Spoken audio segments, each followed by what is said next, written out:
Hi, everybody. Welcome back. It is day number 2 of the ALABCA Upperclassmen Showcase, the All-Star event here on JockJive. Good to have you aboard for day number 2. Yesterday we had BP, we had infield, outfield, and had a total of 4 ball games.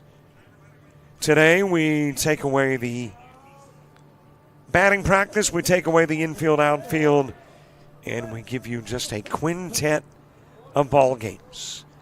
And already got an out, that of Tyler Carter. Number 2, Nemo Hickson. So on away, Team Cardinal is the visiting squad in this one. And Team 4 is the home team.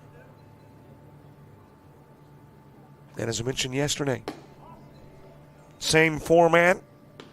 No starting lineup. We just kind of roll down the roster or up the roster.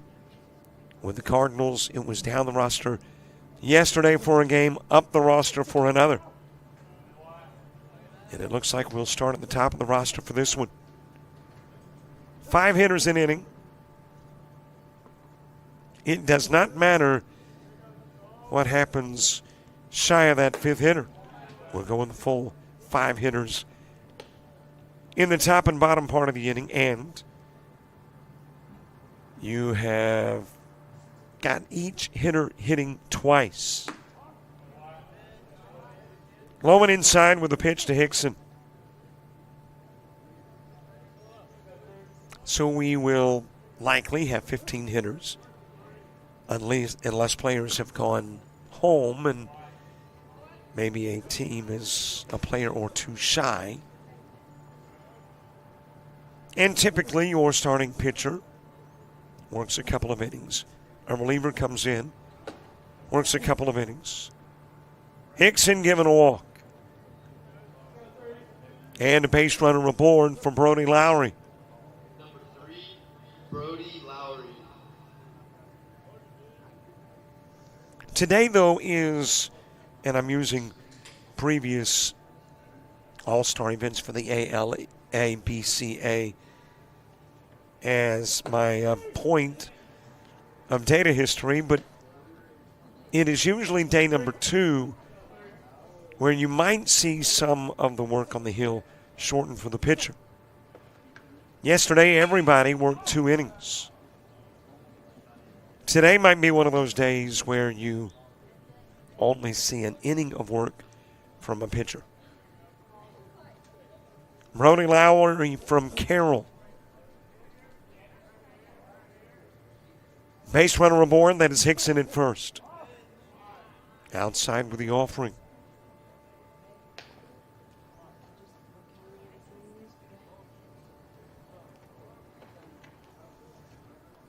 Another good-looking start to a day, a little warmer today than yesterday. And it's a good thing we're doing this midweek and not weekend, as Hickson takes off for second.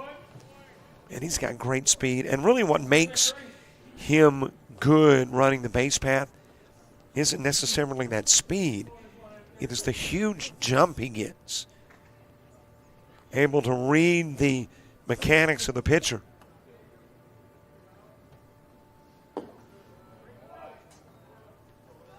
Count 3-2 on Lowry. And if you were just tuning in going, hey, I get to watch the first pitch of Cardinal and Forest. Well, actually, that happened about 4 minutes ago.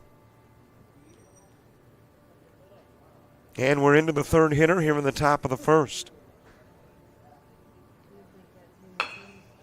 Swatted foul in the direction of first.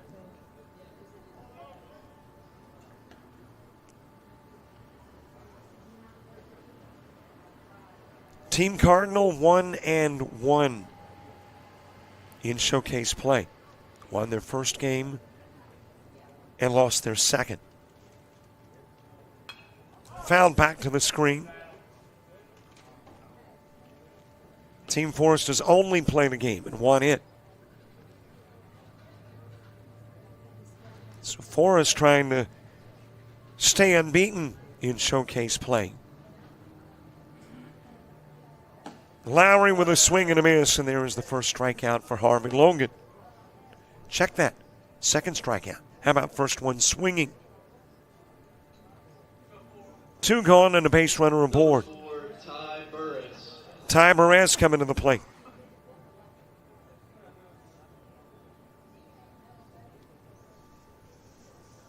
Harvey Logan, the Team Forest pitcher from Appalachian. 2025 grad, right-handed pitcher and infielder. 5'11", 155 pounds. He is a right-handed hitter and thrower.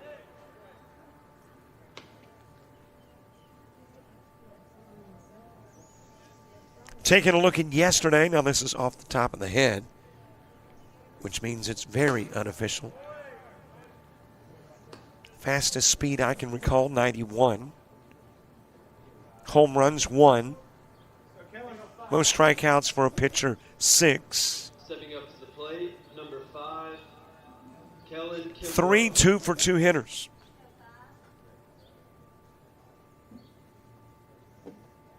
And there is a swing and a miss by the new hitter, Keelan Kimbrough.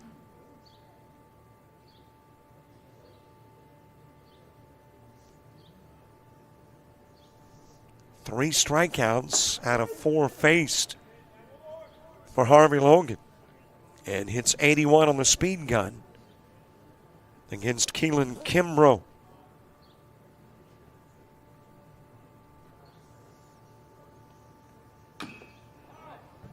Team Cardinal will be the first to head to the house. After this one, they can wrap it up.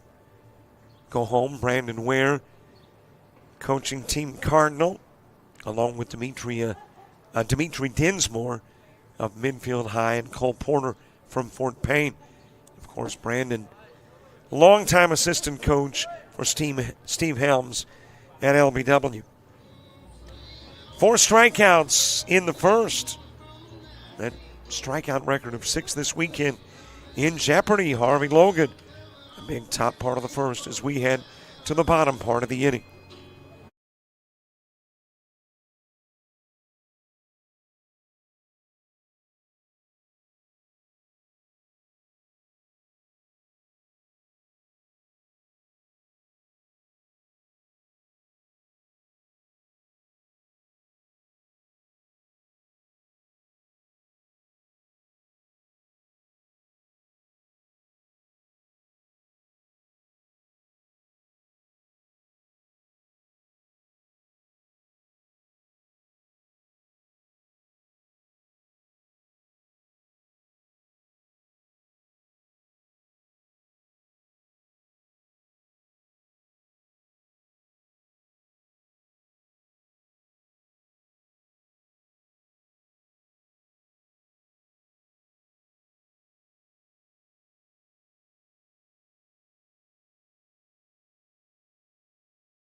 Stepping up to the plate, number 23, James Lucas.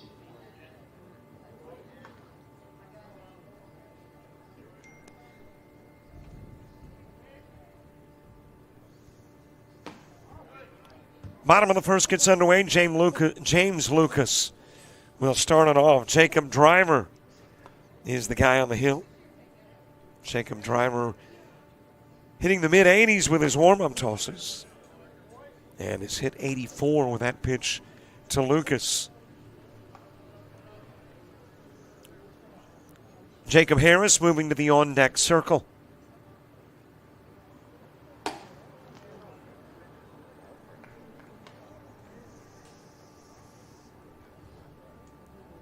I got that speed gun back. James Crenshaw has maneuvered a method. So you can take a look at the 85-mile-an-hour pitches from Jacob Driver. By the way, A-team here, James Crenshaw producing. Nathaniel McCall on camera. Brian McCullough working the home plate camera as well. I say the A-team. I kind of bring it down. I even was going to say A-minus. I might even bring it to B+. You know, when you figure in a D or a C in there. But otherwise, you got the A-team. As that one is shot foul over in the direction of left by James Lucas. And by the way, where these two teams start is indicative of what game we're in. Team Cardinals starting with the top of their lineup after beginning with the bottom of their lineup in Game 2. And Team Forest, which began with the top in their first game, starting with the bottom of the order in their second. I did notice yesterday, you know, I'm trying to figure out this, how do you get a base runner aboard routine?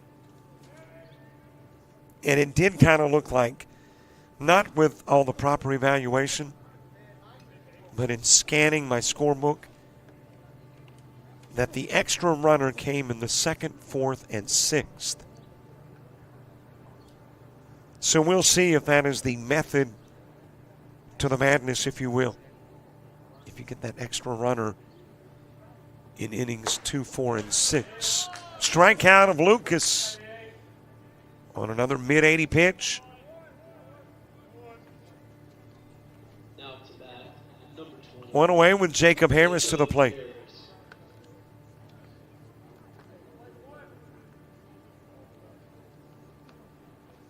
Eli Boutwell to the on-deck circle. Jacob Driver from Marbury. 2025 grad, right-handed pitcher.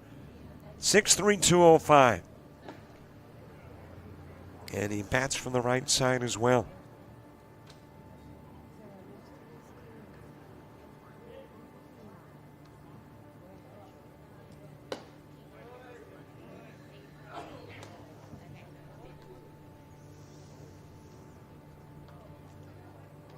One of the 5 has been to the plate. Here's the second of the quintet of hitters. Jacob Harris. Let's see, I can thumb back and tell you how Jacob did previously. 1 for 2 against Team Columbia. Struck out and singled, scored a run and stole a base.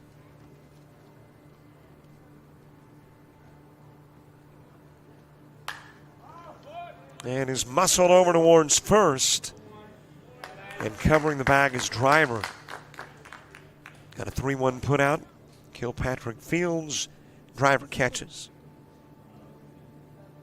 2 gone. Eli Boutwell to the plate.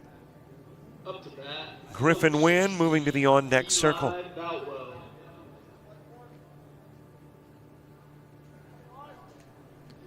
A little warmer start to today.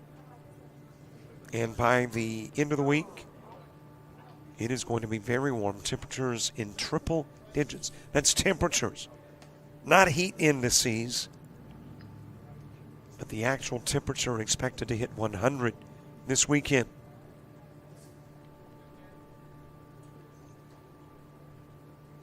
Why didn't Eli Boutwell go down to first after getting hit by the pitch? Well, you must be watching your first day of the Upperclassmen All-Star event. Mentioned yesterday that if you are hit by a pitch, it's a ball, not a free trip to first. But hey, no problem with showing up on Wednesday. We're just glad to have you watching coverage here from Troy University in Troy, Alabama.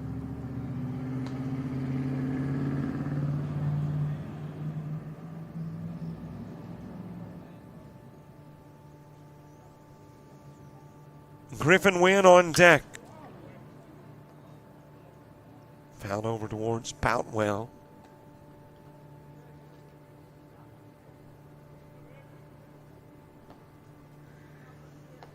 Forest has got another game. They will play at 1 this afternoon against Black. Games at 9, 11, 1, 3, and 5 today. There's a strikeout of Eli Boutwell. Third hitter goes down. Griffin Wynn next. Now to bat, number 15, Griffin Wynn. Griffin Wynn from Fort Payne, entering his junior year. First baseman, right-handed pitcher, 5'11", 185.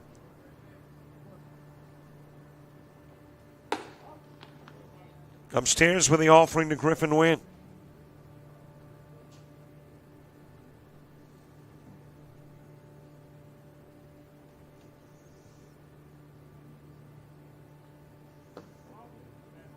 A little low with the offering.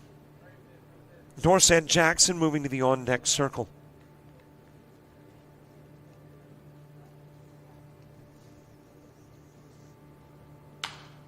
I wonder if Dorsett Jackson's parents were big Tony Dorsett fans.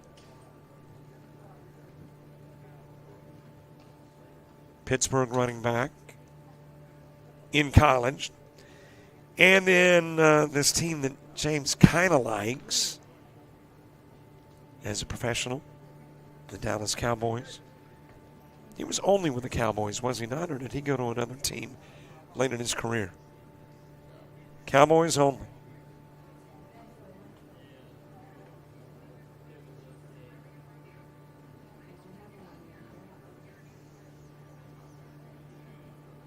Griffin Wynn, nobody aboard, bottom of the first. Jacob Driver with a pitch. And that is sent over towards the bullpen.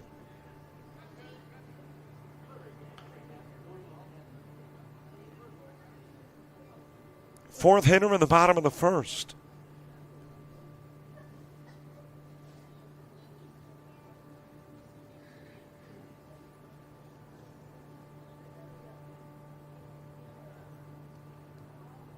Currently 77 degrees in Troy as that is hit to short.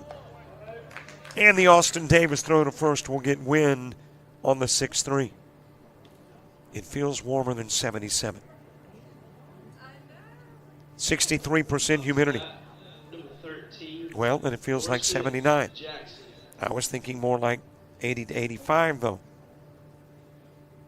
Winds out of the northeast at 3, gusting to 7. UV index 3 and moderate. Air quality 37 and good. Looking for rain, you might need to go to Houston or Miami. I think those would be the two closest spots to find a little precipitation. Looking for cool. That's a different story altogether. How about the little Diomede Island? Wrapped over towards left field. Twisting around but able to reach up and make the catch is Rock Gerhardt. And Dorsett Jackson will fly out. We are scoreless after 1. Headed to the second. Team Cardinal coming to bat.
Got a new pitcher. Well, I mentioned that today might be the day we see pitchers go 1 and not 2.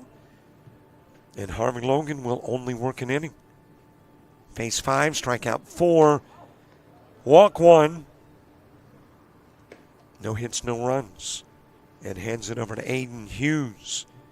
Aiden Hughes from Chelsea, listed as an outfielder, but obviously throws the baseball as well.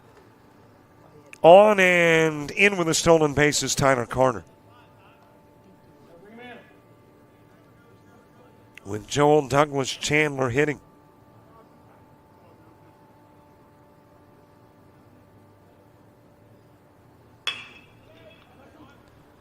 Bounced over towards third. Runner is looked back by Edie. Throw back to third, but won't get Carter. He is safely at third as Chandler grounds out to third.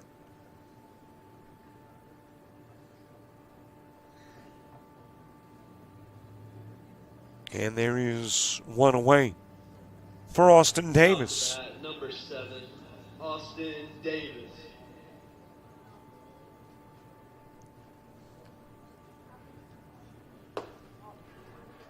Austin Davis from Elmore County, 2025 grad, infielder, right-handed pitcher, 6'3", 190. Hits from the left. Throws with the right hand.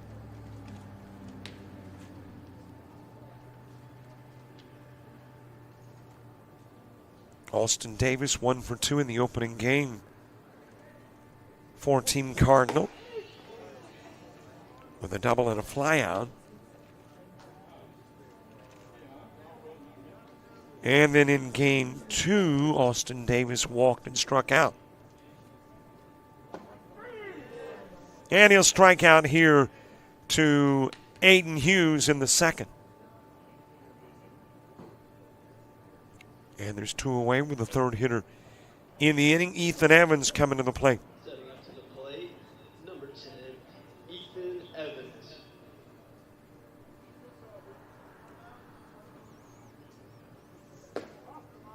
.83-mile-an-hour pitch, a little bit low and inside.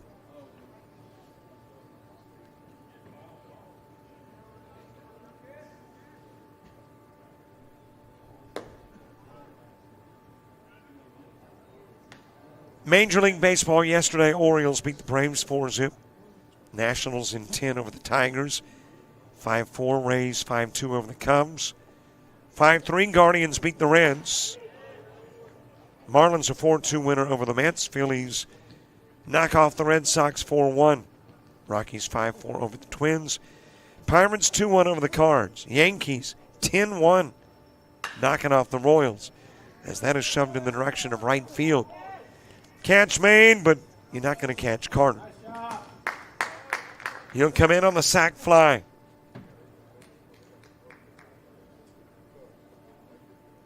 And a run is in. 3 have been to the plate. Right fielder is Dorset Jackson. Number 11, Rock Gerhardt.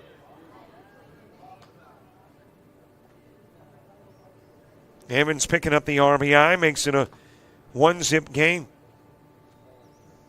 And Rock Gerhardt coming to the plate. One of those members of our All Names team, which currently has 4. Does a team, if like for baseball, you've got to have 11. I'll make that 9 on the All Names team. Football, you got to have 11. Basketball, 5. I mean, is that what you've got to do, or can we have just a 6-man baseball All Names team? James says it's okay. We've been given the approval to narrow the field of all Names team members down. So we're at 4 currently.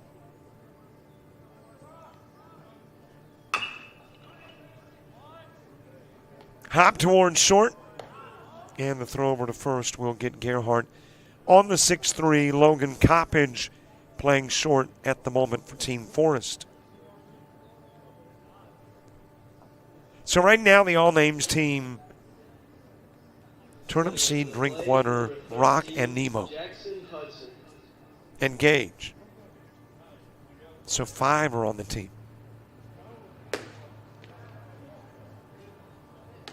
Are we going to do this kind of like they do the Hall of Fame voting where you do go back. You got somebody from way back that hadn't been considered, or they might be considered. We're doing that. We're going to look. No.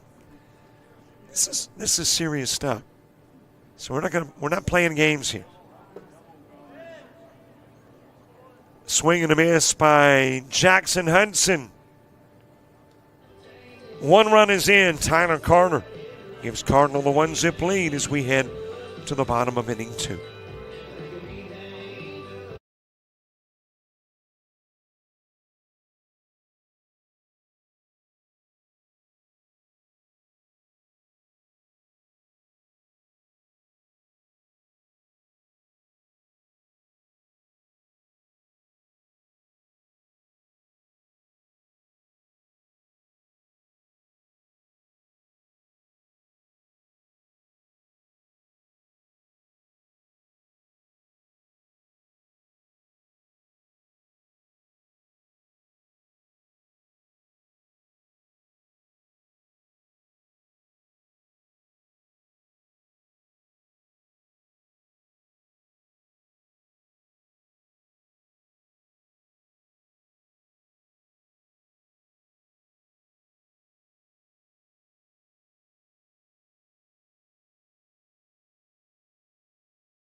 Team Forest with a runner aboard. That is Dorset Jackson. And he will make his way to second with the stolen base during the Noah Eady at-bat.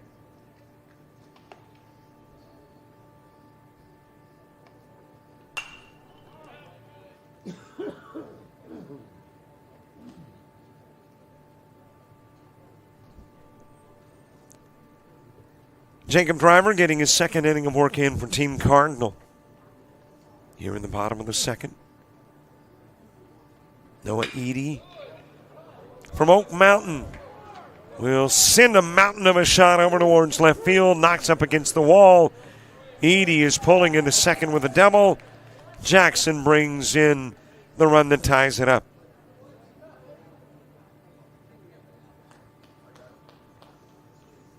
So Eady with a double makes it a 1-1 game.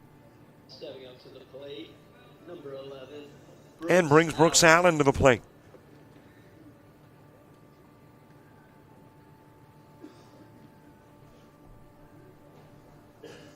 He's a Mountain Brook product, 2025 grad. Catcher at 6'3", 185.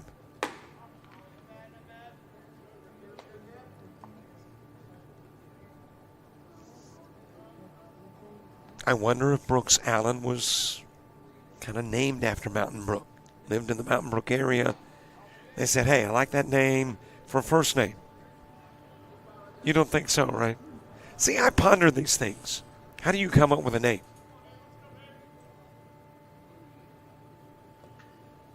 I've mentioned this before. As that one is lifted towards right field, there the catch will be made by Keelan Kimbrough, and Eady stays put at second.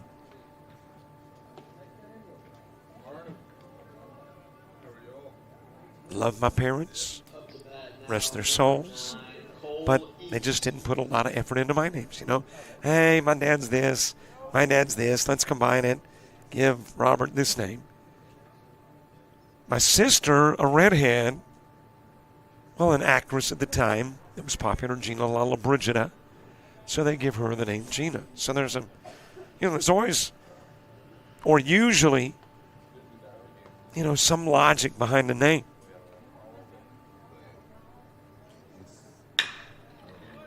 So I'm thinking maybe they actually lived in Mountain Brook when Brooks was born.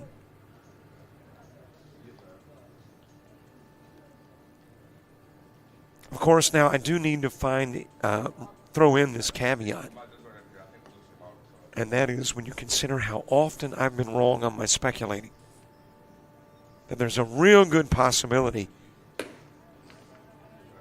it had nothing to do with Mountain Brook.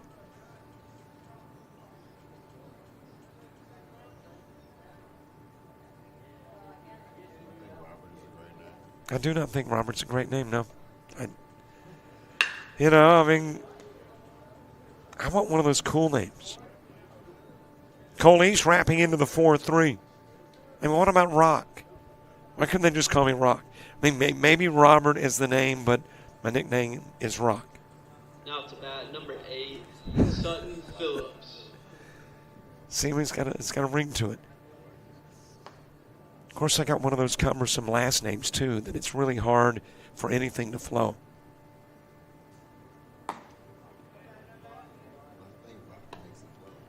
You think so? Okay. Well, maybe I ought to just start calling myself Rock. Tell people I am Rock. High and away with a pitch.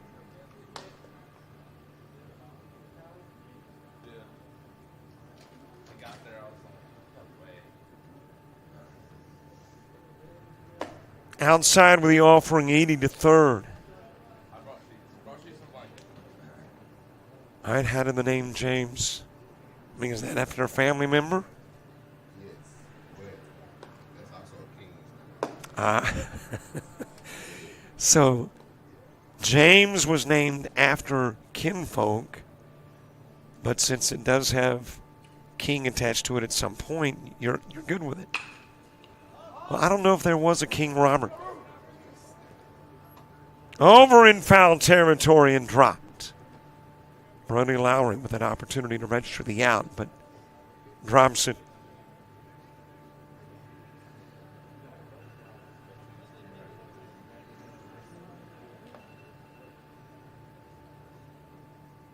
Fourth hitter here in the bottom part of the second of the plate.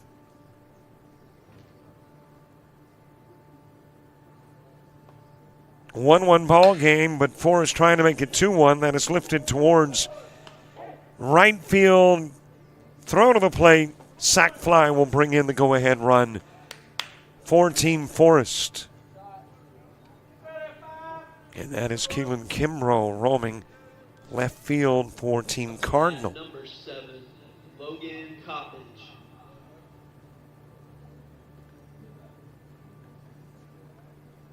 So Sutton Phillips with an RBI on the sacrifice fly that brings in Edie and gives the lead to Forrest.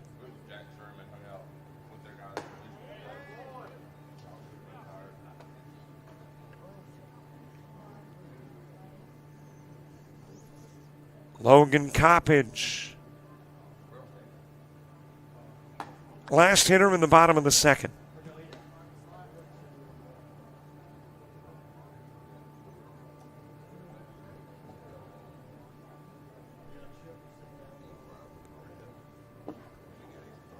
Oh, there was? Oh, there is then. But that's kind of an imaginary king. He was a great king. Oh, he was? So it's modeled after a great king. So there has been a King Robert. Okay. I know he on Game of Thrones, he was a killer. That's all I know. Maybe I can live with the name then.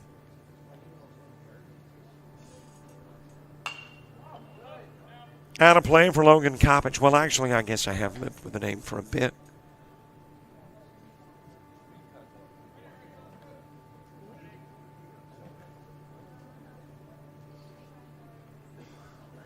And I guess there's nothing I can do about the last name, though. He's not Robert Drinkwater, Robert Turnip Seed. Swing and a miss by Coppage. One run is in. Actually, 2 runs are in, and the lead goes to 1. We head to the top of the third. Team Cardinal sending their 11 through 15 hitters to the plate.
One pitch into the top of the third, and it is popped up to center field by Gabe Jones.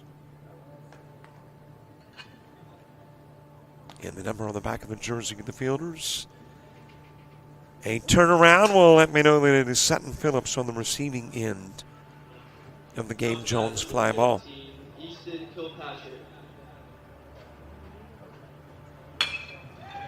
He'll go after the first pitch, too. Same results for Easton Kilpatrick into center field. 2 pitches, 2 gone. Number 17, Jack Malone next. Got a new pitcher for Team Forest. There's another first pitch. Swing by Jack Malone. On with a single. Dalton Mandel next. Number 18, Dalton Mandel.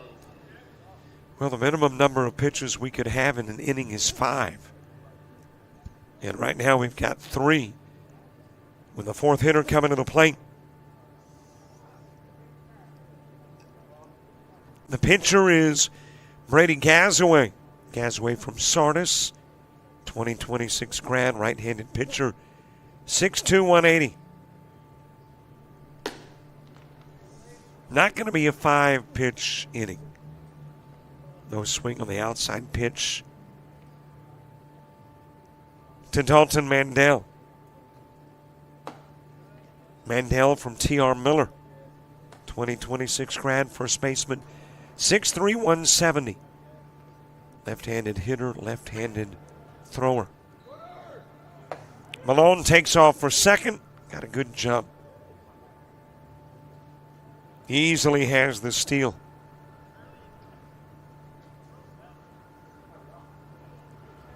I don't think I gave you all the scores, by the way, for Major League Baseball.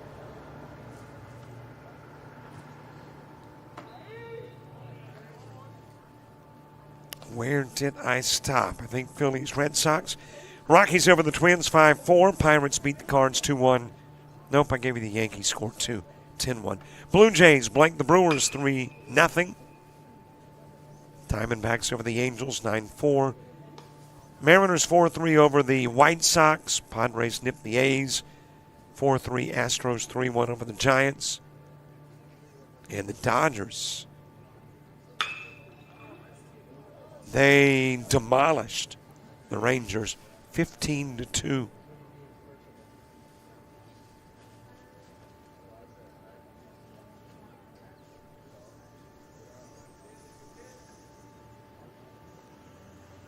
Mandel with Malone at second. Aiden Hughes, by the way, worked an inning, faced 5, 2 strikeouts, no walks, no hits, 1 run.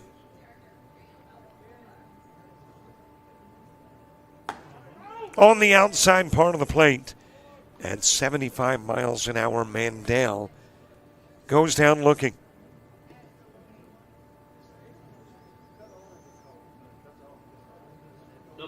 And apparently we don't have 15 Cardinals here. We're back to the top of the order after 14 at-bats. And Tyler Carter, who struck out in the first, steps in. WNBA, Mystics 87-68 winners over the Dream. Lynx beat the Aces 186. Storm over the Sparks 95-79.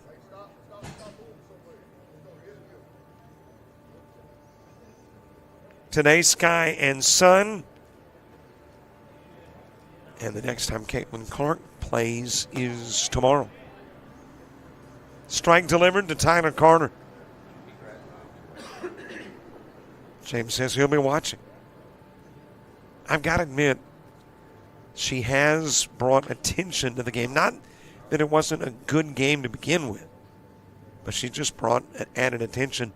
And for the first time, I was looking at tickets in Atlanta. That's the nearest spot to be able to see a WNBA game. So I can't say that I've ever looked before at WNBA tickets.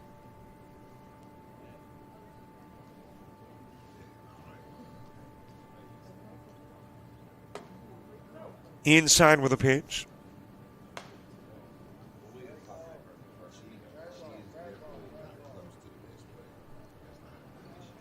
No, she is not the best player. That is for sure. And I don't think she's going to develop into the best player. I think she's going to become a better player. But she has brought attention to the game. And I guess I'm kind of, in my mind, trying to determine, well, I mean, it's good you bring attention to the game, but you kind of hate that you hadn't paid attention to the game because it was pretty dang good before she got there. Strikeout of Carter.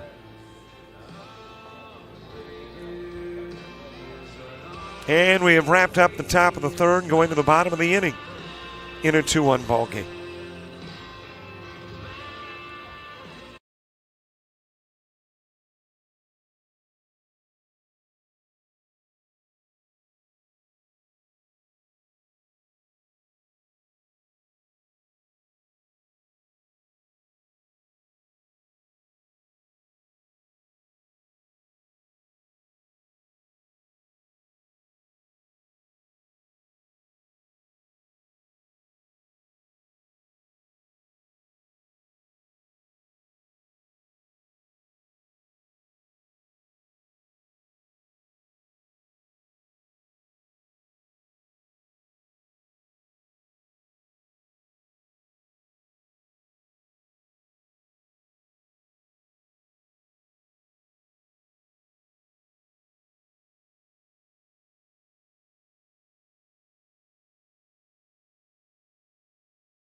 We head to the bottom part of the third. Leading it off is Paxton Stallings. Hits into Hickson at third, who goes to first. And Paxton Stallings out number 1. Number 4, Aiden Hughes. Got a new pitcher, Easton Kilpatrick, for Team Cardinal. As Aiden Hughes steps in, and he'll ground out. So a pair of ground outs. 2 outs here in the bottom of the third. Number 3, Aiden Story. Aiden Story to the plate.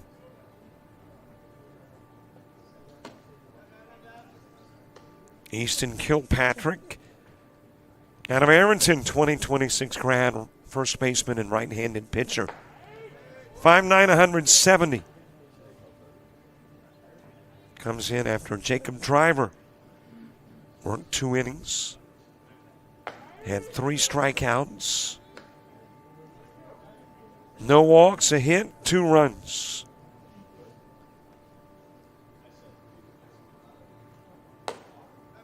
Outside with a pitch to Aiden Hughes.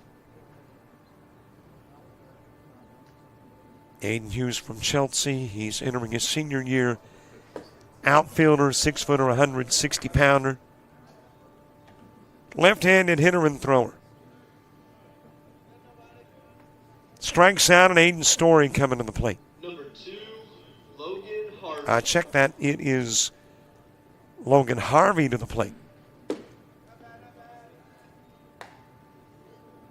Writing stuff in the wrong spot. Hughes grounding into the 4-3. Aiden Story struck out. And it is Logan Harvey at the plate.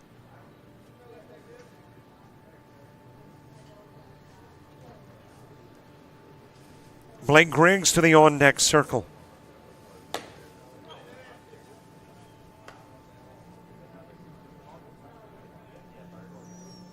And today is the day, too, that not only do we see pitchers pitching an inning versus everybody working 2 yesterday, but we might see a pitcher from a team that is not playing in that particular game on the mound. Get near the end of the showcase, and could be a coach asking to see a pitcher, to see a situation, a circumstance. And the folks with the ALABCA obviously complying. Good job, Hickson. And he'll get the out of Logan Harvey.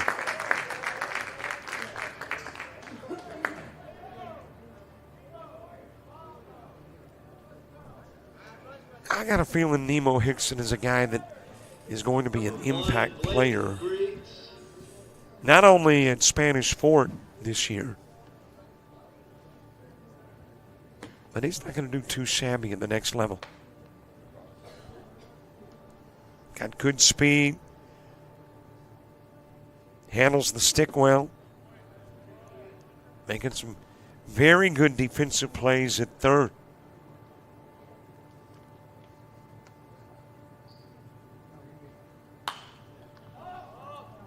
Popped up, foul territory, gets out of play.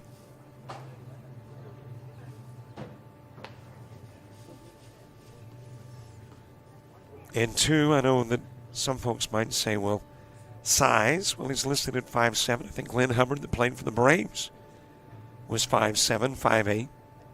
And 2, he's still at an age, as Griggs is hit by the pitch and rattled the noggin a little bit, but he's still at an age where you can have those growth spurts. I remember the current baseball coach at Crestview High School, Tim Gillis, who was about 5'8", 5'9", as a senior, and then I saw him about 2 years later, and he was 6'3". Just a huge jump. So you just never know.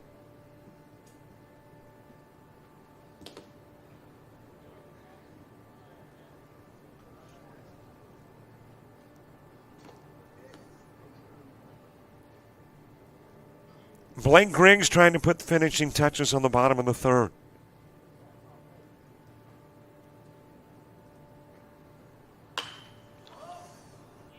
Floated in the direction of center field.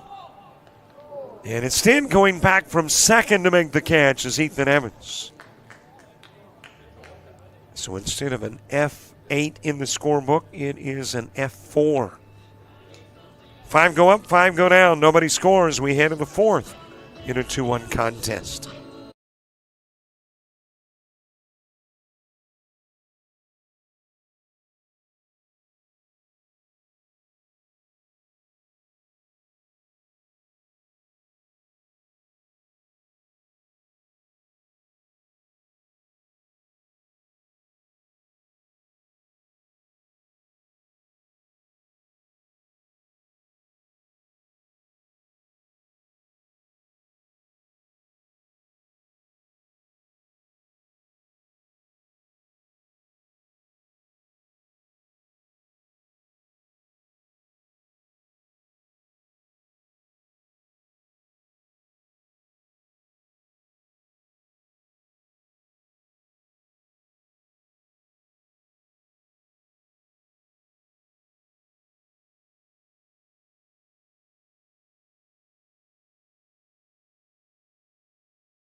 Got a base runner aboard. It is Tyler Carter as we get the fourth underway.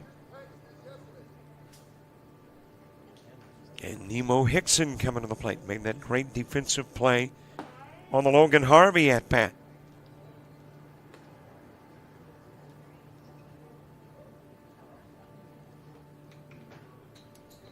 Brody Lowry, Ty Barres, Keelan Kimbrell, Joel Douglas Chandler, and Austin Davis due up in the inning too.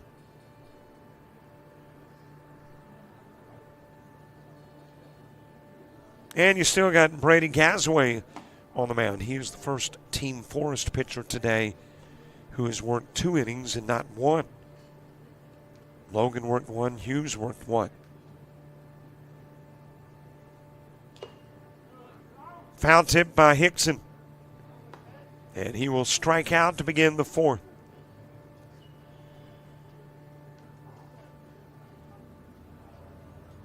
Brody Lowry next. Lowry struck out in the first. Back to the plate here in the fourth. That is lifted towards the warning track in right field. Tagging is Carter from second. He'll go to third. And Lowry out number 2.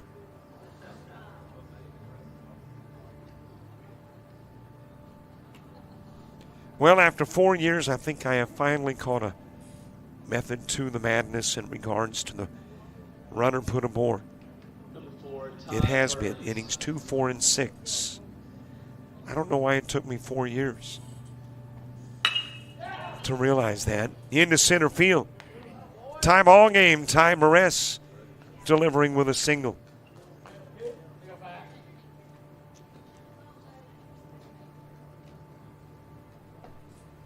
Number 5, Kellen Kimbrough. So I did ask Barry, and he didn't know. Maybe it is coincidental that every time a runner has been aboard has been in innings 2, 4, and 6. Or maybe, just maybe, they implemented a new rule. And you get that extra runner in the second, fourth, and sixth. Keelan Kimbrough is the fourth hitter in the inning.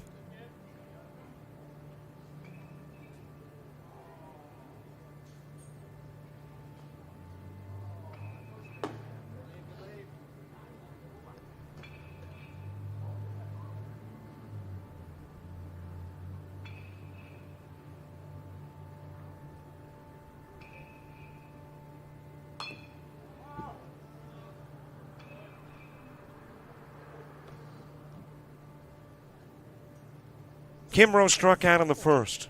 Joel Douglas Chandler to the on-deck circle. Got a base runner aboard. It is Ty Barres. Kimbrough from Holtville, entering his junior year, outfielder, 5'11", 180. Right-handed hitter and thrower, struck out by Gasaway. And the fifth hitter in the inning coming to the plate.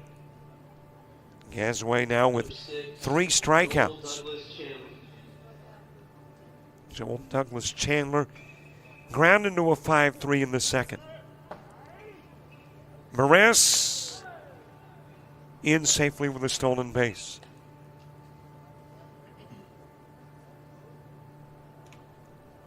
Top of the order to the plate when you get to the bottom of the fourth. James Lucas, Jacob Harris, Eli Boutwell, Griffin Wynn, and Dorset Jackson.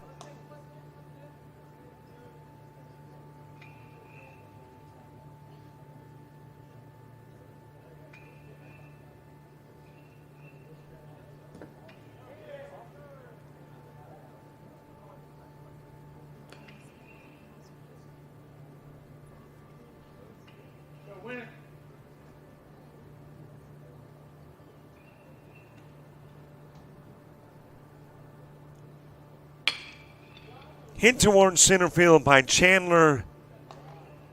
And right there, standing in his tracks to make the catch, I think it was Blake Griggs. If I picked up the numbers on the back of the jersey. No, he's listed as an infielder, so that would not be Griggs. And I don't think he's going to turn his back before getting to that dugout.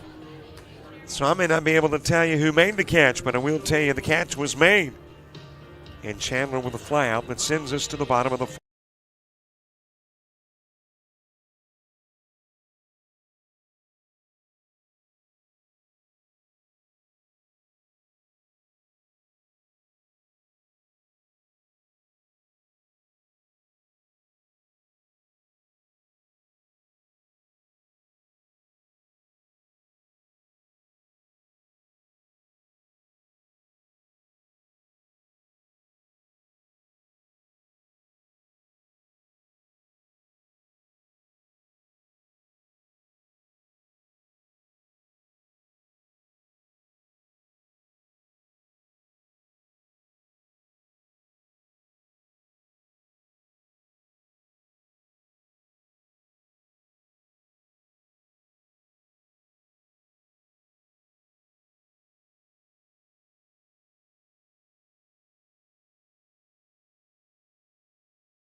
Top of the order, bottom of the fourth, James Lucas to start it for Team Forest. Jacob Harris, Eli Boutwell, Griffin Wynn, and Dorsett Jackson. 2 up in the inning, 2. And you got a base runner aboard, and that is Aiden Story. Story takes off. Story is tagged out. And that's the end of that story.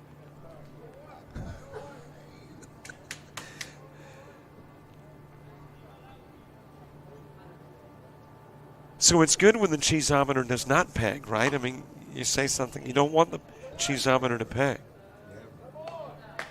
Huh. James Lucas will strike out. Jacob Harris coming to the plate. Number 21, Jacob Harris.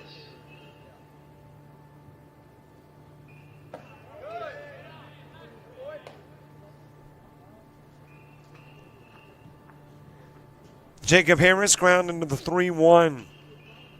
0 for 1 in the game. Eli Boutwell to the on-deck circle. Easton Kilpatrick getting his second and final inning of work in for Team Cardinal. A little outside with a pitch.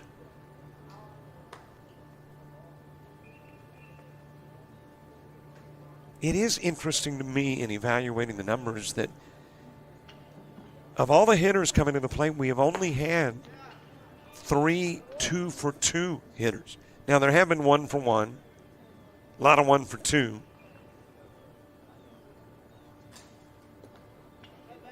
But through 4 games yesterday, only 3 guys. And you're talking about 60 players a game with an opportunity to go 2 for 2. There's a strikeout of Jacob Harris. So if you take 60 players a game, and we played 4 games yesterday, that is 240 hitters, if you will. And of the 240 hitters, 3 went 2 for 2.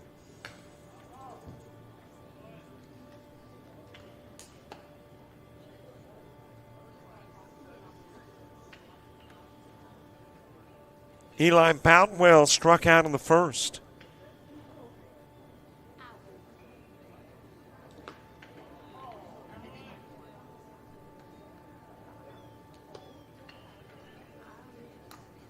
And in this game, the only guy that could go 2 for 2 is Noah Edey.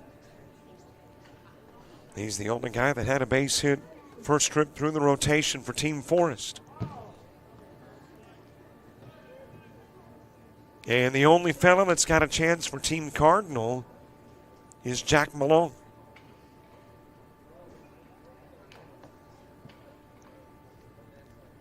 2-2 ball game, bottom of the fourth.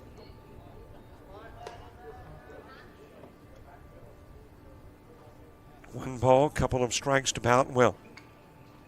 Griffin Wynn on deck. Round third. And the throw over to first from Joel Douglas Chandler. Taking care of Boutwell for out number 3. Now to bat, number 15. Griffin Wynn is next. Wynn.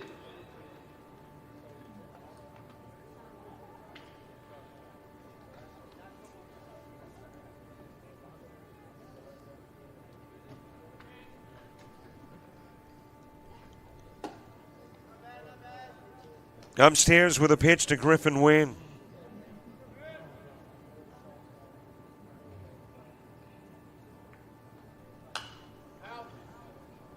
That will get out of play.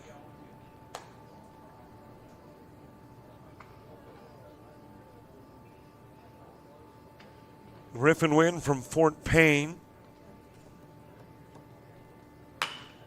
Awaiting the pitch from Kilpatrick. He will send it in the direction of center field. A late jump from center fielder Brody Lowry, and that will give Griffin Wynn the chance to get to second.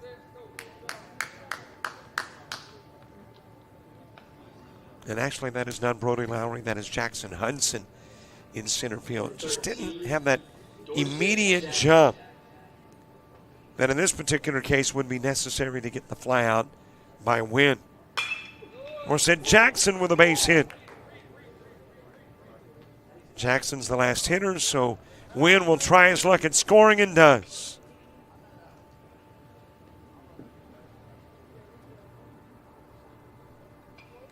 So Jackson a double, brings in a run. Breaks the 2-2 tie, makes it a 3-2 game as we head to the top of the fifth.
Top of the fifth gets underway. Austin Davis will start it. Ethan Evans, Rock Gerhardt, Jack Hudson, and Gabe Jones all facing the new pitcher, Eli Boutwell. Boutwell from Russellville, 2025 grad, first baseman, left-handed pitcher, 6'4", 195. Right-handed hitter and a left-handed thrower. Got the outside part of the plate on Austin Davis, who struck out in the second.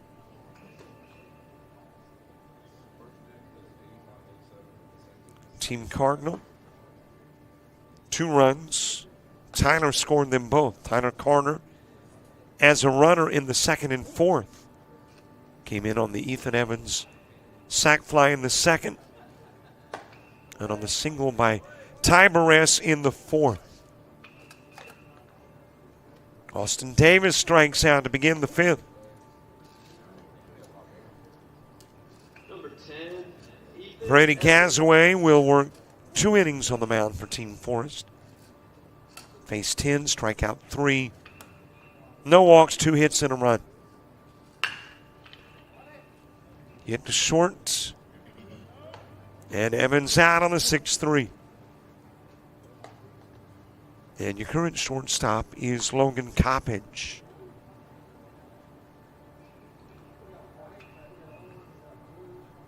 Now to bat number 11. Rock Gerhardt next. Gerhardt ground into a 6-3 back in the 2nd inning. Team Cardinal will call it a day with this one.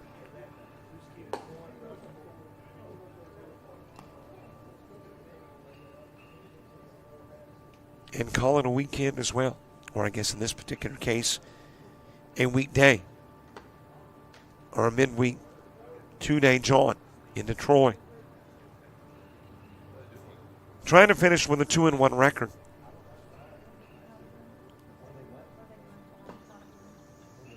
And to finish 2-1, got to win this one.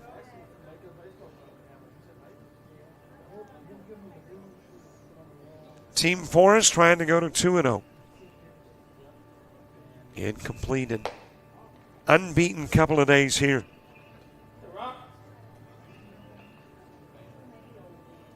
Gerhardt, the 3rd of 5 hitters to come to the plate in the 5th. And he is given a walk. So Boutwell with the free pass. Jack Hudson coming to the plate.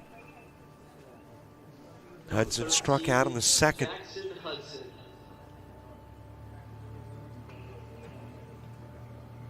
Gabe Jones on deck.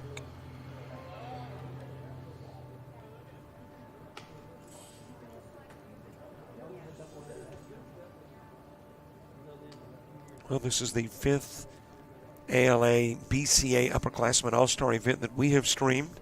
Not sure how many years this has been going on, though. As you got Gerhardt with a stolen base to 2nd.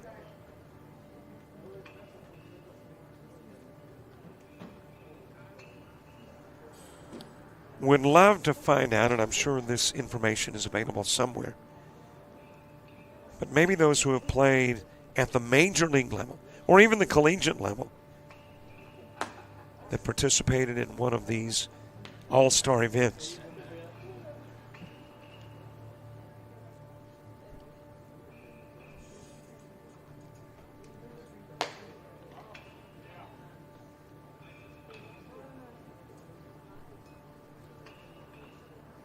Three-two ball game, base runner on that could tie it up. That's Gerhardt at 2nd.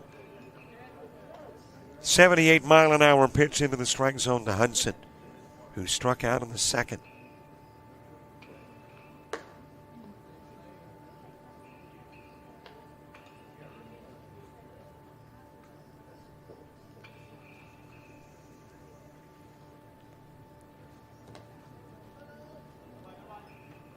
Another walk, back-to-back free passes. Gerhardt now in 2nd was walked. Jack Hudson now at 1st is walked. Gabe Jones. And Gabe Jones to the plate.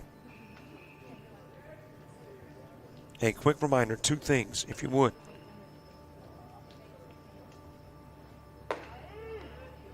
Subscribe to our YouTube channel. And I think we're only like 5, 6 away from 4,200. And the other is, if you want to watch this stuff later, I know you do.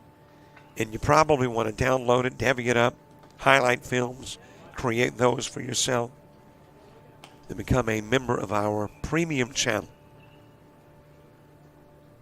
And that premium channel gives you access to everything that we've got on the website for a year. lifted towards center field. And Gabe Jones with the flyout for out number 3, hitter number 5, 2 runners stranded. $25, all it takes. Go to the website. The link is right there.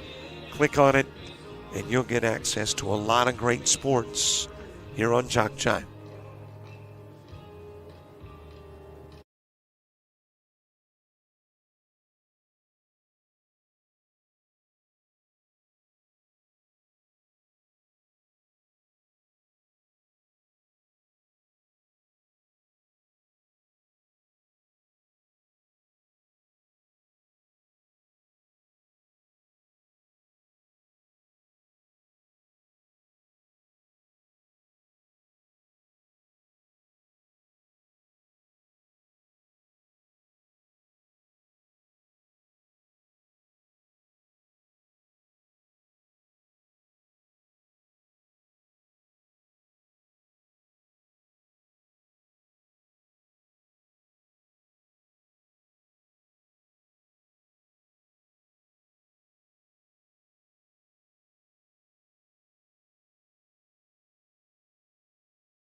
The new pitcher is Ethan Evans for Team Cardinal. Evans from Edgewood Academy, entering his senior year, infielder at 5'11", 180. Facing Edie, Allen, East, Phillips, and Coppage. Here in the bottom of the 5th.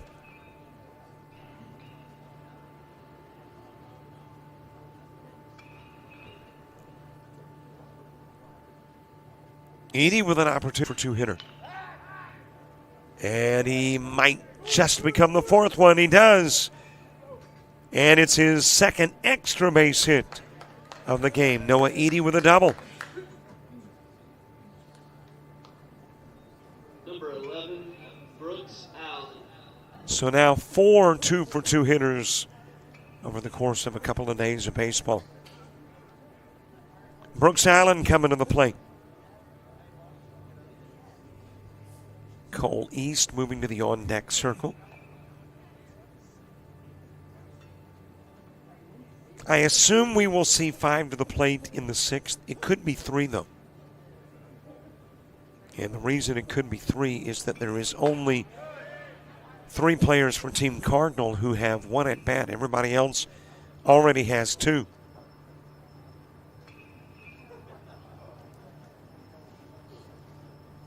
So I'm thinking probably 5, but maybe 3 come to the plate in the top of the 6th.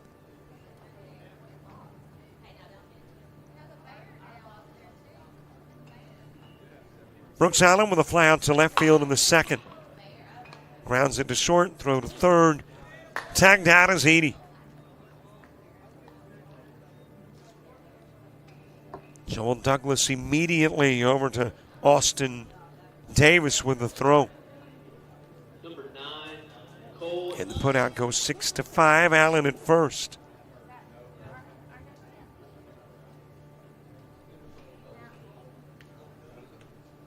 Cole East to the plate. Allen in safely with a stolen base at 2nd.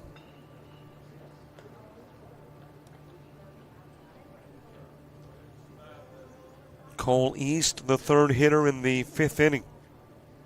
With 2 more to go, Sutton Phillips and Logan Coppage. Cole East wrapped into a 4-3. He was out number 2 in the second inning.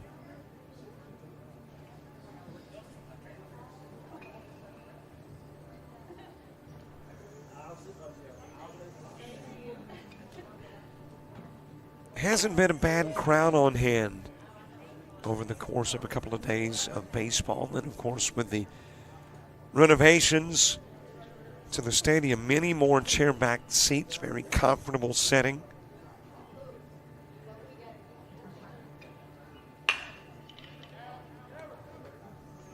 Ground to first, backhanded by Kilpatrick.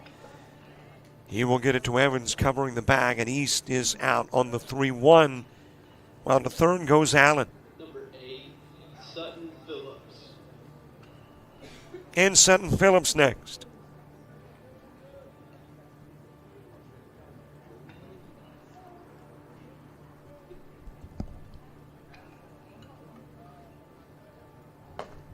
Well, that was a close play at first.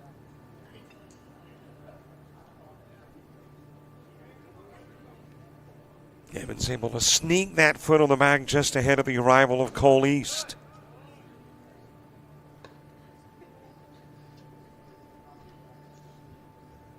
Sutton Phillips with a fly out to left field. It drove in Noah Eady back in the second inning. Logan Coppage on deck.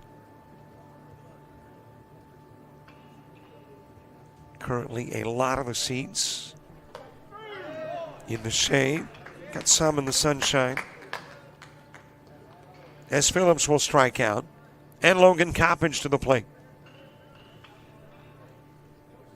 And there is literally a handful of fans who are in the sun, most seeking the shade. Strike delivered on the outside part of the plate to Coppage. Team Forest trying to expand the lead before going to the top of the 6th.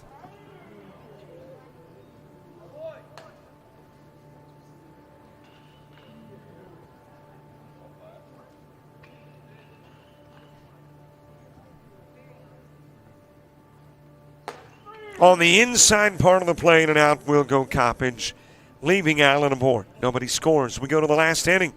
Top part of it, Kilpatrick, Malone, Mandel in a 3-2 game.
We get the top of the 6th underway. Easton Kilpatrick at the plate. Got a base runner on. That runner is Gabe Jones. And Jones has got the stolen base.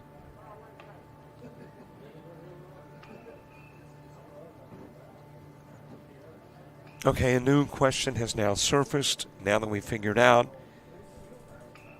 your courtesy runner or your added runner comes in the second, fourth, and sixth. Do you have to use the added runner? Do you have that option as a coach? I mean, obviously, as a coach, you want to get the runner on, got a potential for another run, but is it mandated that in innings 2, 4, and 6, you got to have somebody on? And thus, who do you pick to be on? Is it on a volunteer basis? Do you go into the dugout going, all right, who wants to be on in the second? Who's got the fourth? Who's got the sixth?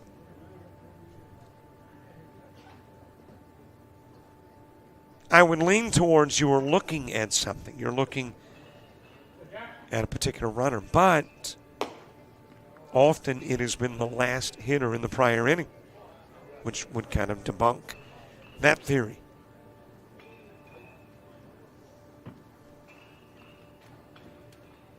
Easton Kilpatrick popped out to center field his last at-bat.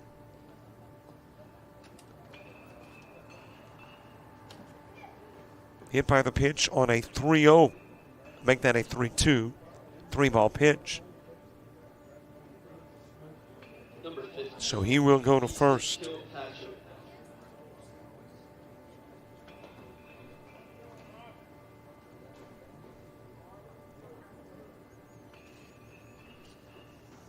And a runner going to come in. That runner is Zane Rogers.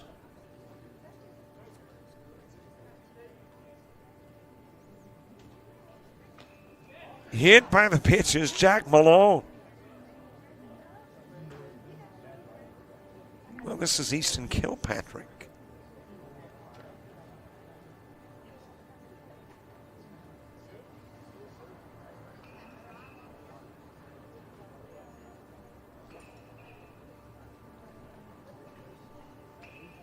Well, I've gotten discombobulated because I know we got Gabe Jones at second. I'm not sure who came to the plate to begin the ball game and got the walk to begin the inning. Zane Rogers is the guy that came in and replaced him. This is Easton Kilpatrick, who is at the plate. It was 17. So Jack Malone. So Malone, who had hit after Kilpatrick, hits before Kilpatrick. Batting out of order, okay. Really batting out of order in the showcase, not in the rule book. So it was Malone who walked, and now on is Rogers for Malone. And this is Easton Kilpatrick.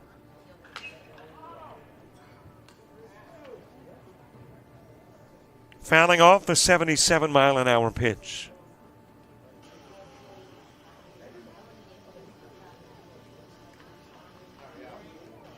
Three-two pitch. Popped up behind the plate. And coming off the mound to make the catch, that is Eli Boutwell. Meanwhile, tagging and going to third, Jones, and eventually on his way to second is Rogers.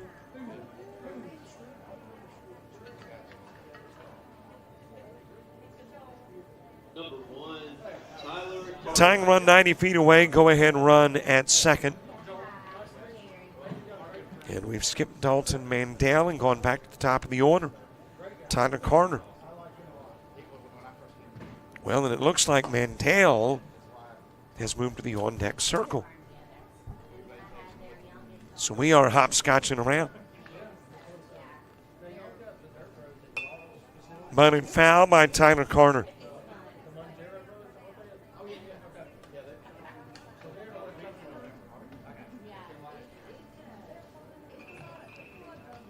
Carter, 2 strikeouts and 2 runs scored. Struck out in the first and third, ran in the second and fourth. Bunts foul in the sixth.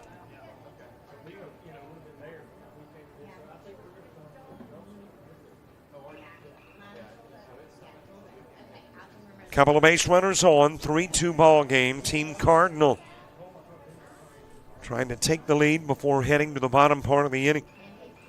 And the bottom part of the inning has Stallings, Hughes, Story, Harvey, and Griggs coming up. Outside with a pitch to Carter.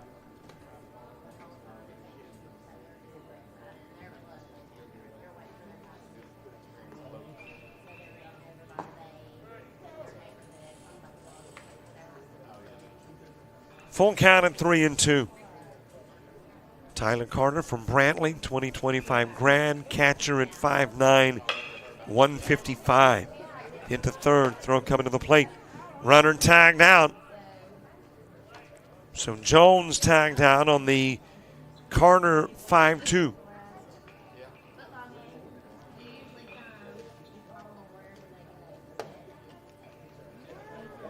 Tying run now at third in the form of Jack Malone.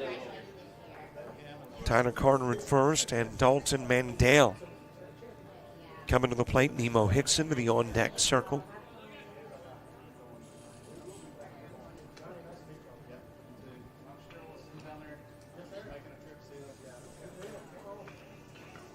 Mandel struck out looking in the third. And Tyler Carter says, well, throw. We want to get Malone in from third. Takes second. Now a couple of base runners in scoring position.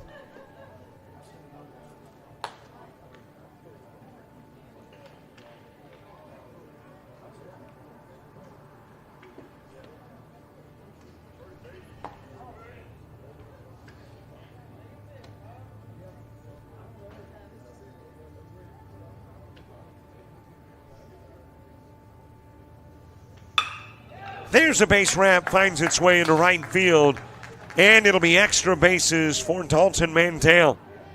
Malone is in, Carter's in, Mandel's on his way to third. He'll get there safely. And Team Cardinal is taking a 4-3 lead.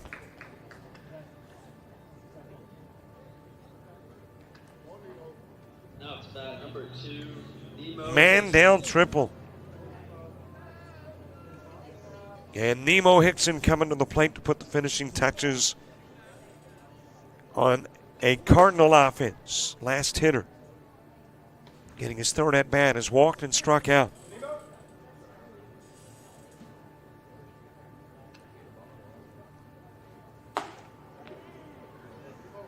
On the outside part of the plate to Hickson. So Team Cardinal 1-1. Last game of the showcase with a chance to go out 2-1 if they can hold on in the bottom part of the inning when Team Forest will begin with a runner at first. Lifted towards center field and in to make the catch. That is Dorsett Jackson. 2 runners in, a 1-run Cardinal lead going to the Forest 6th.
Bottom of the sixth, Paxton Stallings starting in, got a new pitcher on the hill, Jack Malone.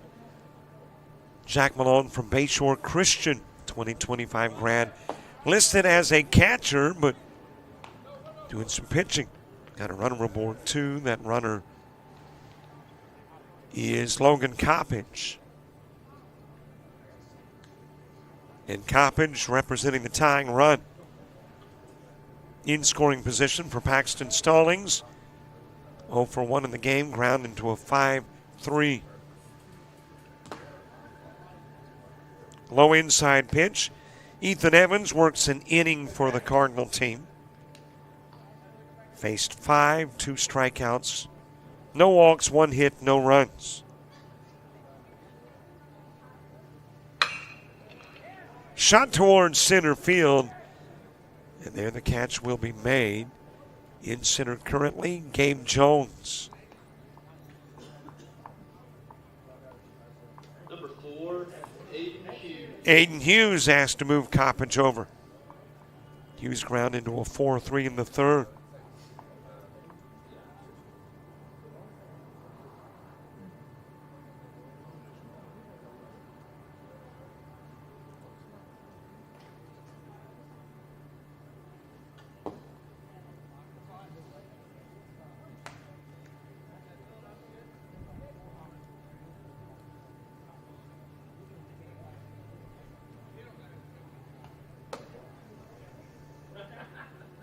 Aiden Story is on deck. We're in the bottom of the sixth. Game heading into its final stages. 3 more at-bats. That's dropped into center field. Will get Coppage at least to third. And runners on the corners. Tying run and winning run on for Team Forest. That is the 5th base hit of the game Number 3, for Team Aiden Forest. Story.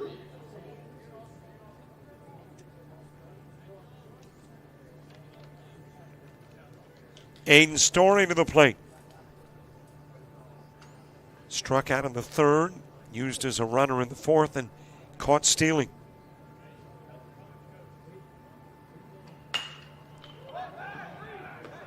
That should be deep enough to bring in the run. Fly out to left field by Story, brings in Coppage.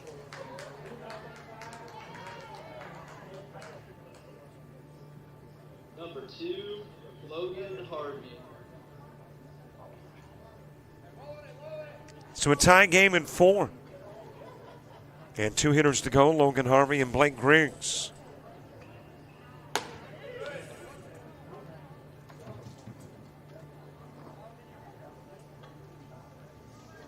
Logan Harvey ground into a 4-3 put out. He was the 4th out in the 3rd inning.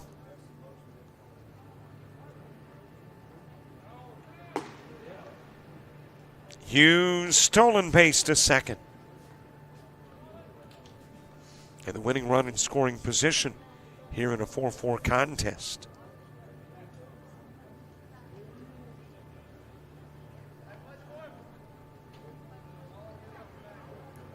Team Columbia, Team Royal coming up.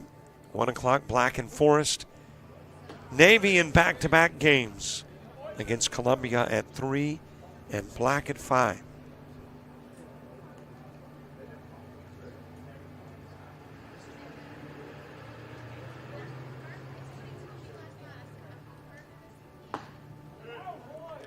Swing and a miss. Harvey goes down on a 72-mile-an-hour Jack Malone pitch.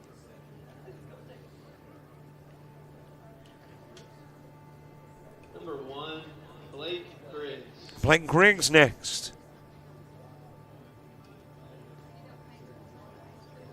Griggs with a fly out to second.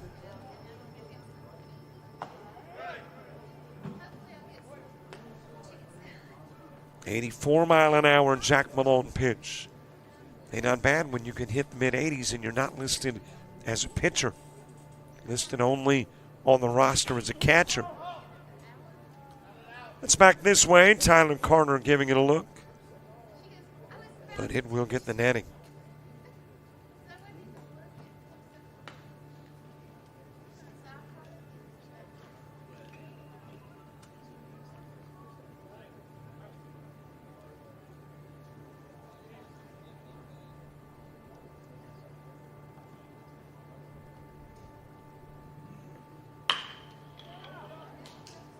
That's ground up the middle. Could bring in and will bring in the winning run.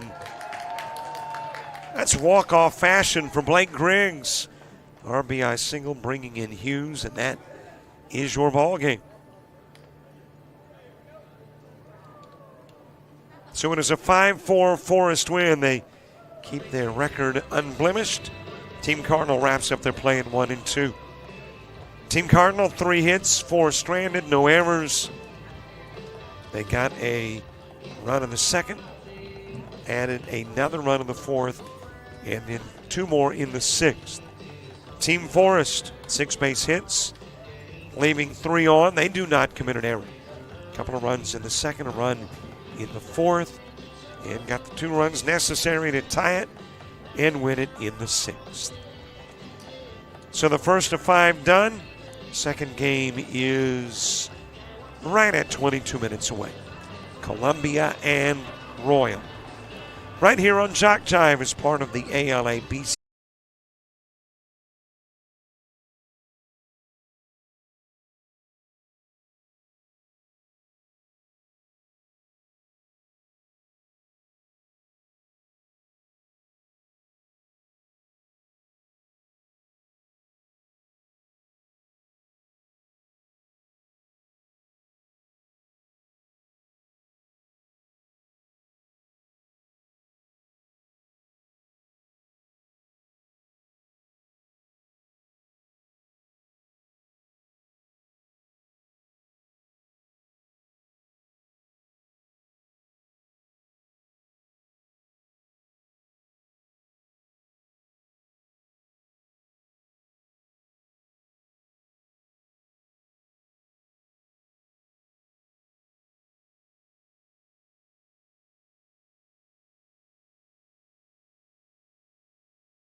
We are a pitch into game number 2, and Team Columbia sending Jackson Stallworth to the plate, hopping on the first Landon Scott pitch. And Team Columbia with a base runner immediately in scoring position. Number 24, Cohen Sampley. Jackson Stallworth in second. And coming to the plate is Cohen Sampley. He'll hop on the first pitch too. And send it to right field, back to second, goes Stallworth.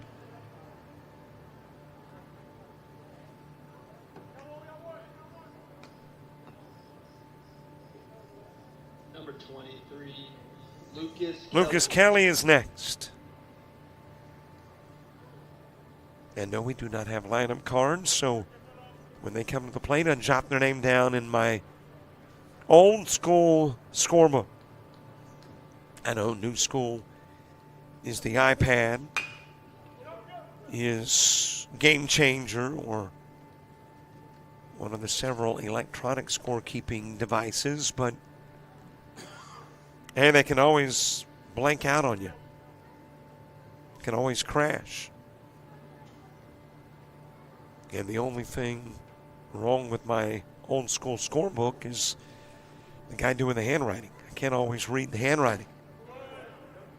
Swing and a miss by Lucas Kelly.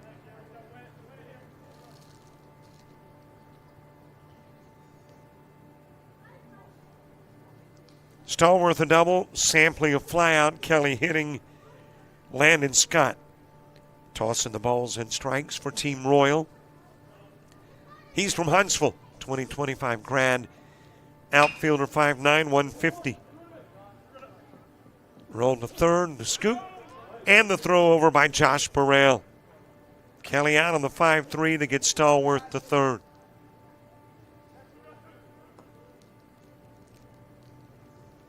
Number 21. That's got Slade Clayton coming to the plate.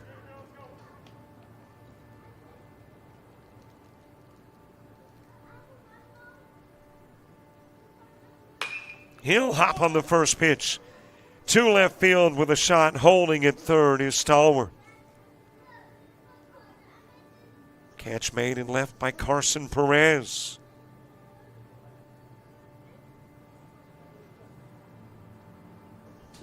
And here's the fifth hitter quickly in the inning, Blaine Wood.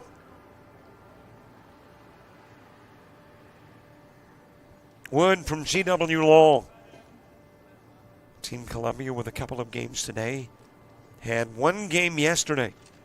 That one against Team Forest. And lost Forest 7-4. Trying to pick up a win against Team Royal. And Royal, after this one, will wrap up their play. Team Cardinal already done. And Royal leaving after this game. And taking a look back at Team Royal, they lose to Team Black 9-4. And then last night beat Team Cardinal by a 10-4 final. So Team Royal is 1-1 in showcase play. So if you are looking to exit with a perfect mark, Team Forest still has a chance. Team Black still has a chance. And that's it. Everybody else is at least once beaten.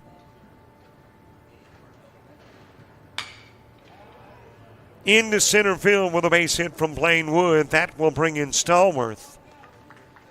And the single by Wood and the run by Stallworth puts an end to the top of the first. Game 2 underway. Team Royal coming to bat when we return.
Josh Burrell coming to the plate, a Grissom product, 2025 Grand. Infielder, right-handed pitcher, 6-footer at 150.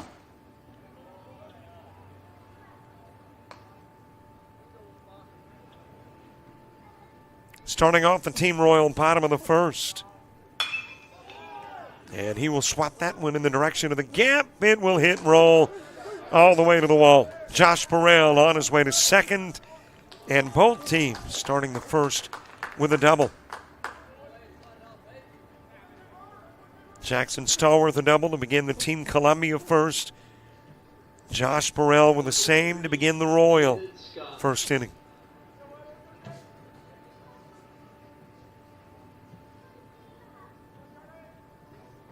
Landon Scott coming to the plate. Tyler Woodham, the Team Columbia pitcher from Stanhope Elmore. 6'4", 195-pound left-hander. Facing Landon Scott with Adrian Vargas on deck.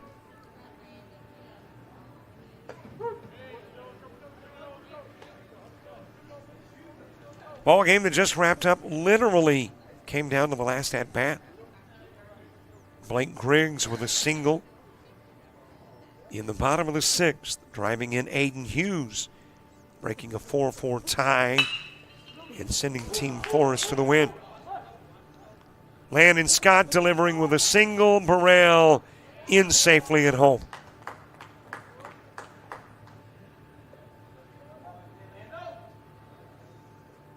RBI single for Landon Scott.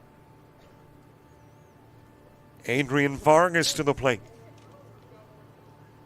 Vargas from Gadsden City. Number 4, Adrian Vargas.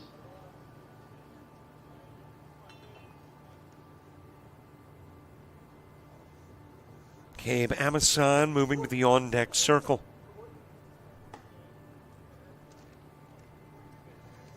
Well, one thing I haven't done in my look back over the All-Star event is look at the most runs plated in a given inning. You can have as many as 6. In safely with a stolen base, Landon Scott.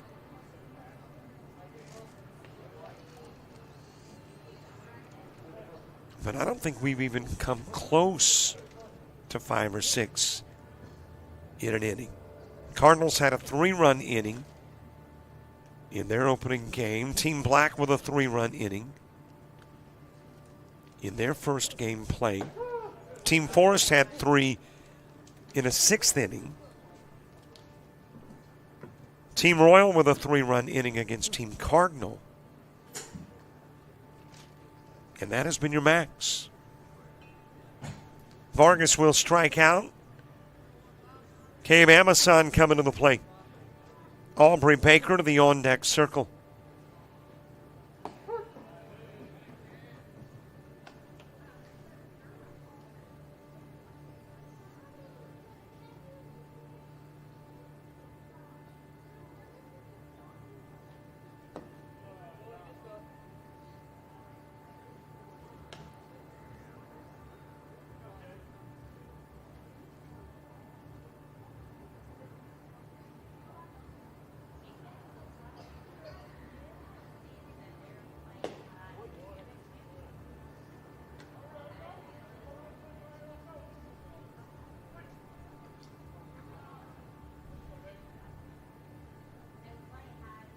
Gabe Amason, Grissom product, right-hander and catcher, 5'9", 160.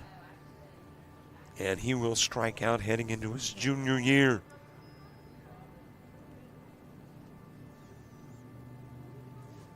Number 7. High strikeout total for a pitcher, still at 6.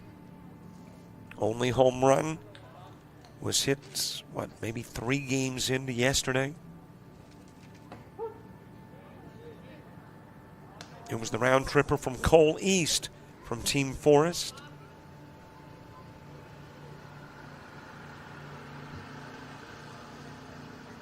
Aubrey Baker to the plate. In a 1-1 ball game. Here in the bottom part of inning number 1.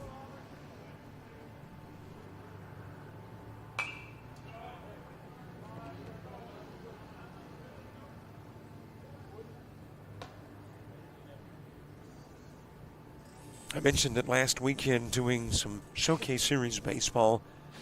I do firmly believe at some point, I'm not saying it will be anytime soon, it's one of those situations where you'd almost kind of like to come back and visit 100, 150 years down the road, but baseball will be played with no umpires.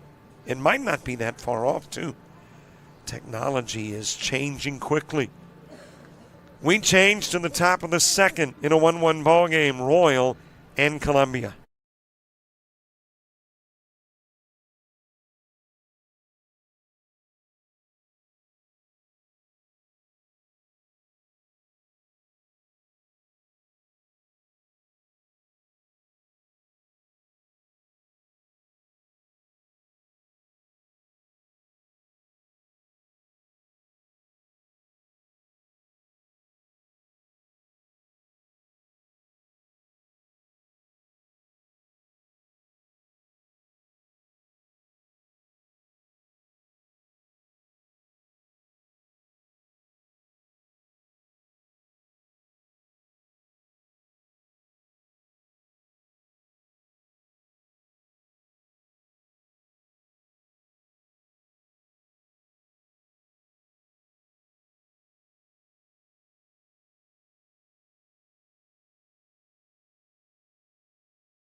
Just about identical first innings, top part and the bottom part. And a runner coming on at first for Team Columbia. That is Caden Boutwell. But both teams in the first inning, 1 run. Both teams 2 hits. There is a stolen base for Boutwell. Both teams strand 1. And if you want even more similarities, both teams' 2 hits were a double and a single. Okay, and just a tad more similarities. The double got the runner on, and the single brought the runner in both instances.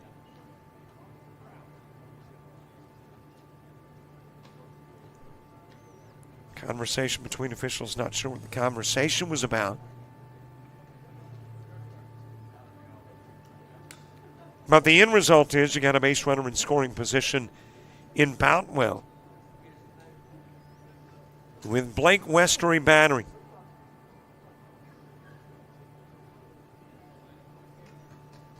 Westery from Fairhope, about to enter his senior year.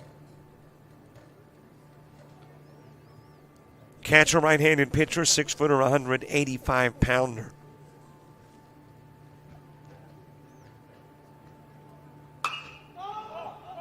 Sent toward center field, and that is probably too shallow to send Boutwell. Well, heck, he's going to go anyway.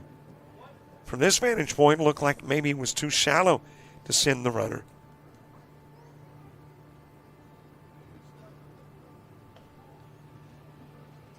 But Boutwell will come in. Bodie Gideons to the plate.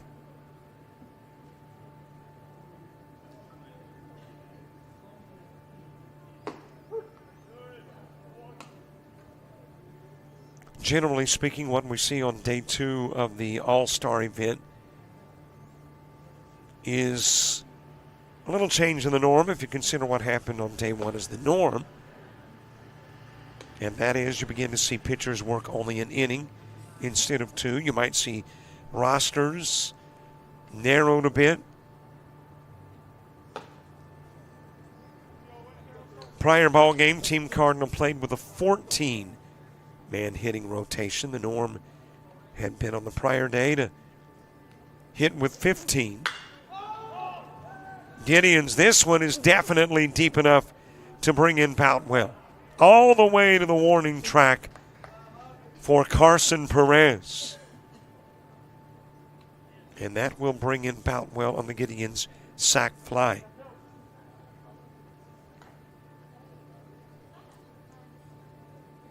Number 8, Jack Baggett.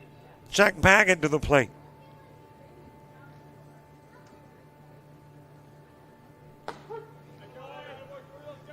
Baggett from Pike Liberal Arts. About to become a junior. Catcher, 5'11", 190. And I say about to become, not that far away from the start of the school year.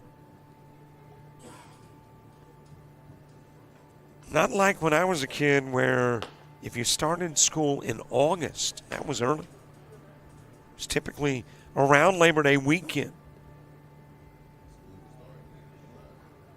In July.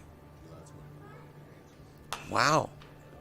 School starting July 24th in Natchez. Popped up to third.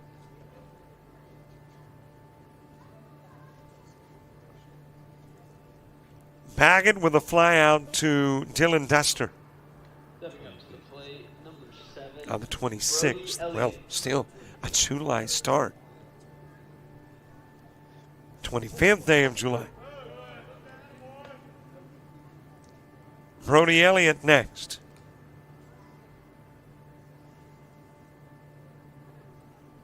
You know, actually, I could see the logic in being in session in the cooler or not quite as hot part of the year. I don't quite understand late July. I mean, you've got an August.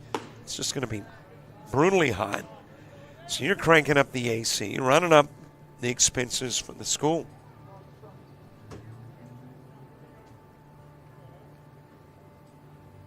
You got PE in 100-degree weather. Elliott on his way to second, and he will get their compliments of the bobble in left field. Probably a single, but dropped by Oliver in left. And Elliott will wind up at second. Number 6, Timothy Nelson. Timothy Nelson coming to the plate from Shades Valley.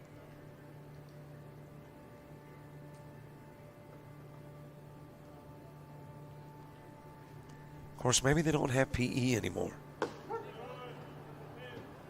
If you drive around communities, heck, when I was a kid, that's what you did. That was your exercise, was outdoor activities. You just don't see many kids outdoors anymore unless they're playing an organized sport like this.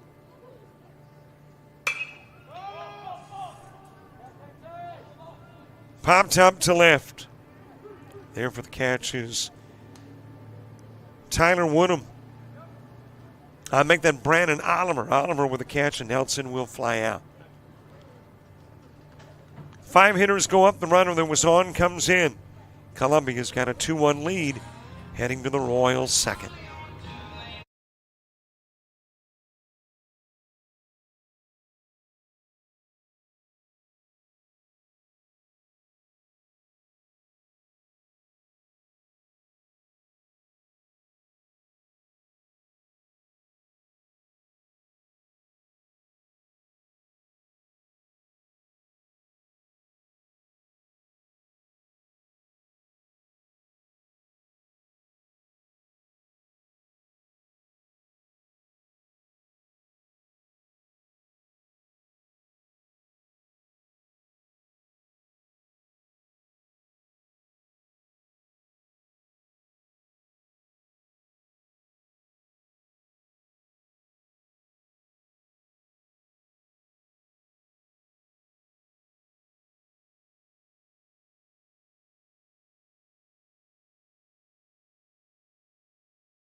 Bottom of the second, Tyler Butt starts it. Got a base runner on.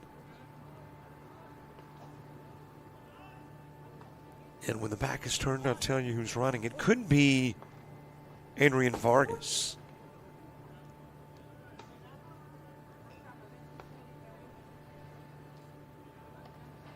Tyler Butts from Oneonta. Or it could be another hitter. Or runner like Sappington. Gunnar Sappington doing the running.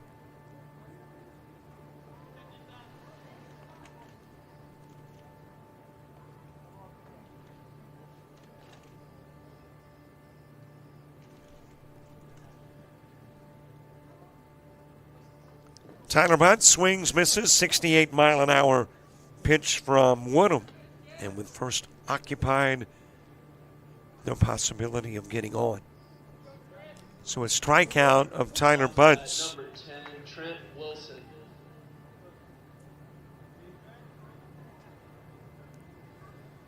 One away for Trent Wilson. Sappington taking off for second, but will make the U-turn and go back to first after the fouled-off pitch from Trent Wilson.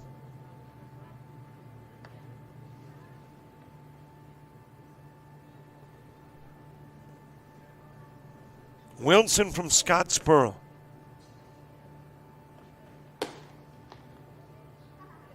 .2025 grad, catcher, 5'11", 185.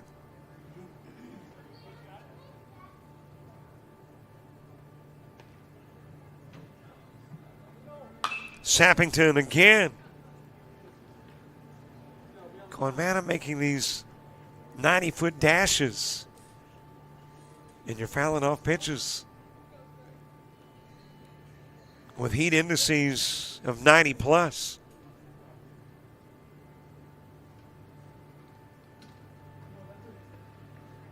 Here he goes again. This time no swing. In with the stolen bases, Sappington.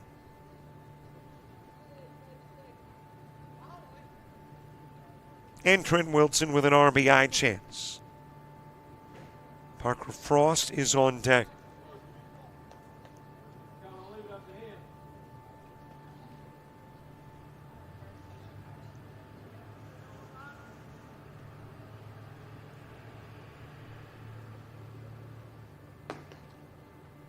High and away with the offering to Wilson.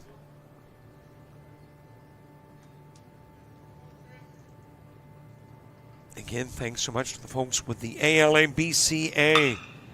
The opportunity for the 5th straight year to be here in Troy. Wilson with a base hit that will bring in Sappington. And Team Royal will tie things up at 2.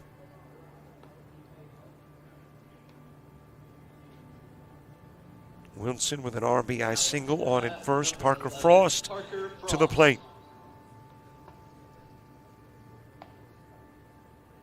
Garrett Holland to the on-deck circle.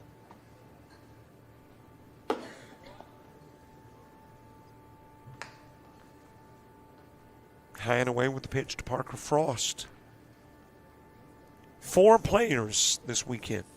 And I'm calling it weekend. I know it's in the middle of the week. But there's no term, I guess. Kind of like weekend for midweek. Unless it's midweek. But can you say this midweek, whereas you can say this weekend? Is that appropriate grammar? Not that I've ever been guilty of sticking exclusively with appropriate and proper grammar.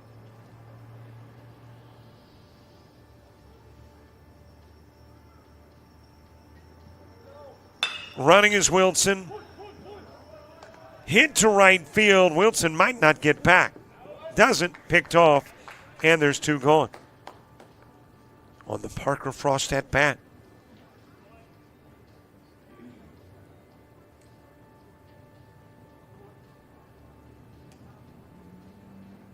Now to bat number 13, Garrett Holland. Garrett Holland to the plate. Tyler Woodham getting a second inning of work in. Fielded over at third by Cohen Sampley. Sampling will go to first with a throw, get the out, and was headed to the dugout. But you got one more hitter coming to the plate. Up to bat, number 14, Evan Lightsey. Evan Lightsey next.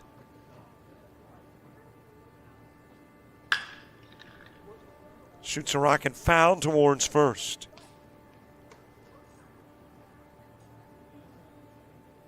See, these are the things that I ponder. The weekend, the midweek.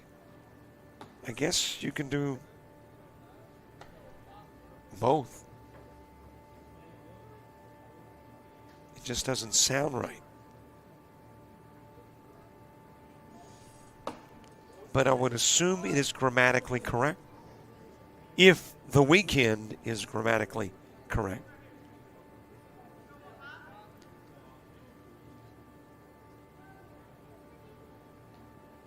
That will hit line C. All right, let me give it a try. We've had 4 hitters go 2 for 2 the midweek. See? Is it just me or that doesn't flow?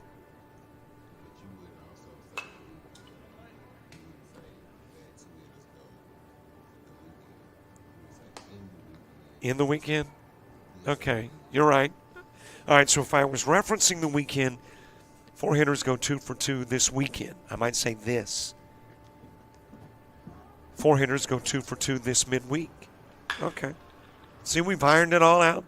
It's not just about baseball. Not just about getting guys in front of coaches and scouts and getting better at what they do.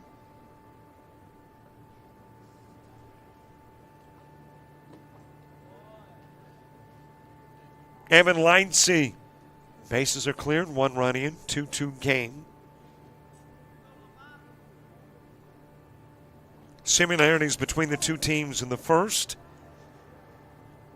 And it looks like you might have some similarities between the two in the second.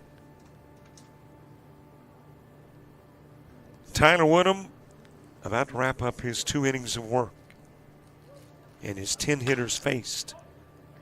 Popped up on the infield. Catch made at short. Lightsey will fly out. A run's in, and it's a 2-2 game. We head to the third on JockJive.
Top of the third, Easton Grace with a fly out to center field.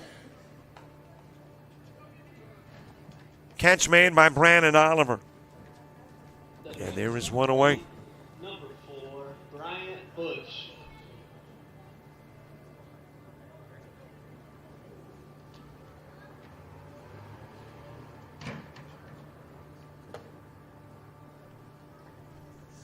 Brian Bush from Headland to the plate.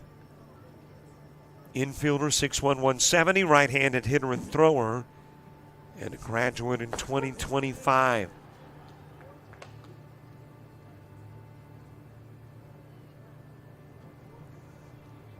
And those similarities we talked about in the first carry over into the second. One base hit for both teams, one run for both teams. The run comes in on the added runner for both teams.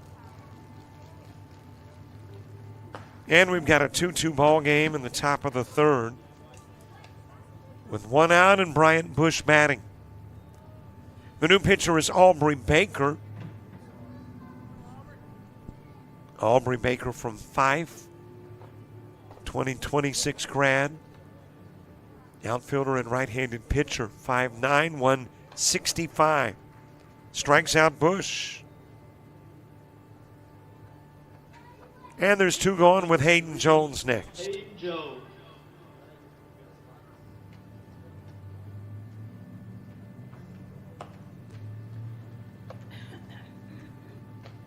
Landon Scott, Aubrey Baker's predecessor, 2 innings of work.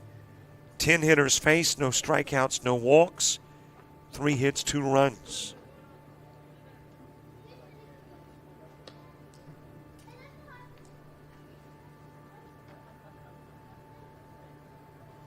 Baker and Jones tangling here in the top of the third.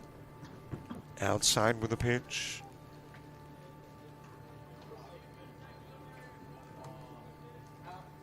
Troy University. Troy, Alabama. Recently renovated. I think they had the renovations complete from the start of this collegiate baseball season.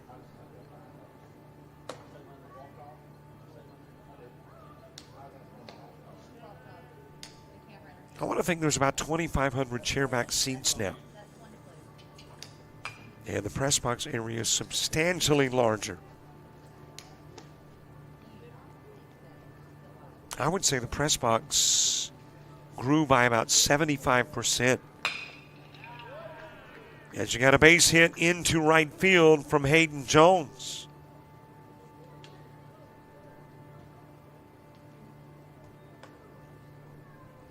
And Zach Ship coming to the plate. Now to bat, number 2, Zach Ship. Ship from Grissom, 2025 grad outfielder, 5'10", 160. Right-handed hitter and a right-handed thrower.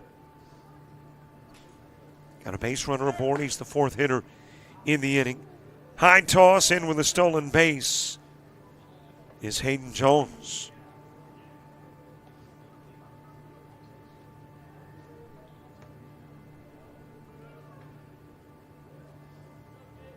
And in addition to what you see here at Troy, as far as the luxury boxes and the press box level, there are lower levels that now house like the coaches' offices and more. Get a nice rotunda.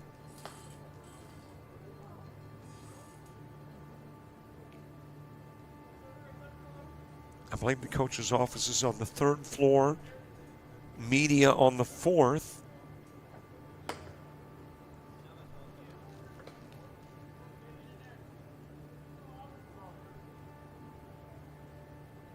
Two and 0 the count on Zach Ship.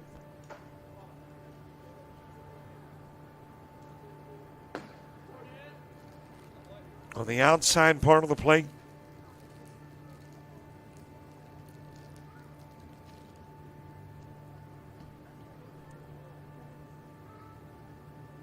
and in center field, an addition. As Jones will go to third, get there safely. That will hop out of the mid of Shankles and allow Jones to come in to score.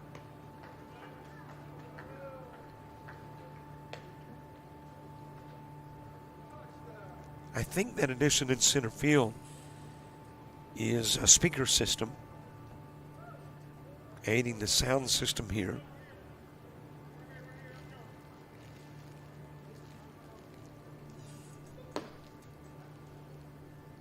And like most campuses, there is typically always some form of construction.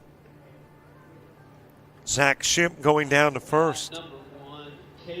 Getting the free pass as we get to the 15th hitter for Team Columbia. Caden Boutwell.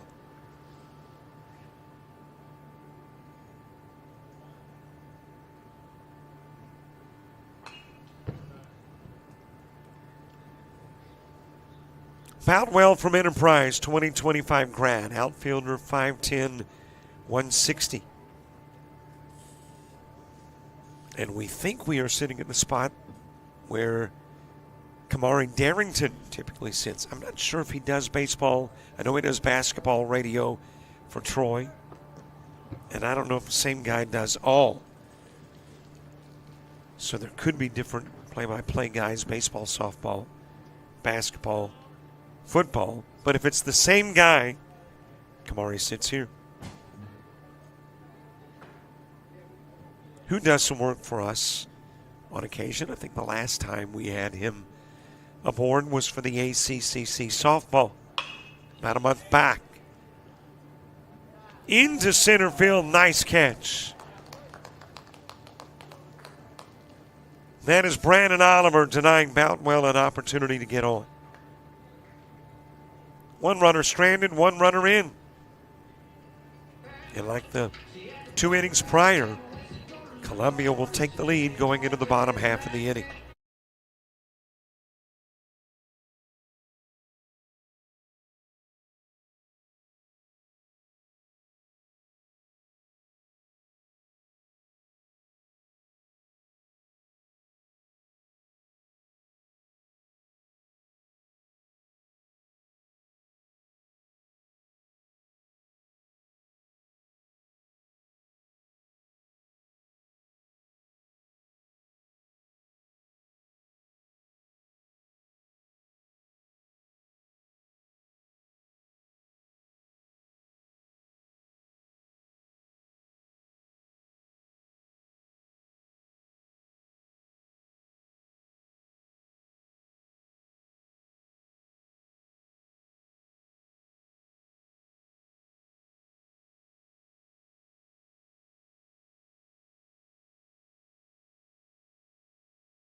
We get the bottom of the third underway. Kicking it off is Brandon Oliver. Well, the first 2 innings were similar. If that be the case in the third, we can predict what happens in the bottom part of the inning. A run will play.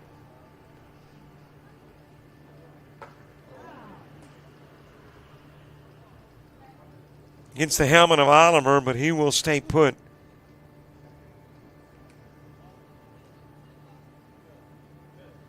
But be given the opportunity to shake off the pain. And 2, in Monday's speeches and information sessions, they'll tell you, and here we're seeing an example of it, that if hit by a pitch and it's too painful, you can go back to the on-deck hitter or the on-deck circle. And the next hitter can come to the plate, and then you come back.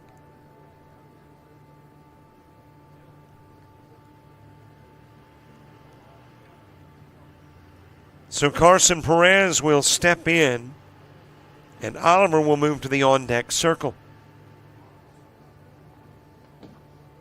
I wonder if Oliver picks up where he left off, or if he gets an altogether new count. I'm thinking he gets an altogether new count. Ground to short, Perez. He'll get on compliments of the throwing error by Cohen Sampley.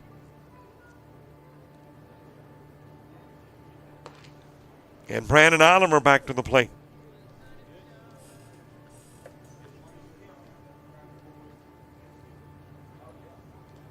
Well, if you get into an 0-2 hole in the showcase, then just get hit by a pitch.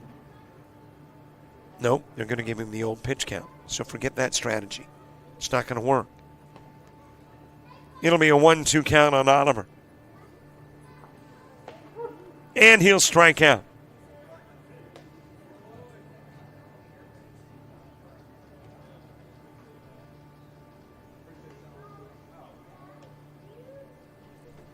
One away, third hitter in the inning, Riker Shankles coming to the plate. Riker Shankles.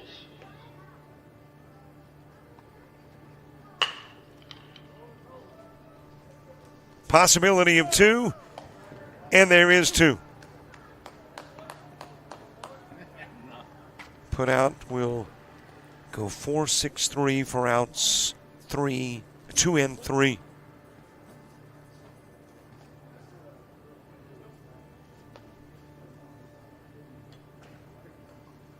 Dylan Duster to the plate.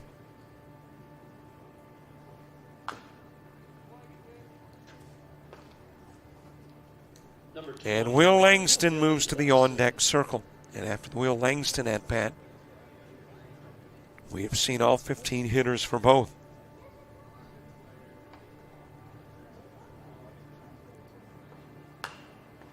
Fouled away by Duster.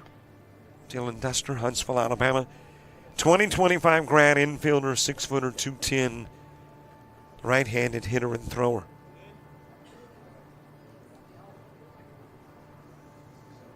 Colin Phillips from Headland, the new pitcher. He is a right-hander at 6'2", 190.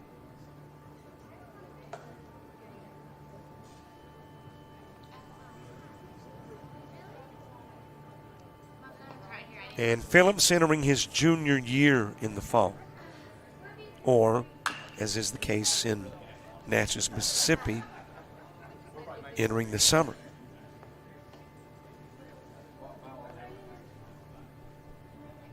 I guess it doesn't really matter when you start or end. You've got a certain number of days you attend class.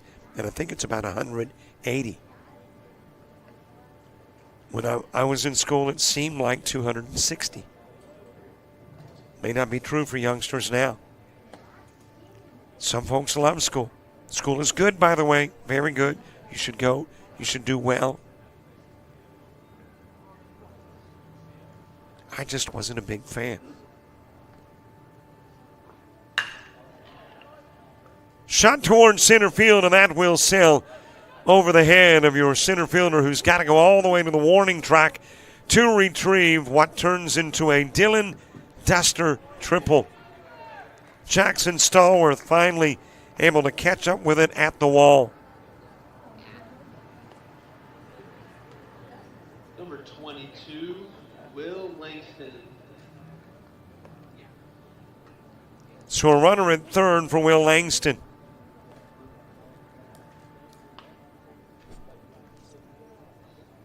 Langston from Vestavia Hills.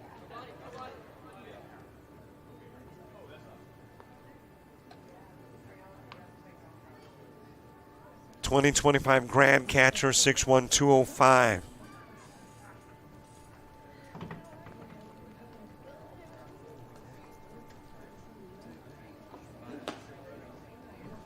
Inside with the pitch.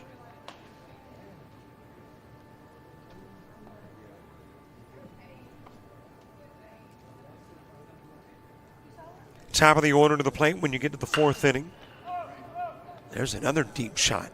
And that is going to hit in left center field. It'll bring in Duster. Turn into a Langston double. Driving the tying run. And that's been one consistency throughout this game. A run on the top and a run in the bottom part of each inning. And we go to the fourth in a 3-3.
Top of the fourth, top of the order. Got a base runner on. Jackson Stallworth hitting.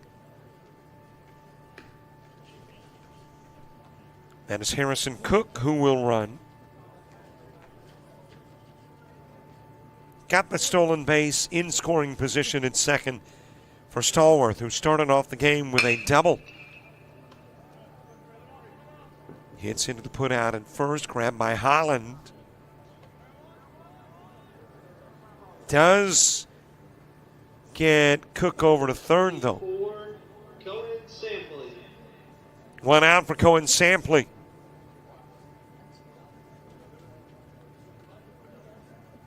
Sampley with a fly out to right field. Lucas Kelly to the on-deck circle.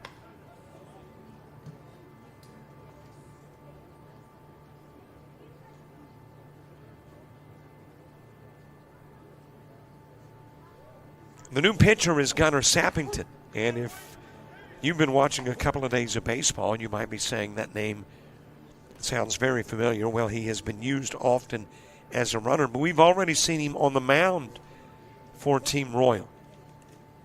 In the first Team Royal game against Team Black, he pitched the first 2 innings.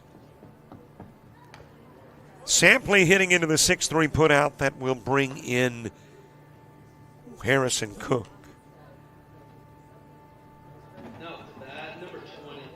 So Sampley with the RBI.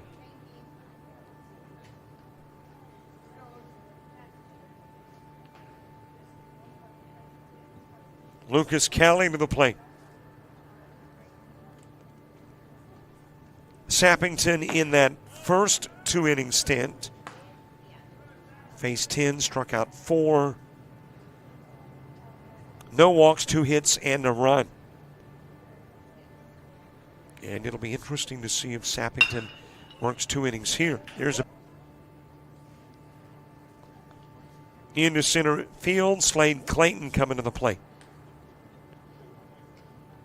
Aubrey Baker, who preceded Sappington on the hill, worked an inning. Slade Clayton. Faced 5, 1 strikeout, 2 walks, no hits, 1 run.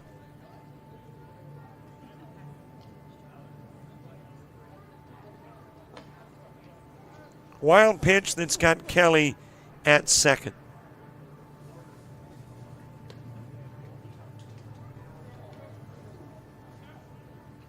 Blaine Wood on deck.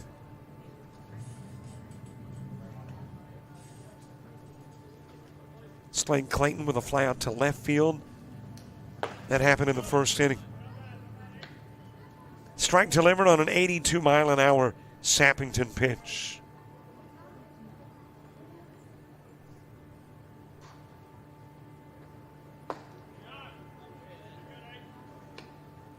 Speaking of cool first names, I don't know what it is about the name Slade. That just fits into the cool category for me. Slade Clayton with a base runner at second, Kelly. And Kelly is off to third, 90 feet away from changing the norm.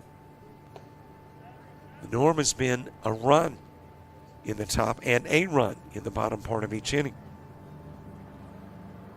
But a run is already in.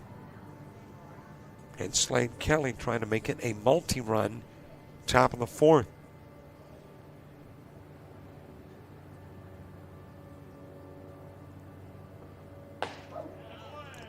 Strike 3, 84-mile-an-hour pitch gets Clayton. Blaine Wood to the plate from G.W. Long. Number 14, Blaine About to Wood. become a junior infielder, 5'10", 190.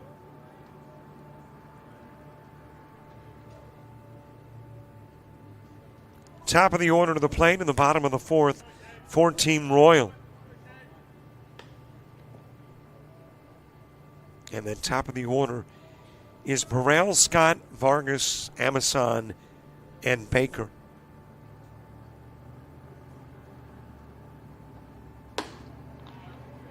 Check this swing, pitch high and away. Count goes to 2-0.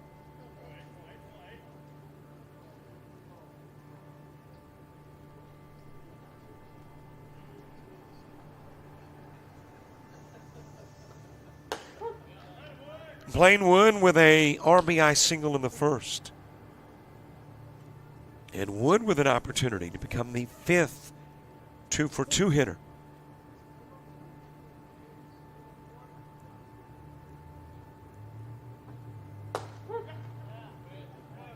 Another strike to even the count up at 2. Both teams with 3 runs and both teams at this point stranding 2. Swing a miss. Wood will strike out. And then runner Kelly stranded over at third.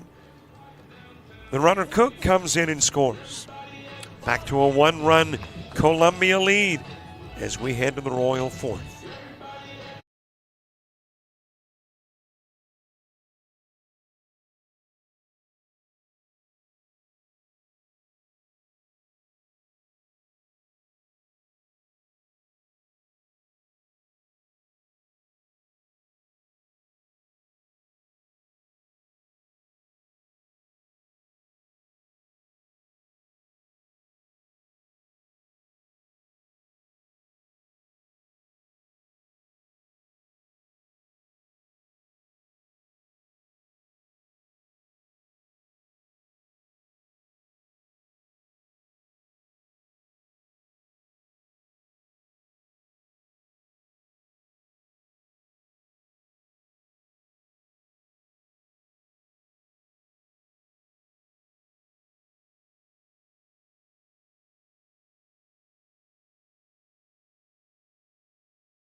Top of the order, Josh Burrell starting it off. Got a runner aboard.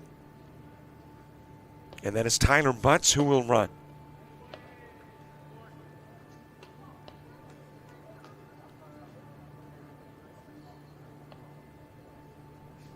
Let's see if it happens again, if Team Royal responds to the run in the top part of the inning and ties it up at 4.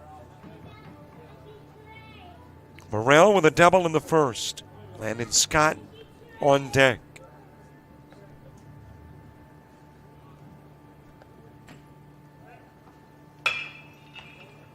Up the middle, that is off the mid of Phillips.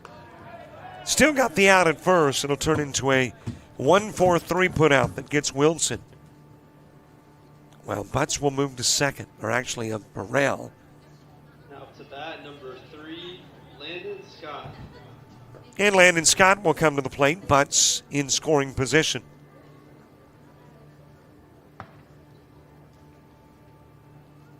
Landon Scott with an RBI single in the first.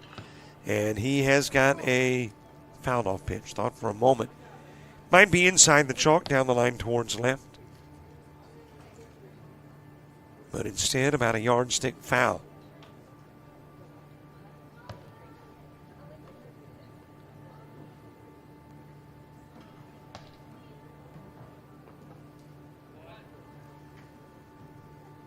Colin Phillips putting the finishing touches on his second inning of work. In that first inning, gave up a couple of hits, struck out 1, and allowed a run. Hit to left field. Shoulder high catch. Made and left by Zach Shipp. And Trent Wilson with a flyout. I'd check that. Landon Scott. Boy, I'm such a creature of habit. I have marked Tyler Butts on, who is actually the 6 hitter, and keep going to the 7 guy in my scorebook when it was actually the 2 hitter, Landon Scott, that lined out to left. Butts to third, Vargas at the plate. I know, providing too much information. Just explaining how the blunders can occur in the world of Robert.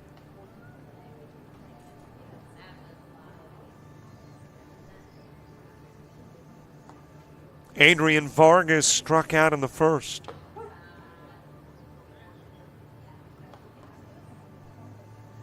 Well, let's see who's got a shot at becoming the 5th 2-for-2 hitter. Trent Wilson and Will Langston for Team Royal. Brody Elliott for Team Columbia.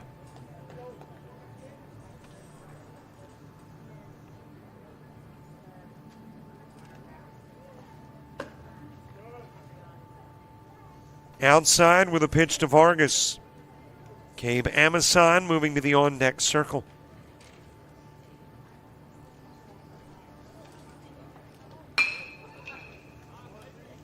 Over to short. Whip to first. Run comes in. Vargas hitting into the 6-3, playing short. It is Hayden Jones at the moment for Team Columbia.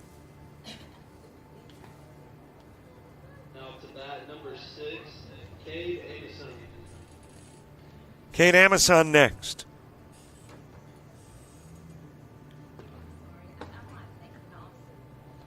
Amazon struck out in the first. 0 for 1 in the game. That tying run in. It's a 4-4 game. 2 hitters trying to give Royal their first lead. One of the 2 is Amazon, and he won't as he grounds into the 1-3. And Aubrey Baker will come to the plate next.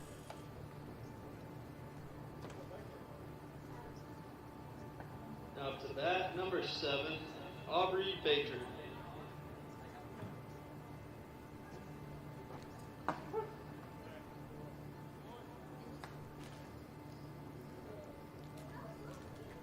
We will see if Gunnar Sappington works the 5th. He had a couple of innings yesterday and worked the 4th. And it's thrown away on the Baker at bat, and he's going to try to get all he can out of it. On his way to third. He'll come to the plate. Error gets him on. And the tag out keeps us tied at 4. So to the 5th we go. Similar story. Game tied, this time at 4.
Blake Westry.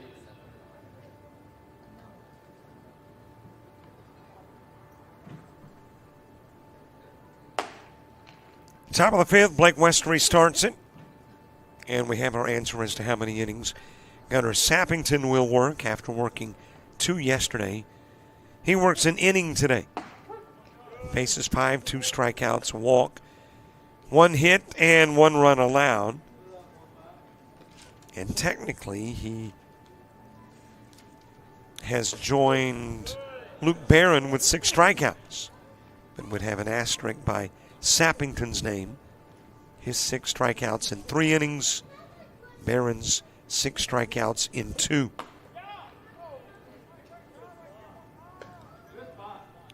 The new pitcher is Brandon Oliver. Brandon Oliver from Fort Payne, 2025 grad. Outfielder, right-handed hitter. 6'1", 175.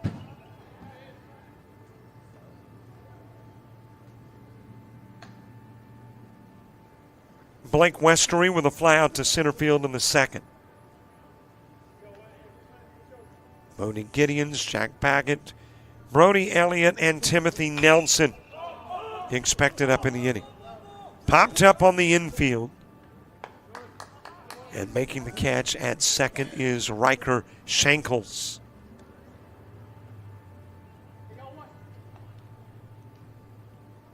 Number 10, Bodie Gideons. 1 away from Bodie Gideons. Gideons with a sac fly to center field. That happened in the 2nd. It drove in the additional runner. And at that moment turned it into a 2-1 game.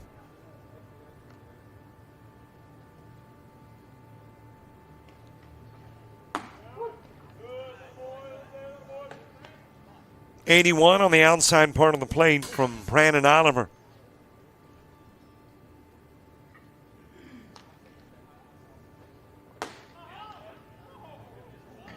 A little outside with the offering. Gideons followed by Baggett.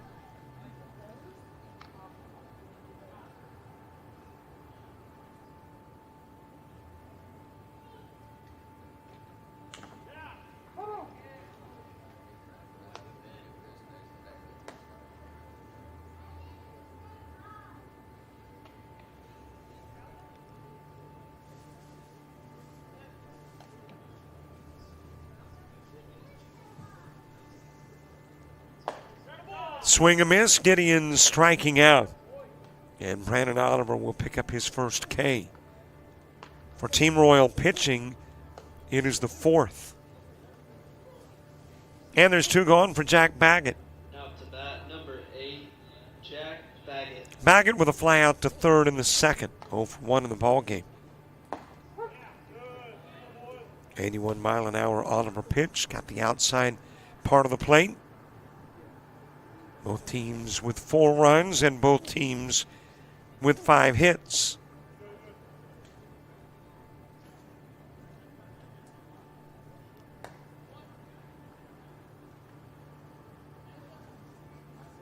Jack Baggett from Pike Liberal Arts. He will be a junior this year. Catcher at 5'11", 190. Down the first base line. Nice stop by Lightsey. Gets to the bag unassisted.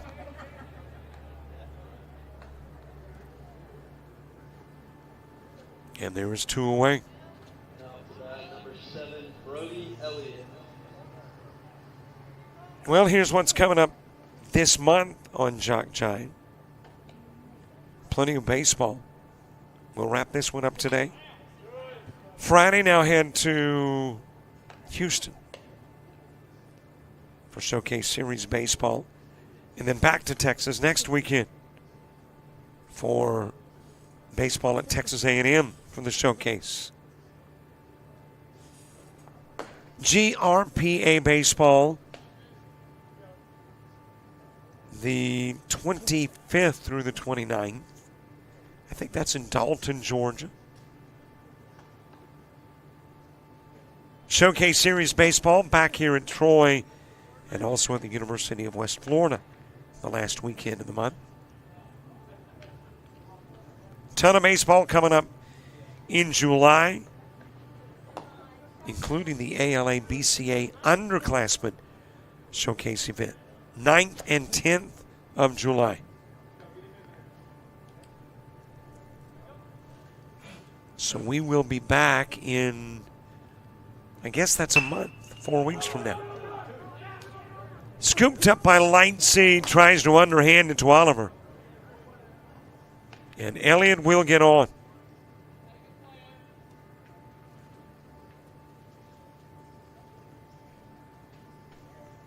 All right, James, how do you score it? I'm leaning towards an E, but there could be an H mixed in there. Number 6, Timothy He says it's a Nelson. base hit. Brody Elliott is on. Well, see, that's huge because that makes him the 5th 2-hit performer. Goes 2 for 2. Right back up the middle to Oliver. And Nelson grounding into the 1-3. One runner is stranded. Nobody scores. First scoreless top part of the inning. Bottom part with Wilson, Frost, Holland, Lightsey, all coming up for Royal.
Bodie Gideon's the new pitcher for Team Columbia.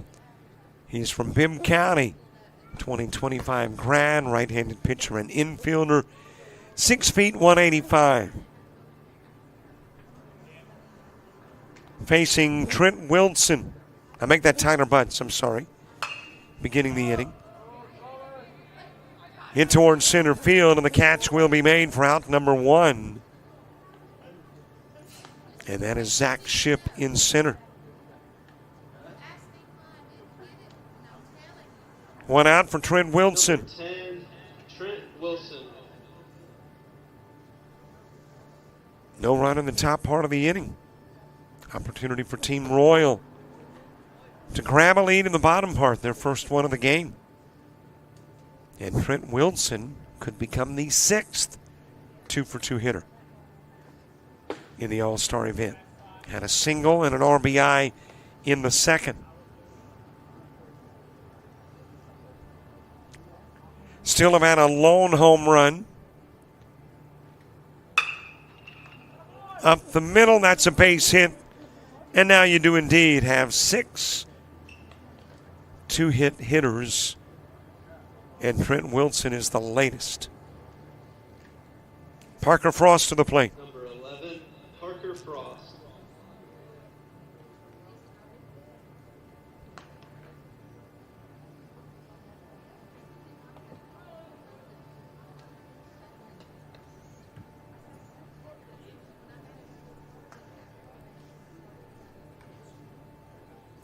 Frost with a line out to right field in the second.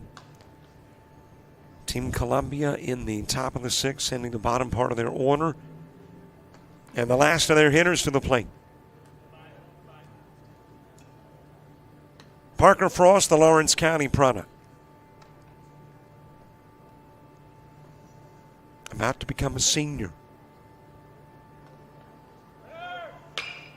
Wilson will take off. That's a high fly ball. Left field, and it will leave the park.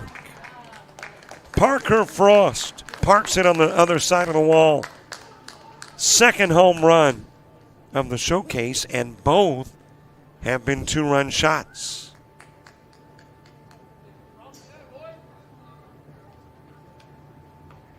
And Team Roy claims the lead. Number 13, Garrett Holland. I think Cole East was the other. Yep, had a 2-run shot in the second inning for Team Forest. Brought in he and Sutton Phillips, and now Parker Frost. 2-run shot, 5th inning, brings in he and Wilson.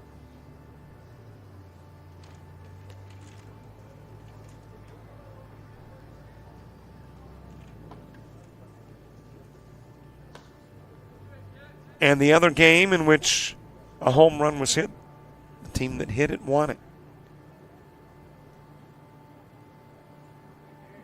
And in the second game in which a home run is hit, the team that hit it now leads it.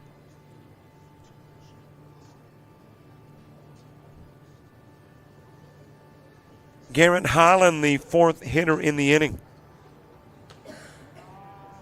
Kevin Lightsey is on deck.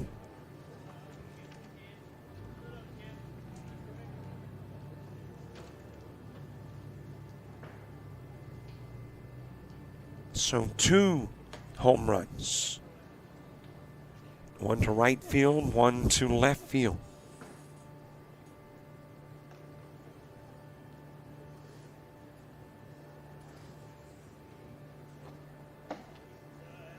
Swing and a miss by Holland.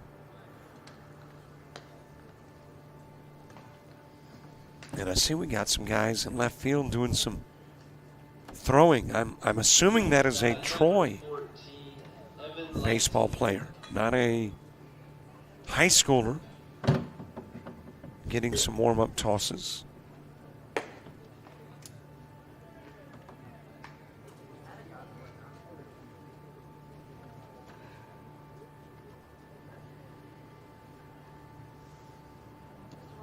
Over the head of Garrett Holland. I make that Evan Lightsey. Holland out number 2 in the inning, 4th hitter. And Evan Lindsay to the plate, who popped out to short.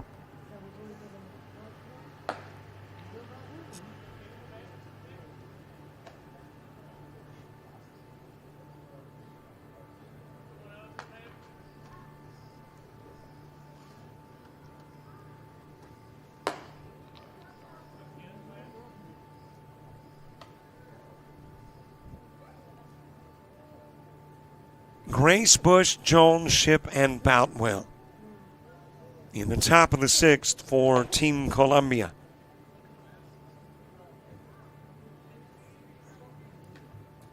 And apparently that was one of the most unassuming pitches on part of the plate to take care of the inning. Lightsey striking out. And the first lead of the game for Team Royal takes us into the 6th.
Easton Grace, first pitch. And what a nice play made over at first by Garrett Holland. Reached over the railing in front of the first base dugout and gets Easton Grace to pop out.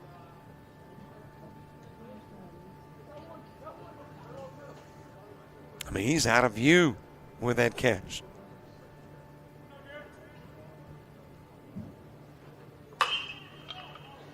Shot towards left field, and there's not a left fielder. Okay, you see a little bit of everything in a ball game. I may have seen something I've never seen before. We don't have a fielderman left. And it is now Team Royal going, hey, who's supposed to be over here?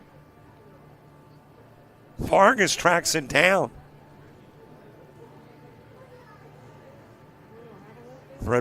Brian Bush with a triple.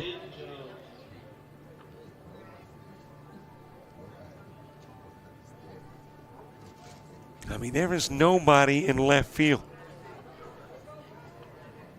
There is now. Carson Perez will go over to left. And that's not to suggest, by the way, that Carson Perez was supposed to be the guy there to begin with. I mean, you got a lot of players that are alternating in and out. And who knows where the miscommunication came in. But here's what it did. It got Bush to third. It brought in the run that cut the lead in half. It put the tying run 90 feet away and ties the game at 5. That is a wild toss. And it'll be charged as an error that gets Jones on and Bush in. Now at the bat, number 2, Zach Ship.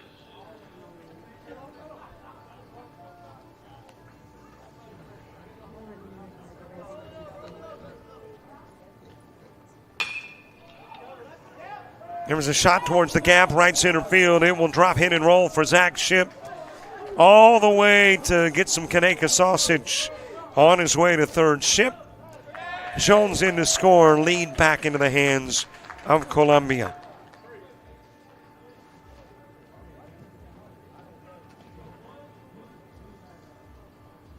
Number 1, Caden Boutwell coming to the plate. Well, you go back to that Bryant Bush at bat. The right-hander who didn't have a left fielder. I bet he knew there was nobody in left. And he's like, you know what? I can drop something routine over towards left field and just run. Strike delivered to Caden Boutwell.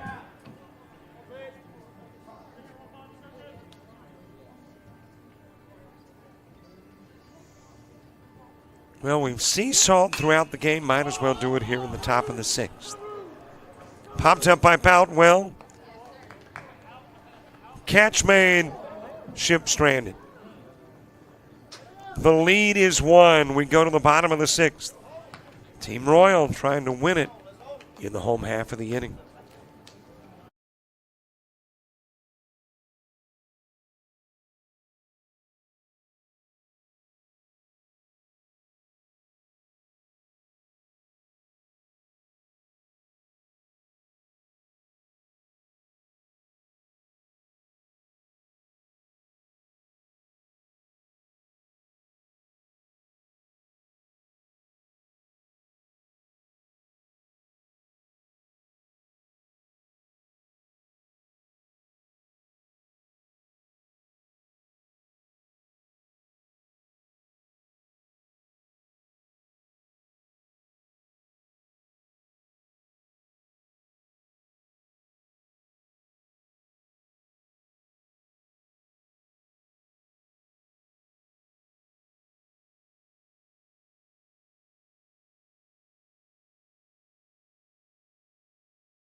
now to bat, number 15, Brandon Oliver.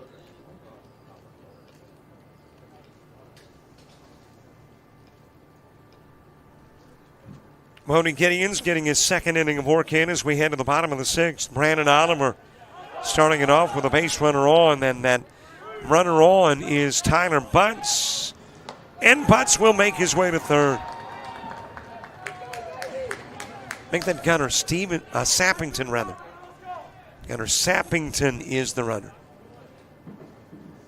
Tyler Butts ran in the 4th. Sappington running in the 6th. Swing and a miss by Oliver. Team Cardinal already done for the week or for the midweek.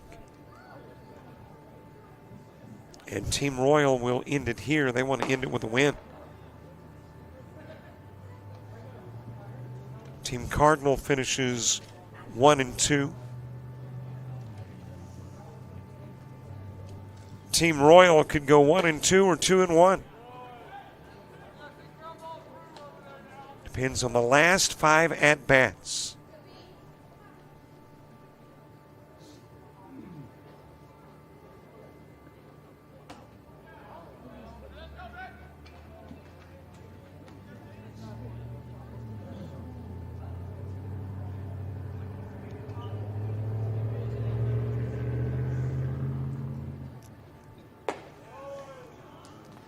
High and away, walk given to Oliver. Tying run at 3rd, winning run at 1st for Carson Perez.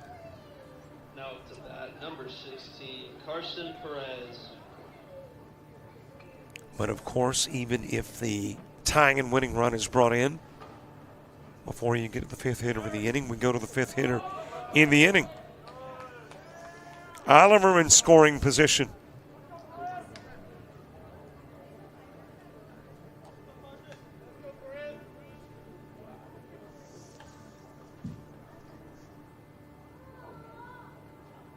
Perez reached on an E6. Line to third. Long look by Sampley. Throw back to the plate. Won't get your runner Sappington. Oliver will go to third.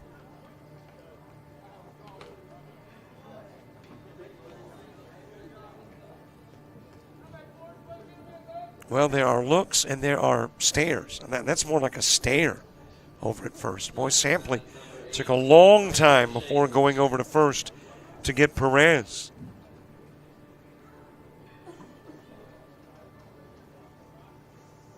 Riker Shankles to the plate in a 5-5 game. I make that 7-7 game. Boy, I got stuck on all those innings with one run. But we got a 7-7 game.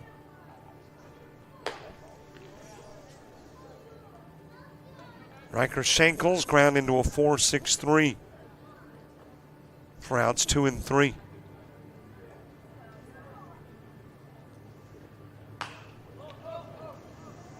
Popped up and in front of the dugout.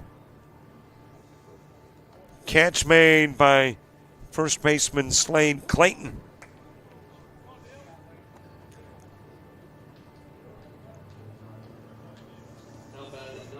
Ending in a tie would be a first. We don't have a game this weekend or this midweek that has ended in a tie.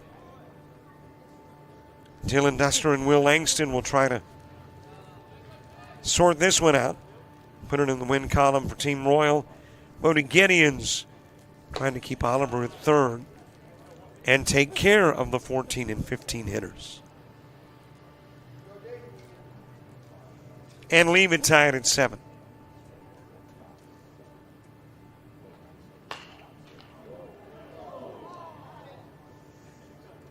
Hit foul in the direction of Andrew Porch.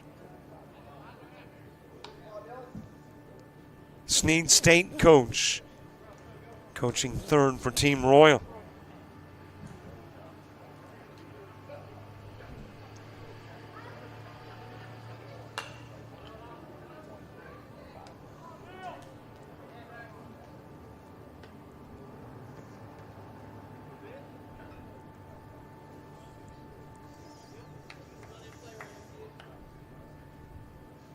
Dylan Duster with a triple and a run scored in the third.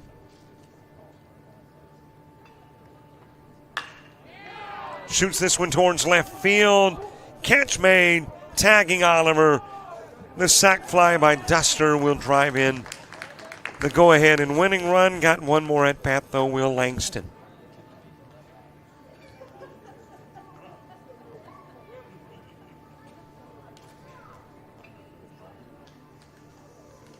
Eight-7 Team Royal lead. They'll win it by 1 or 2, depending on Will Langston. And Duster, by the way, the 6th hitter, going 2 for 2. Will Langston, 1 for 1 in the game. RBI double in the third.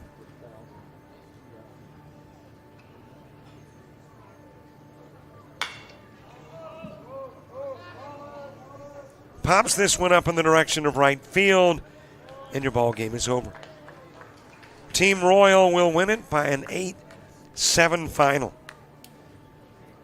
Had a game earlier that was won in the last at-bat. As a matter of fact, the game prior. This one won in the next to the last at-bat.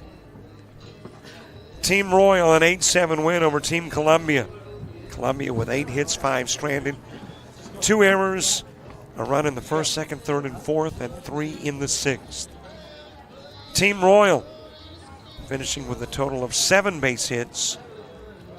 They will leave 2 on. No errors committed. They too will run in the first, second, third, and fourth. Couple of runs in both the 5th and 6th. Game 2 over. Game 3, Black and Forest, slated for a 1 o'clock start. We will see you then. It's all part of day 2 of the ALABCA Upperclassmen All-Star event.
Welcome back. Couple of unbeatens, Team Black and Team Forest.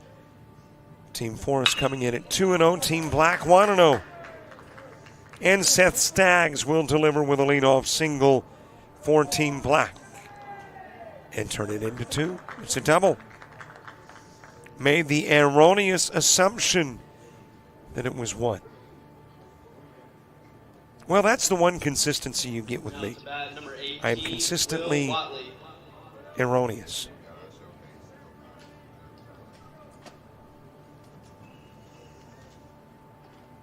Will Watley coming to the plate.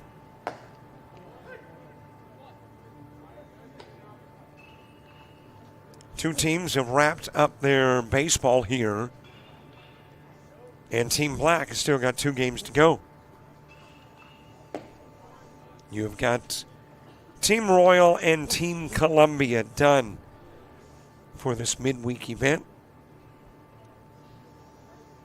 Team Forest, this is their last game. Team Black's got 1 more. On the hill for Team Forest is Griffin Wynn, another Fort Payne product. 2026 grad, first baseman, right-handed pitcher, 5'11", 185. Right-handed hitter, right-handed thrower, facing Will Watley. And Will Watley will strike out. And we've got this game on time, started at 1 o'clock without umpires. Number 17, Evan Pitchin. Evan Pitchin coming to the plate, or Pritchett rather.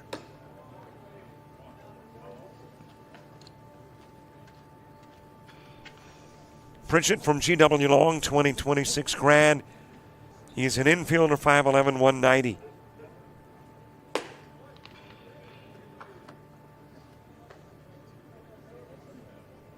And is that Johnny Johnson umpiring behind the mound? It is.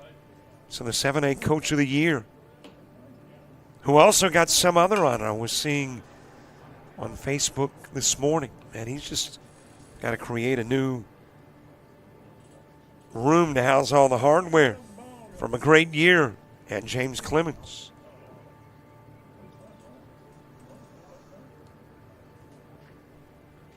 Evan Pritchett with a base runner at second. That is Seth Staggs.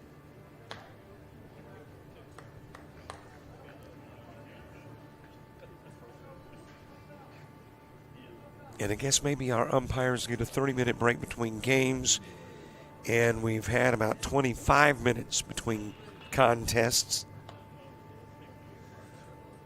So I'm making the assumption that the umpires will be here before the end of the ballgame.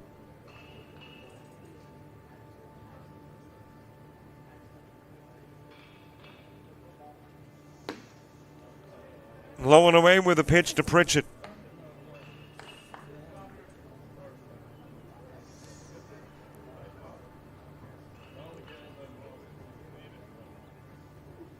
Third game of the day, 2 more to go. Columbia and Navy, Navy and Black. And here come those umpires.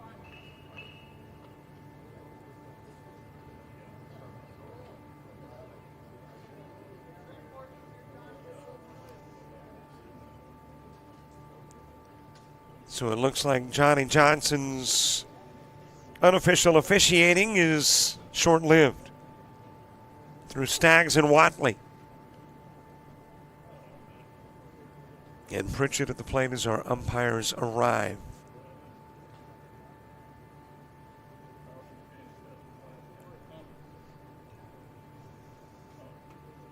Well, it is warm in Troy, so you probably need a 30-minute break in between. Hot out there on the diamond.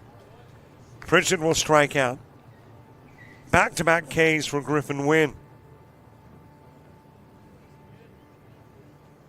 And Caden Norwood to the plate. Now to bat, number 16, Caden Norwood. Well, what this matchup between Black and Forest means, I believe, I'll have to go back and recheck, but it means that only one team will be unbeaten or can be unbeaten. because there are only 2 unbeatens coming in.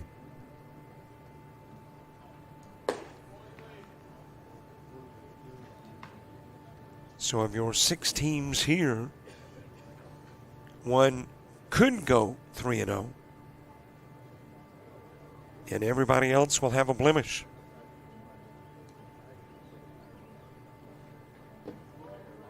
Low pitch to Caden Norwood. Norwood from Lawrence County, a catcher, 2025 grad, 6-footer, 195-pounder.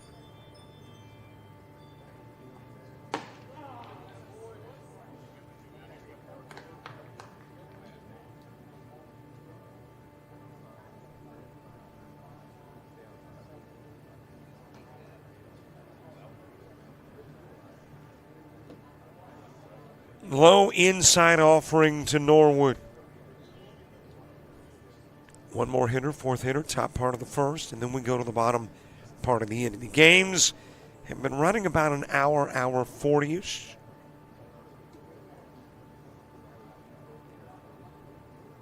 Yesterday's last game had a 6 p.m. scheduled start time, started at 6:07.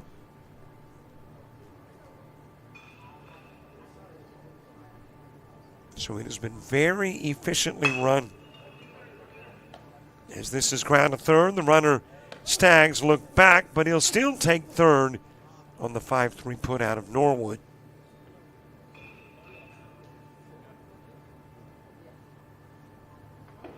Now up to bat, number 15, Gage Nelson. 4 hitters and the 5th one to the plate. Gage Nelson.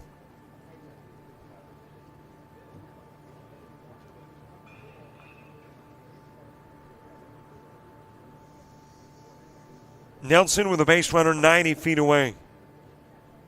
Outside with the pitch, 2 home runs hit in this midweek event. And the second of the 2 just wrapped in the game prior. Parker Frost with a 2-run home run. Both home runs have been 2-run shots. Cole East with 1 yesterday. Parker Frost with 1 today.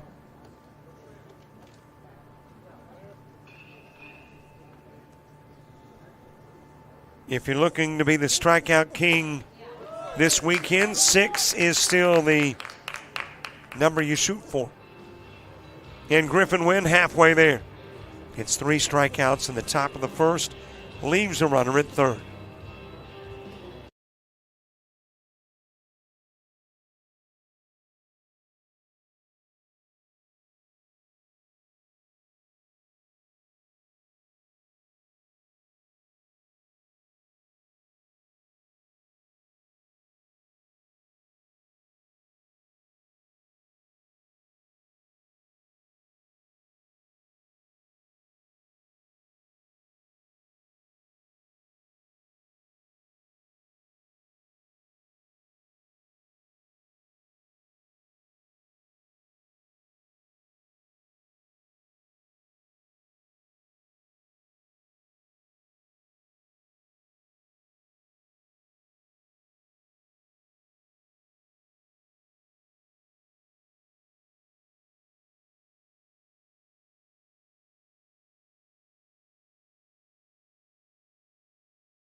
Bottom of the first, Blake Griggs will start it off.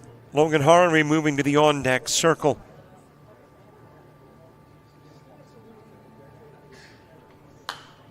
Nobody scores in the top part of the inning. Staggs with a leadoff double. Got to third, and that was where he was left. Will Sparks pitching for Team Forest. I make that Team Black. Will Sparks from Fairhope. 20-25 grand, right-handed pitcher, 6'3", 195. He's a right-handed thrower, but a left-handed hitter.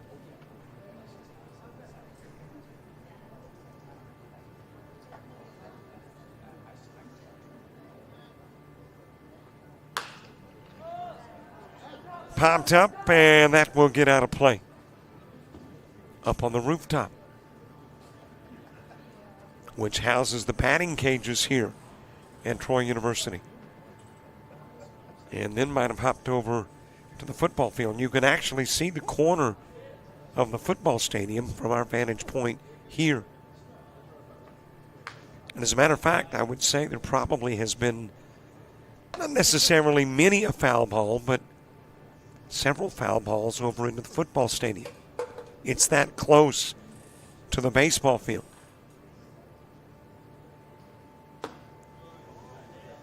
Outside with a pitch to Griggs. I do like what they have done here at Troy University with the renovation of the press box area. As it is sent towards center field by Griggs.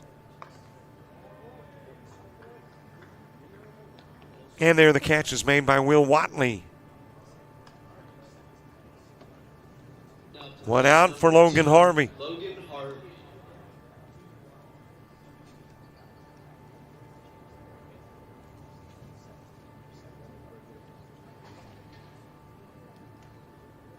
Aiden Story moving to the on-deck circle.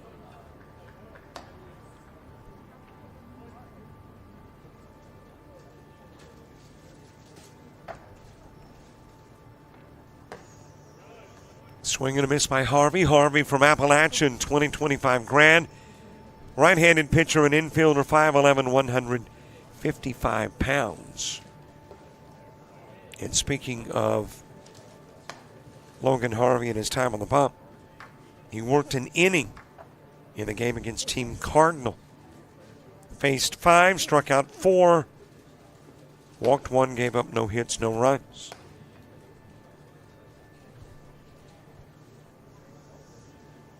At the plate in this one.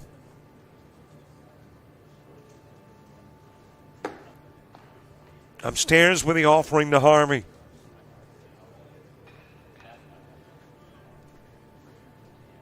Aiden Story on deck. Situated right here amongst most of the Athletics. Jim used to be kind of catty-cornered to where I sit to my right. Now I think it is actually behind the baseball stadium. Mentioned the football field to my left. Hop, skip, and a jump down to the softball field.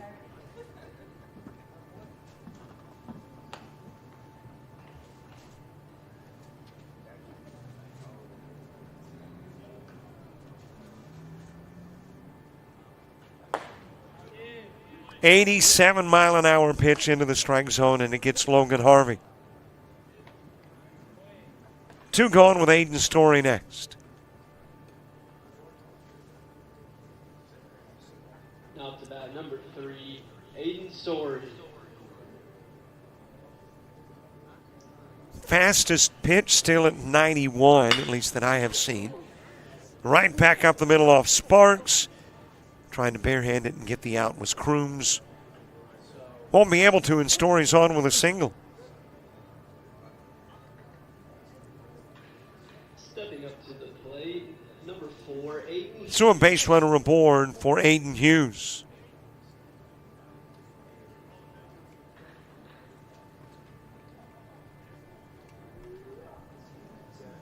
And to the on-deck circle moves Paxton Stallings.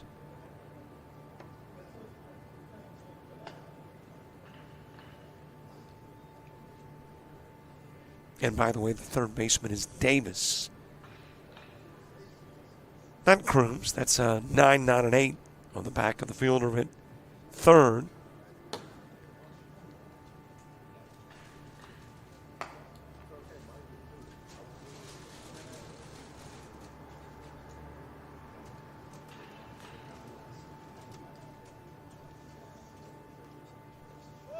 Will Sparks pitch. That'll go to the screen. 85 miles an hour. And Scott Story headed to second. And now in scoring position, trying to give Forrest the lead early in this one. Of all the games played thus far, only one game in which one team goes double digits. It was Team Royal in a 10-6 win over Team Cardinal yesterday. That's been the lone double-digit performance by a team.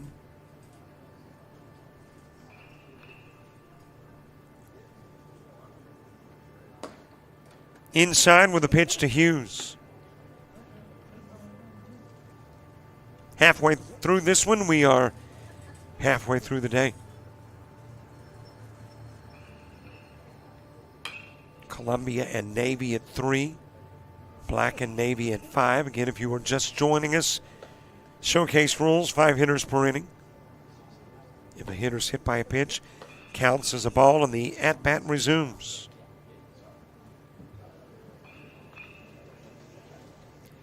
And there will be a home half for the last inning, regardless of the score.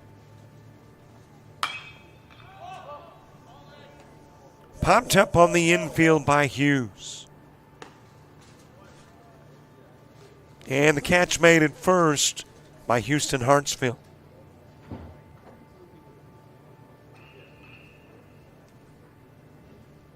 Now to bat, number 5. Fifth hitter in the inning, Paxton Stallings.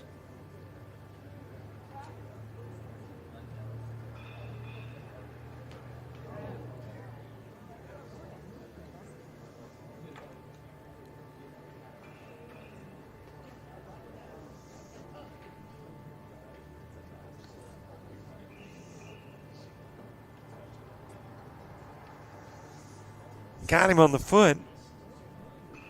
Looked like he thought it was about to get him in the hindquarter area.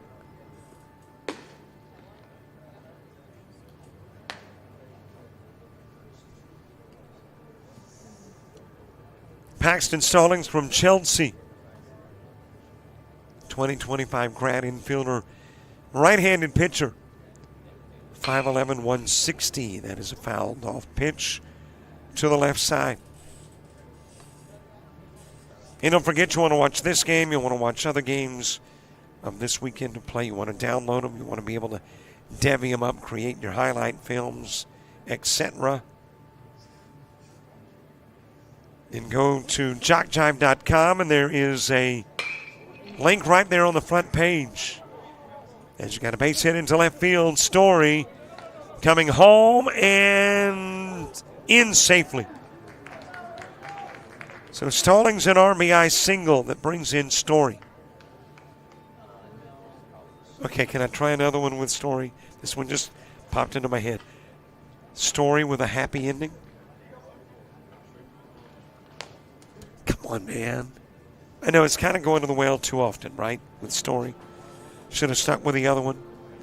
Let it be, as the Beatles once sang. We're going to the second. It's a 1-zip ball game. Team Forrest.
Robertsdale product, Andrew McDaniel leading off the top of the second.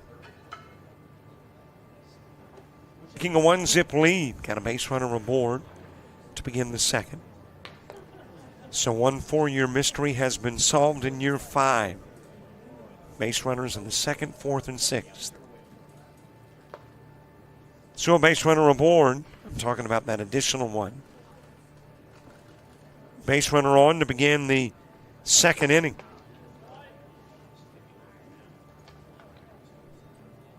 And it is Seth Staggs.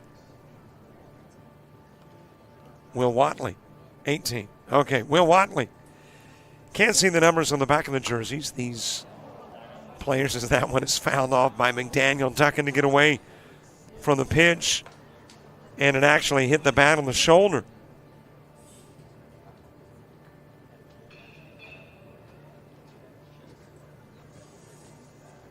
And you got Andrew McDaniel kind of upset about it, but hey, that's probably the only way I could get a base hit. But it is fouled away by McDaniel. I need to stop, right? But it is true. It is true. I believe that is Casey Underwood, by the way, who's been up in the box. Did he open the door? And then parted ways. Snead State, I think, 2 years removed from winning the ACCC. It could be 3 now. And we were there for an ALABCA game of the week against Shelton State. High fly ball to the right side. And McDaniel with a fly out. Watley will go back to first.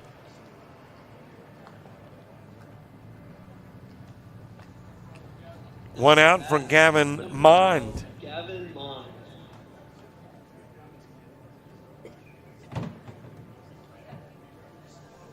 Had an opportunity to meet Gavin's mom in between ball games. Appreciate she and the family watching the game.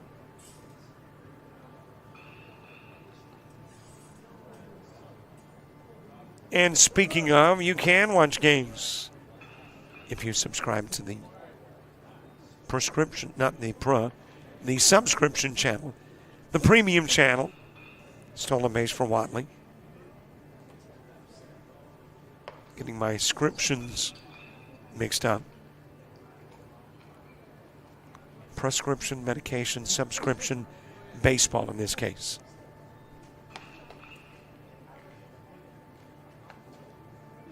Watley in scoring position, trying to tie the ball game up.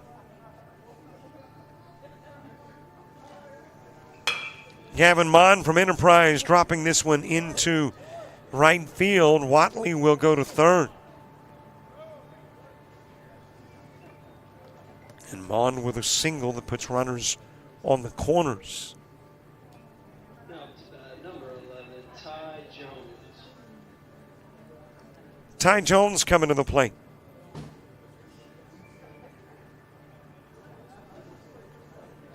Ty Jones of Lee Scott Academy, 2025 grad. Infielder at 5'9", 180.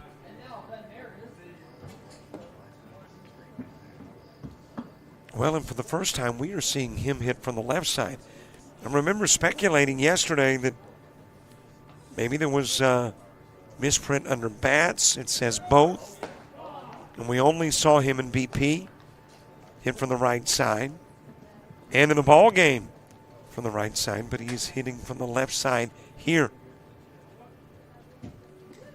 Meanwhile, Mond goes to second. Jones with a couple of RBI chances. Lines it to second, and the runners will hold.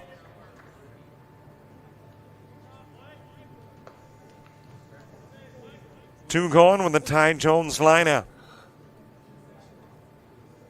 And the fourth hitter in the inning, Gage Davis to the plate. Up to that, number 9, Gage Davis. I mentioned the ALABCA game of the week 3 times this year. We went to junior college locations. LSU Eunice and Central Alabama, Shelton State and Snead State, LBW and Bishop State. And then the remainder of the games at high school venues.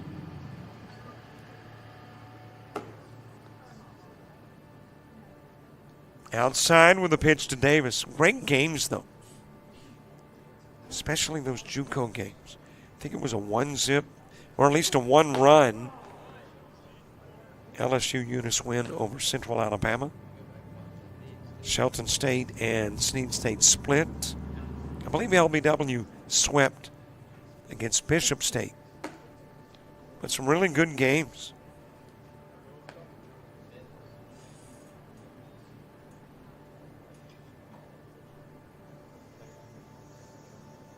Gage Davis with a couple of runners on. There's a base hit into center field. The game will at least be tied. How about a lead? And now Davis going, if I can get back to first just ahead of your new pitcher, who is Eli Boutwell. Check that. Not pitcher, first baseman. Boutwell fooled me. He was out near the bump. Thought he was the pitcher for a moment. Number 8, That was close, but apparently nibbled the trousers. So Davis with a single, tagged out, trying to get back to first, drives in 2.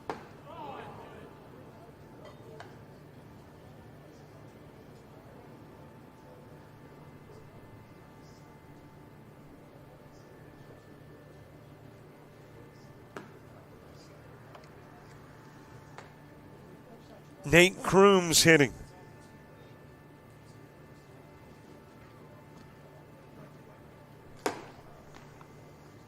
Crooms from Bayshore Christian. He'll be a senior this year, first baseman at 6'1", 205. Check swing, sends the pitch foul.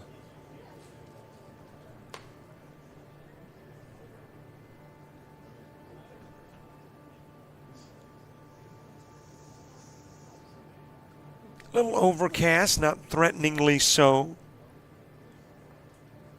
On a Wednesday in Troy, and out will go Crooms. 2 runs in, the lead is flip-flop back over to the other unbeaten team, Team Black, leading at 2-1 going to the bottom of the second.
Bottom of the second, a base runner on for Logan Coppage.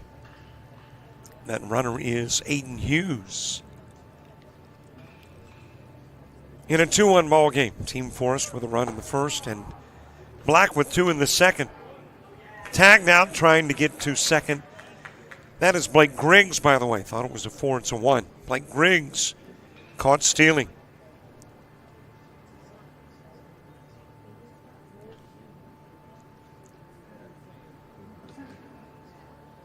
Logan Coppage might have had that left hand on the bag before the tag. Sent out a play by Coppage. That is next door. Used to be able to see what the building was. Seems like it's for some kind of international studies. Of course, with the renovations to Troy University, can't see around the corner anymore. Can't spy on folks elsewhere. You can see the roundabout,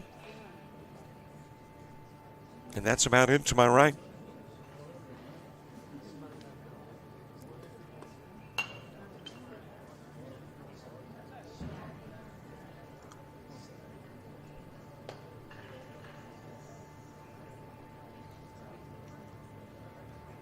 On deck hitter is Sutton Phillips.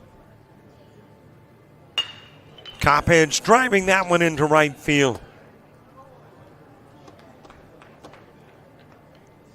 And Coppage with the third Team Forest base hit of the game.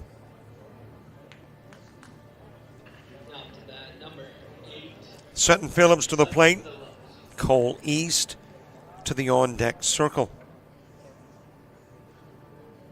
And if the name Cole East rings a bell, he's got one of 2 home runs. The other hit in the game prior, he hit his yesterday. Fouled away by Sutton Phillips. Phillips from Lawrence County. Entering his senior year, outfielder at 5'11", 180.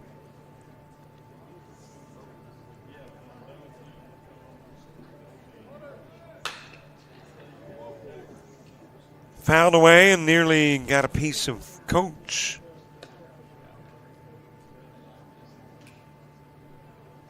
And the coaching staff for Team Forest, David Langston of Northwest Shoals, Fred Stewart from Ramsey, Robbie Grice from W.S. Neal.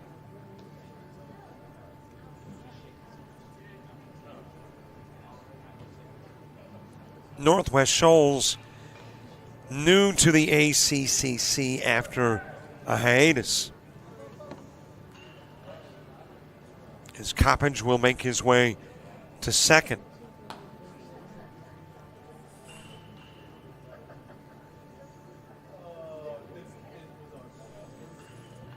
And yeah, I thought that was not Coppage running. Coppage with a base hit. It is Story who is now running for Coppage.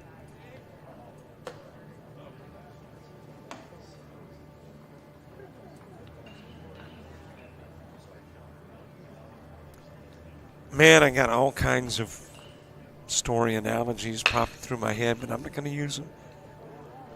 Bobbled at second. It's an E4 that gets Sutton on, and now Story. Well, he might have had a chance to get to home plate because of the high throw, but misjudged the speed of the base path and kind of came up short on his dive to home plate.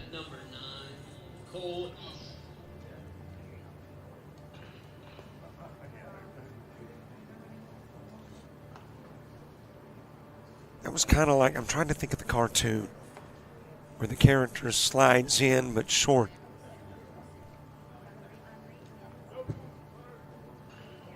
He was anticipating more distance on the slide. So tagged out at the plate is Story.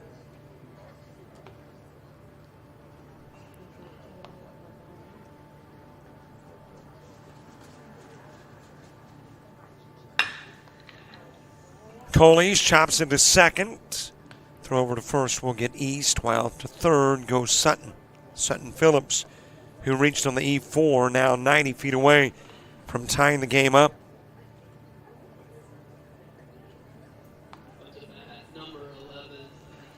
Brooks Allen to the plate.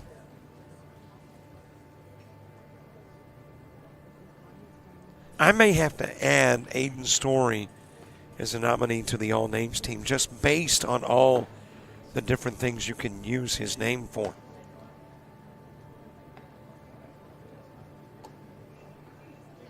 And that would bring our total to 5, I think, or 6.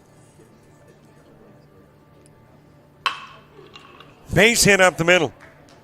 And that is going to bring in Phillips and tie the game in 2. Brooks Allen delivering with a single. Brooks Allen from Mountain Brook.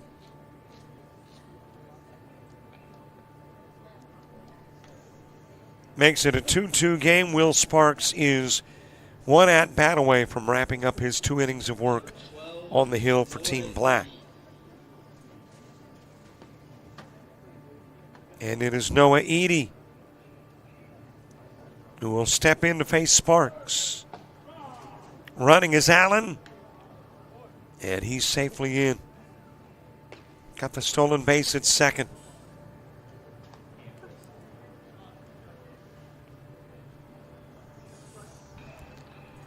Both teams 2 runs, both teams 3 hits.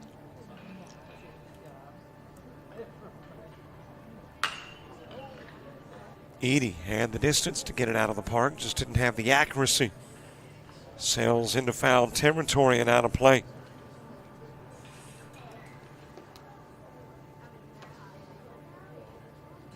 Eady from Oak Mountain, infielder, senior this year, and 5'9", 185.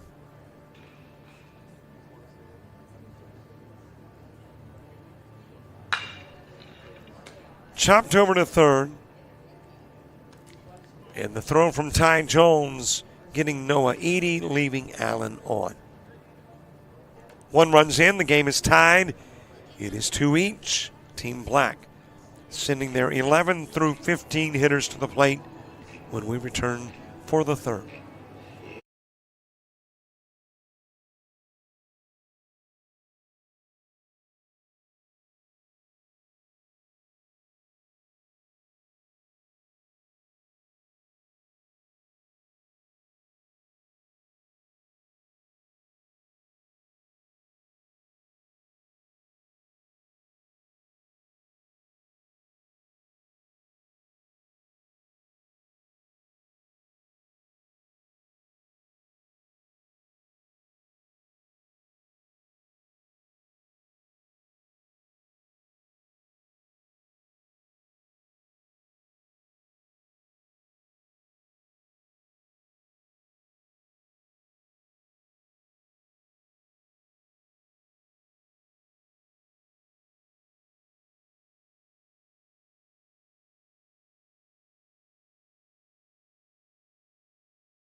We get the top of the third underway.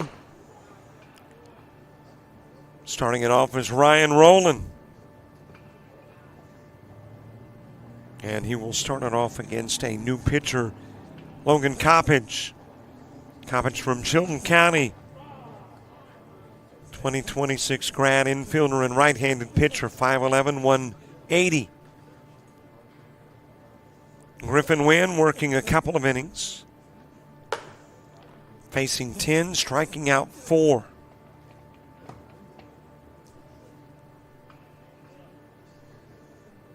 No walks, 3 hits, and 2 runs allowed. And hands over to Coppage, who begins it with a K of Roland.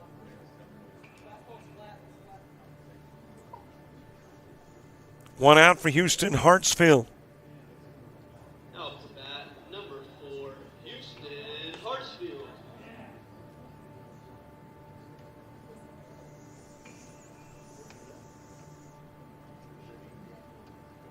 11 through 15 hitters for Team Forest when you get to the bottom part of the inning.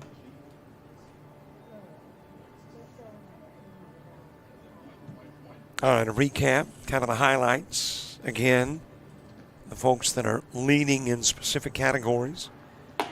Still got 6 as your strikeout high for a pitcher. Now shared by a couple of pitchers, Luke Barron and Gabe Sappington. But an asterisk by Sappington's name, he does it in 3 innings. Barron did it in 2. 2 home runs. You got Cole East with 1. You've got Parker Frost with the other. Both have been 2-run shots.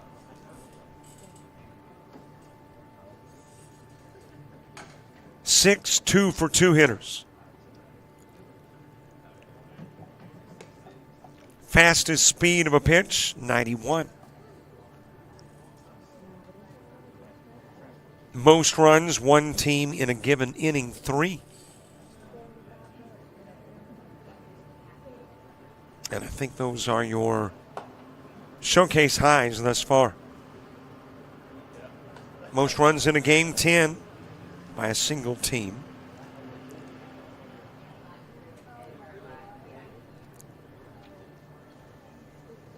Houston Hartsfield with 1 away will lift this one in the direction of left field. Drifting over into foul territory and making the catch from third is Noah Eady. And Hartsfield out number 2. Bringing Avon Cook to the plate.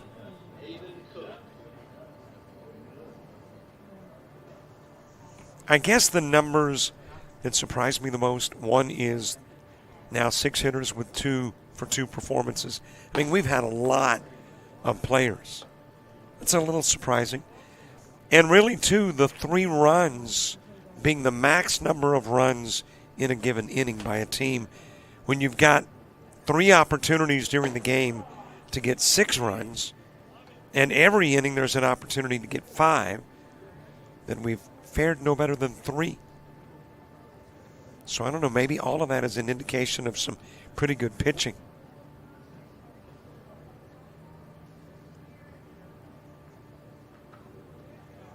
Hit by the pitch is Cook.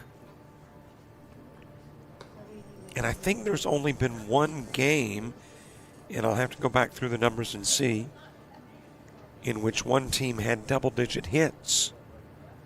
Which, again, an indication the pitching has been pretty good.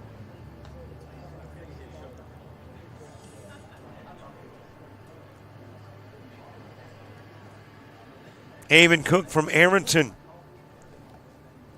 2025 grad outfielder at 5'9", 145.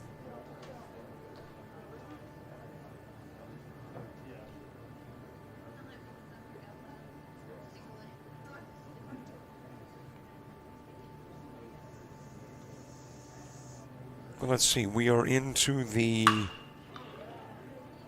7th game. She got to fly out to left field by Cook.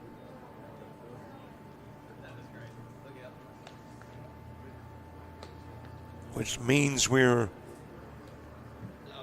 about 40 innings in, and you got a top and a bottom half. So there have been 80 opportunities to plate more than 3 runs. 80 chances and 0 for 40 or 0 for 80 in that department to score 4 runs in a given inning. Leighton Kaufman from East Limestone.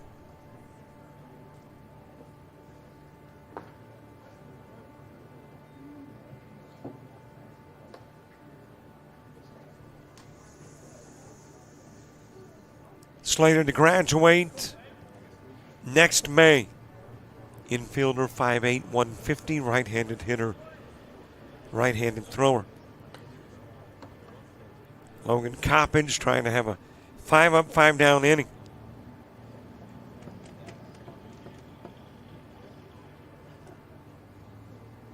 I probably ought to go back and look and see if there's been a 10-up, 10-down pitching performance.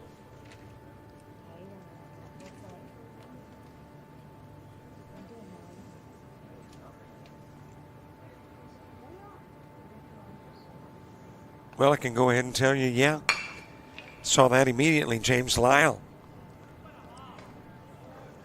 Kaufman wrapping into the 6-3.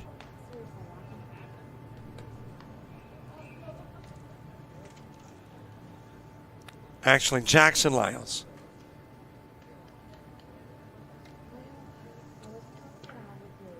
Pitched for Team Cardinal and retired all 10 Team Navy hitters he faced.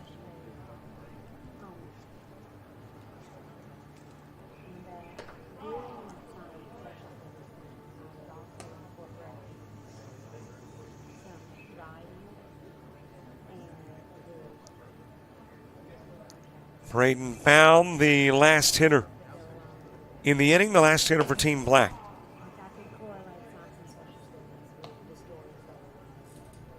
And everybody else will be working on their second at-bat through the remainder of the game for Team Black.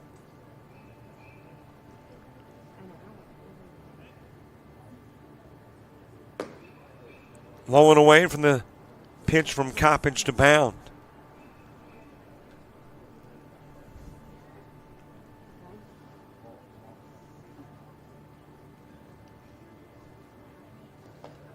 Into the dirt with the pitch.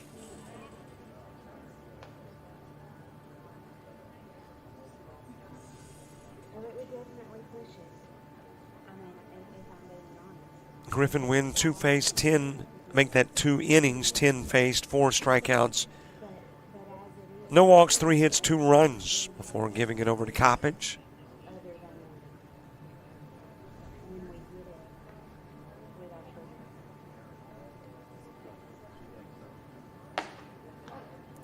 On the inside part of the plate, Bound will strike out, and Coppage gets everybody he faces in the top of the third. To the bottom of the inning we go in a 2-2 ball game.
Bottom of the third gets underway. Dorset Jackson coming to the plate. You know, it just dawned on me as the PA guy referred to this gentleman as Dorset. And that one is hit all the way to the wall. The one hopper's got it, pouncing up against the fence. Jackson's on his way to third. He'll be there standing. And as a matter of fact, it's going to have to go back to second because of a ground rule double. So Poundston went over. 15, Griffin wins. And Jackson with the double to lead off the inning. Yeah, he called him Dorset, the PA guy. So that would go a long way in giving us some indication as to whether Dorset was named after Tony Dorsett. Dorsett put emphasis on the set, Dorset. If he is indeed referred to as Dorset and not Dorset, I'm thinking it's safe to say he was not named after Tony Dorsett.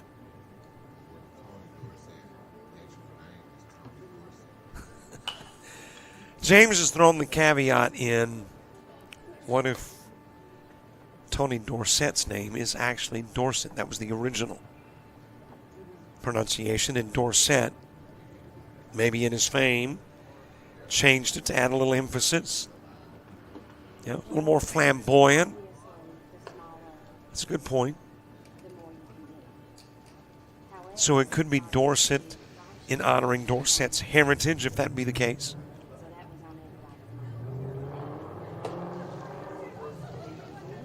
High pitch to Griffin win.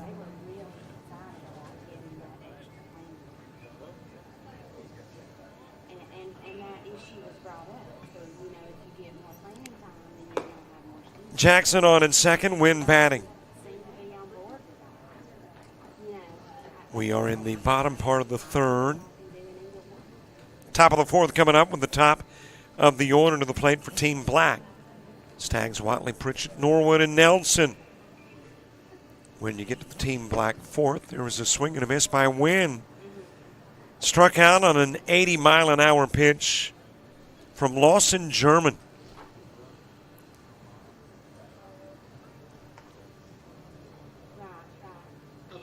And there is one away. Eli Boutwell is next. The new pitcher is Lawson German. German from GW Long. Line out by Boutwell to first. Hartsfield looking back the runner. Jackson will get back, and there's two gone, three hitters to the plate in the third. Jacob Harris. And science lends itself to a lot of writing. Fourth hitter in the inning. To the on-deck circle moves James Lucas.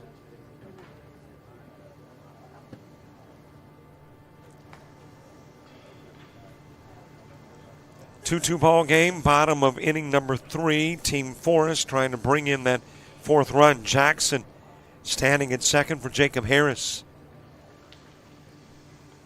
A Vestavia Hills catcher, 6-footer, 180-pounder. One thing I should throw out is that I have had more science. I know there are some workshops going on this summer. I haven't looked at the dates. I was just kind of in and out waiting to find out what I High with the offering at 80 miles an hour from German. Will Sparks worked 2 innings for Team Black prior to German. And of course faced the standard 10, struck out 1. No walks, 4 hits. Harris with a fly out to left.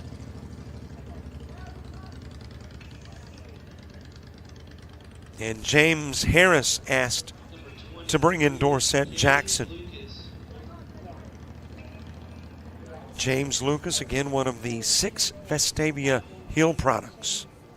and then one other that I can get my hands on. Catcher at 5'9", 210 pounds.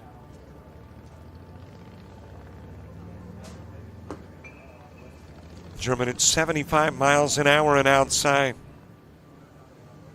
Well, we are not quite to 4,200 subscribers to our YouTube channel. 3 away. A mere 3. I got a feeling there's 3. We can reach over right now, click the subscribe button, and we'd do a little dance here in the press box. Okay, maybe I wouldn't do a dance in the press box. That's a pretty well hit ball. Up against the wall for James Lucas. Jackson will come in, and the question mark is, how far does Lucas go?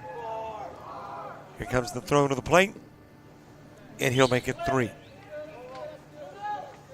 Counted as an RBI triple.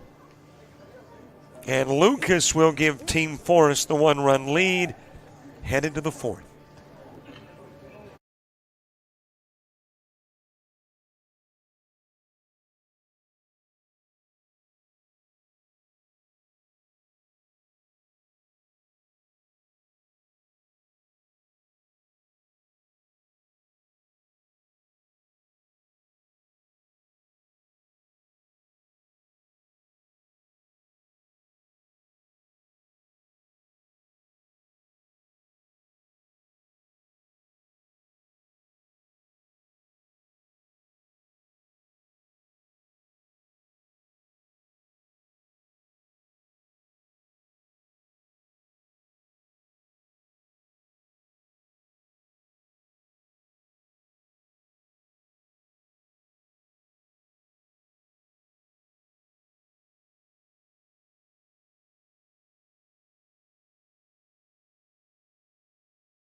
Top of the order, top of the 4th, Seth Staggs delivering with a base hit to left field.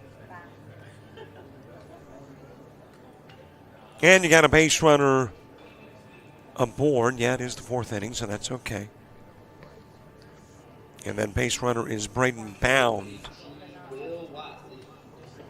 Bound was the last hitter and becomes the runner, the additional runner.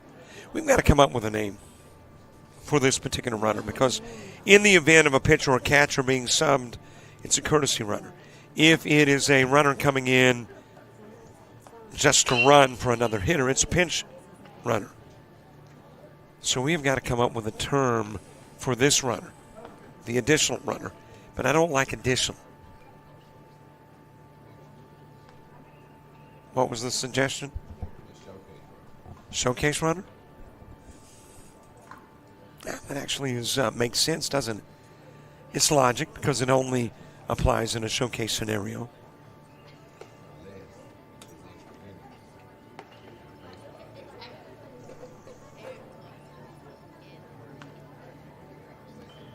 Yeah, there are extra innings. Now, how many baseball teams, though, do that format where you put a runner at second?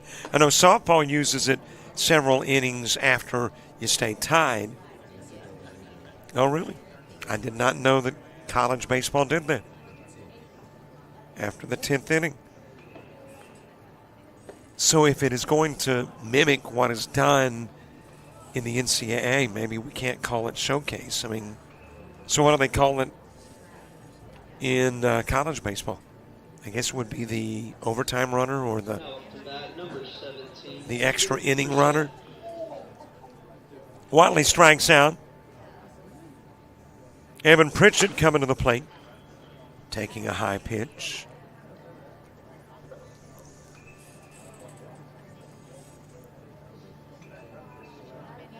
Caden Norwood is on deck. Tying run in scoring position for Team Black here in the top of the fourth.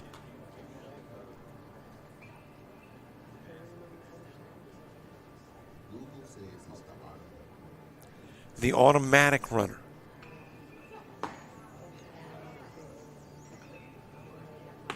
Okay. James has been doing some Google research, finding the appropriate name for the runner put on in extra innings in college baseball. It's the automatic runner, so why reinvent the wheel? That'll work here too. Got an automatic runner at third and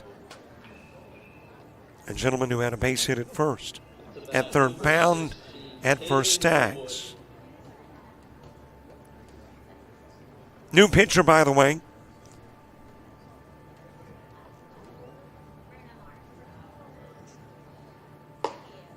Ghost runner. Now, I've certainly heard that terminology, but the ghost runner, I think, is an imaginary, not an existing physical being on a bag.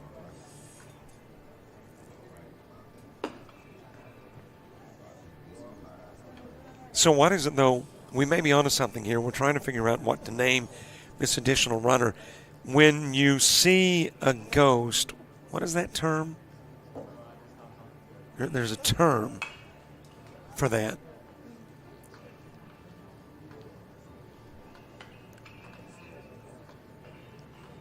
So maybe that could be the term for our runner.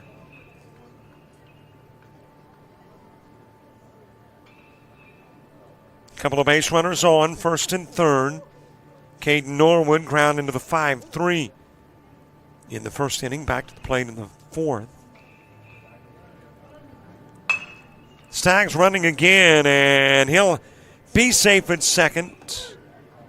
Take off for third, and get tagged out there. So Norwood will wrap into a single that brings in Bound, but Staggs tagged out at third. Number 15, Gage Nelson. And Gage Nelson will come to the plate representing the fifth hitter in the fourth inning.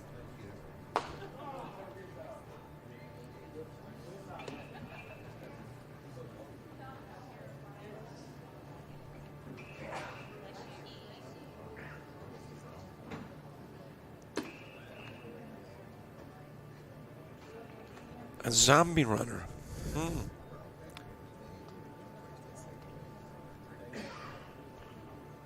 That zombie runner might apply. We have so much to solve here. I mean, folks think it's just coming up, watching some baseball, calling what happens on the field. No, we've got to find the logic.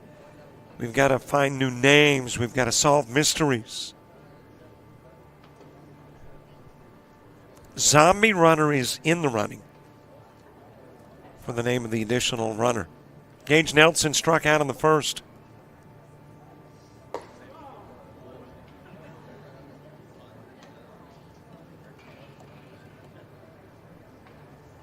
Top of the order to the plate in the bottom of the fourth, Griggs, Harvey, Story, Hughes, and Stallings. All due up for Team Forest.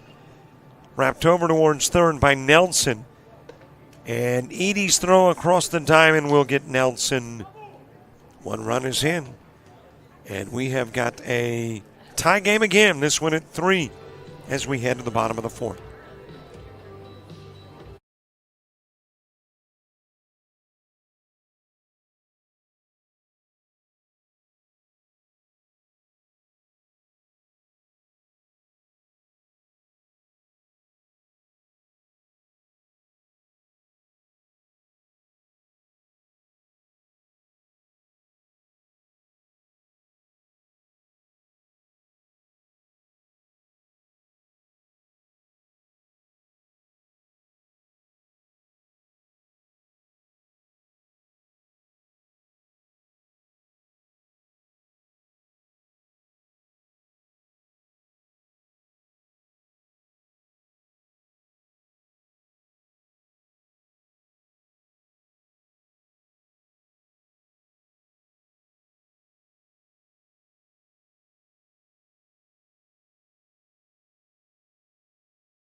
James Lucas running as we head back to the top of the order in the top of the fourth. Blake Griggs starting it off. Logan Harvey, Aiden Story, Aiden Hughes, and Paxton Stallings. 2 up in the inning, 2. Bottom of the fourth and the top of the order. Did I say the top of the fourth? The hits just keep coming. Popped up to first. Nate Crooms making the catch. Yeah, we're going to blame it on. Finally found out. It was going to bug me. I'm glad you found. Aberration is when you think you have seen a ghost. Aberration runner, it just doesn't work. That's too long. I'm going, at least for the moment, with Zombie Runner. And the Zombie Runner at first is James Lucas. And really, in looking at the definition, I think it would apply.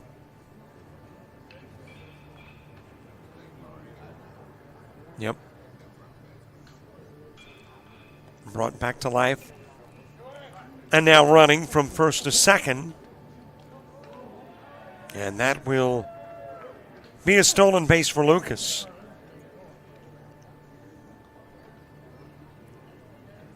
And Ty Jones was hit by the throw, but I think he was distracted by the official.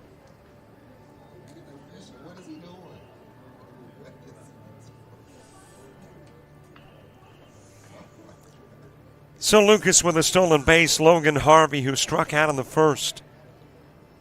At the plate, rounding third and giving a look is Lucas after the toss goes to the screen. Lawson German getting his second inning of work in. Gave up a double and triple and a run in his first inning of work.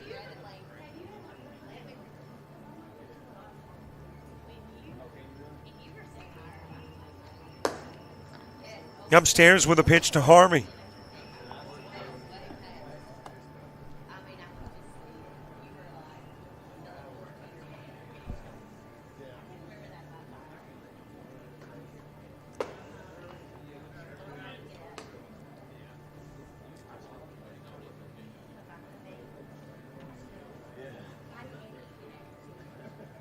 Aiden Story on deck, mid part of the order in the top of the fifth for Team Black. 2 teams with 3 runs and 5 hits each. But Team Forest trying to take the lead back in the bottom of the fourth with a runner at third, James Lucas.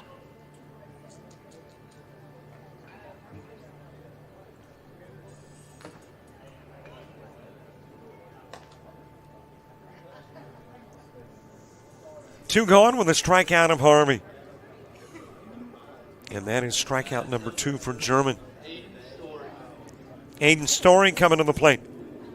Story with a single and a run scored in the first. That mid part of the order for Team Black in the top of the fifth, McDaniel, Mond, Jones, Davis, and Crooms. Story with a single and a run scored in the first. Sends that one foul to the left side. Third hitter in the fourth inning.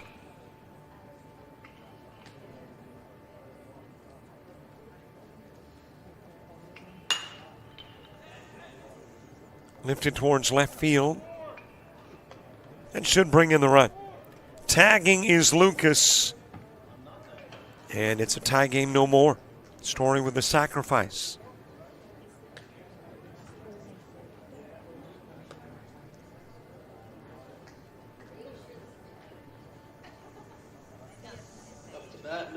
Aiden Hughes coming to the plate. Paxton Stallings to the on-deck circle.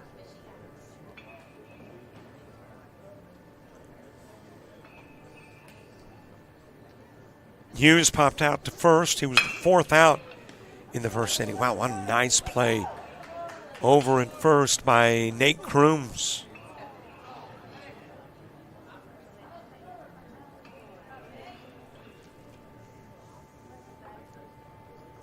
That is sheer baseball instinct. Then got him in the right spot and the mid in the right spot to field the grounder by Hughes.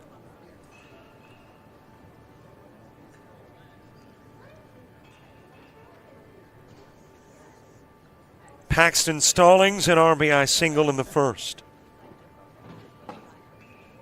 73-mile-an-hour pitch, swung on and missed. Lawson German is a Paxton Stallings at-bat away from wrapping up his 2 innings. And will get out of play. Count goes to 0-2.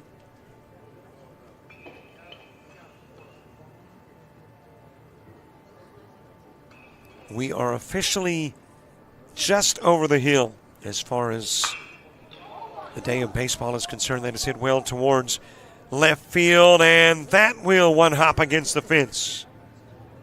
Watley tracking it down. Stallings running towards third. He'll have a double. Tagged out at third as the 5th hitter in the bottom of the 4th. A run is plated. It is no longer 3 each. It is 4-3 Team Forest going to the 5th.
Andrew McDaniel leads off the top of the 5th. Got a new pitcher on the hill. That is Paxton Stallings. And your last few Team Forest pitchers have been working a single inning.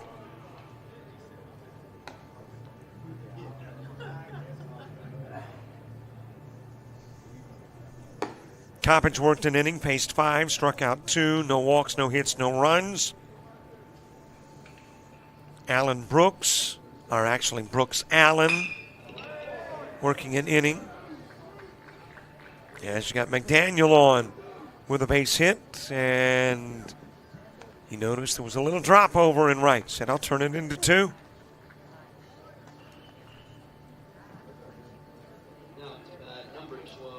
And you got a base runner in scoring position for Gavin Mond.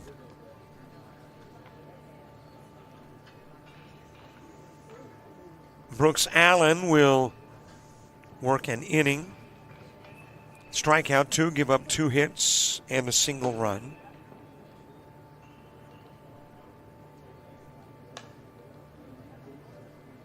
And now Paxton Stallings taking over for Team Forest.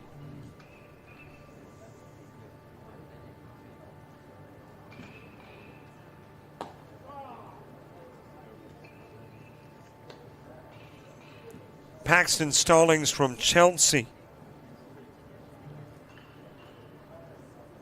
2025 grad infielder. Right-handed pitcher, 5'11", 160 pounds. Facing Gavin Mond here in the top of the fifth with McDaniel in scoring position at second. Ty Jones to the on-deck circle. 80-mile-an-hour pitch hit to center field. Holding at second is McDaniel. And it is Aiden Hughes currently in center. Third hitter in the inning, Ty Jones. Gage Davis to the on-deck circle.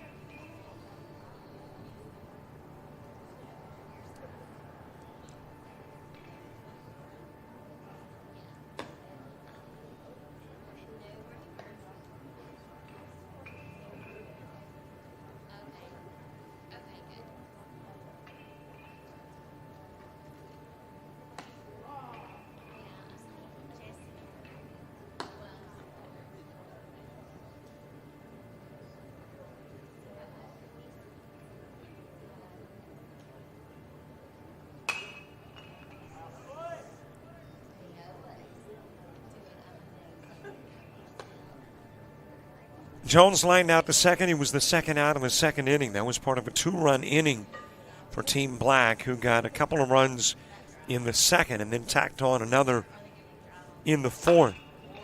Team Forest, a run in the first, second, third, and fourth. They have been the picture of consistency.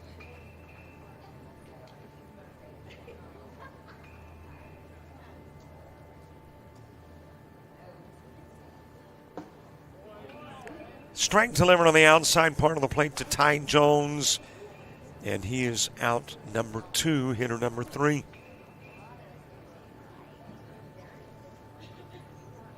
Gage Davis to the plate.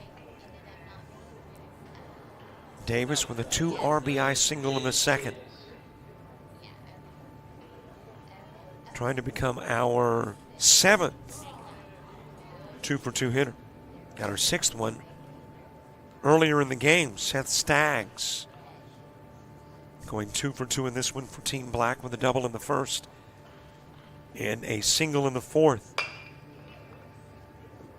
Fouled off to the left side by Davis.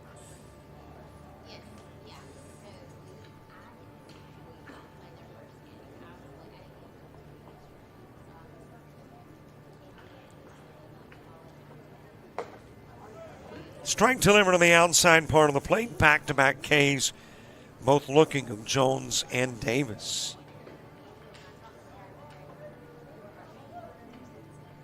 And Nate Crooms, who struck out in the second, back to the plate. Nate Crooms. Coppage, Phillips, East, Allen, and Edie expected in the bottom of the fifth for Team Forest.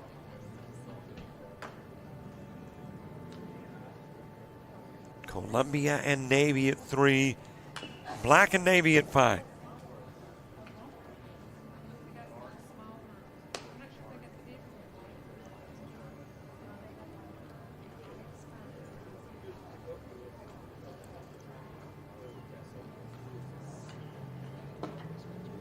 Low and away with a pitch to Crooms.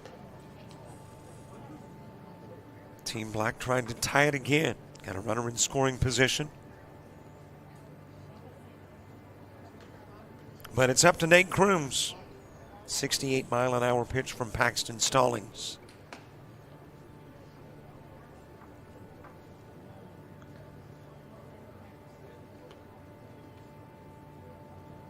Team Forest trying to leave here 3-0.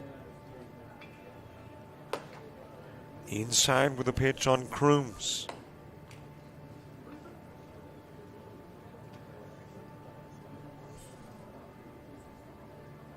And if they do leave 3-0, they'll be the only unbeaten team here.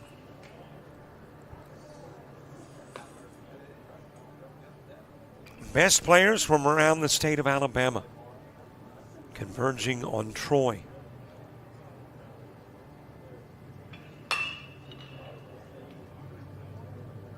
Caught in right field, the fly out by Crooms will leave potential tying run on.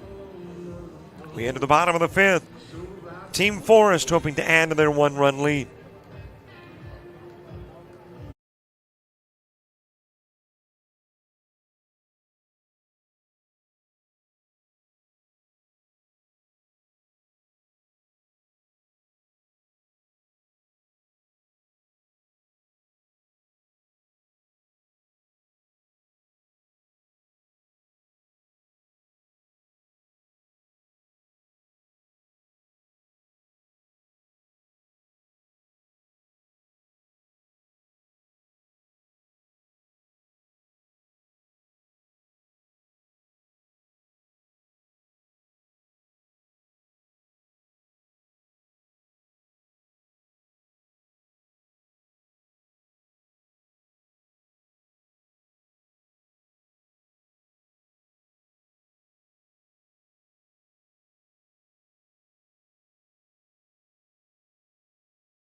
The new pitcher is Houston Hartsfield.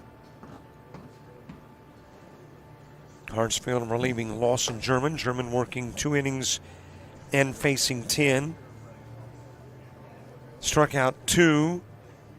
No walks and 3 hits. And that will be dropped into center field. Logan Coppage with his second base hit of the game. And getting to 8 hitters with 2-for-2 performances. Forrest trying to pad the lead.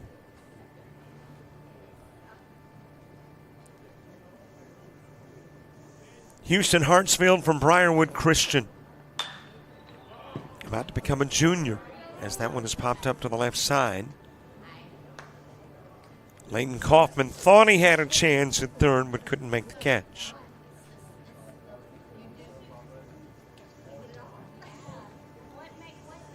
Hartsfield, a first baseman and right-handed pitcher, 6'1", 160. And I think there probably should have been an L underneath position where there is an R, because Hartsfield is a left-handed thrower. Hit to the left side, and Coppage will trot back to first after the Sutton Phillips fly out. Cole East to the plate. East ground into a 4-3 in the second. Brooks Allen to the on-deck circle.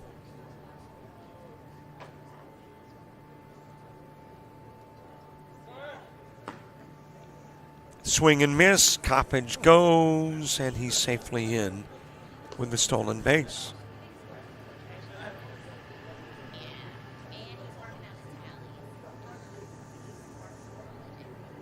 Roland, Hartsfield, Cook, Kaufman, and Bound when you get to the bottom part of the inning, and we'll see if Hartsfield bats. Could have a pinch hitter. He's the pitcher now for Team Black. And sometimes when you're a pitcher, you don't hit. Sometimes when you're a pitcher, you do.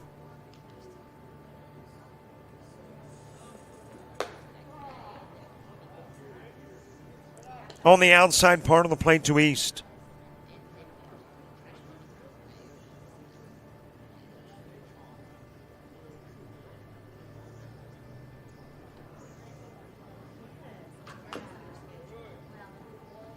East the second out in that 5-man second inning. And again, one of just 2 hitters with home runs.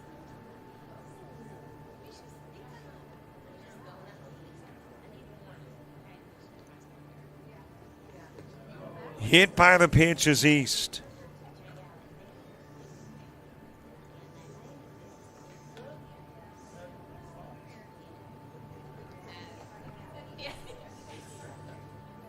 So it is ball number 2. East will be given a moment to regroup. Only had 1 hitter today that required another at bat before being able to eventually get over a dink.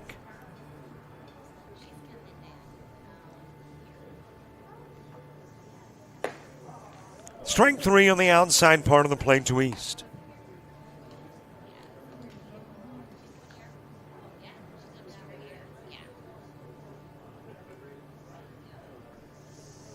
Brooks Allen next. Had a single and stole a base in the second. He's the 4th hitter in the bottom of the 5th. Noah Edey moving to the on-deck circle. Still a runner at second, Cobbage. Here in the bottom part of inning number 5.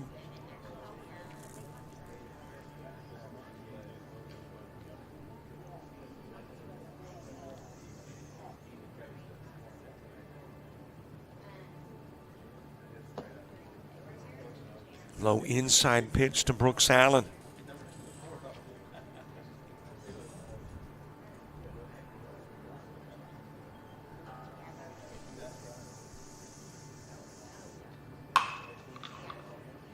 In towards center field.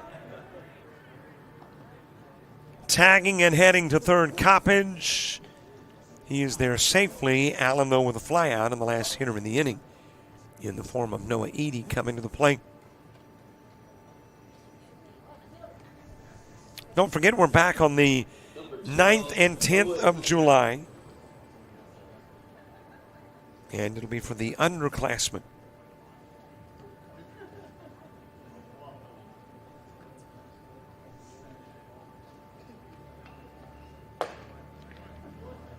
And I'm making an assumption there'll be the ALABCA games of the week next spring. Haven't confirmed that.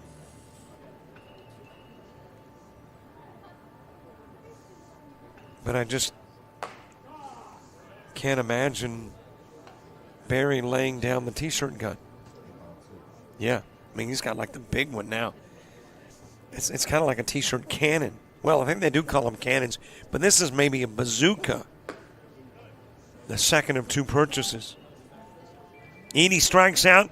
Coppage left on. Still a 1-run game going to the 6th.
Top of the last inning, it is Ryan Rowland who will start it off.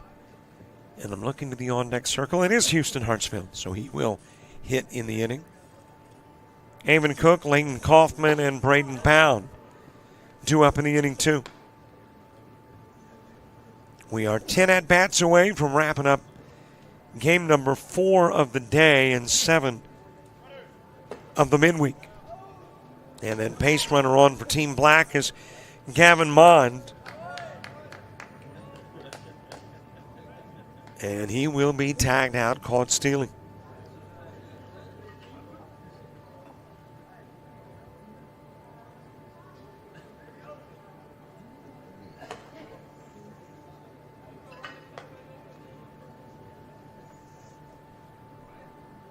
Rolling with a strikeout in the third.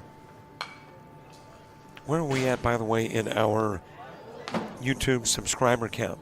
I know the last time we checked, we were at, needed 3 to get to 4,200. Dropped into center field by Ryan Rowland. That'll be the 7th hit of the game for Team Black.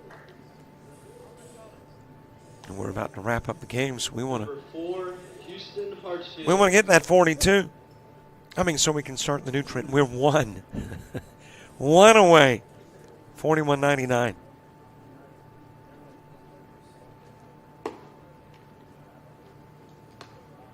Like I said, we don't have the budget to give away a car, big prize for the goal maker.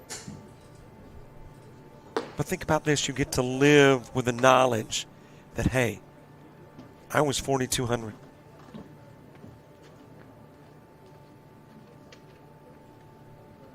One more subscriber before we set a new goal.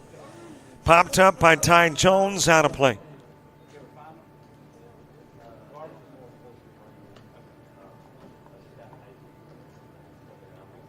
Okay, admittedly, we have an eventual goal of 1 million. I'm thinking we reach that 2056. Give or take a year. In with a stolen base, that is Ryan Rowland.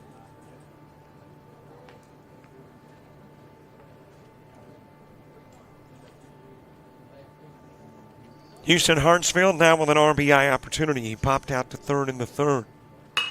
Eamon Cook's on deck, sent to center field. Is it deep enough to send the runner? Nope. Rowland will stay put. And Hartsfield with a flyout. 2 hitters down, 3 to go. Eamon Cook to the plate.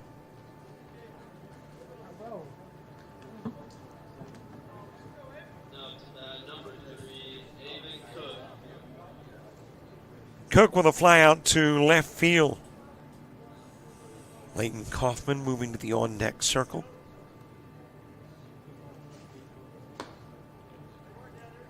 Little inside with a pitch to Cook.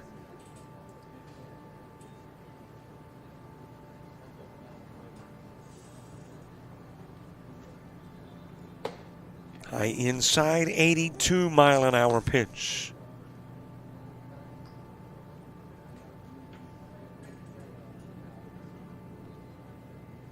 Paxton Stallings getting his 2nd inning of work in. Got a couple of strikeouts, has given up a pair of hits. But thus far has not allowed a run. Does have a runner at 2nd in Rowland. Eamon Cook. Swing and miss in a 2-2 count.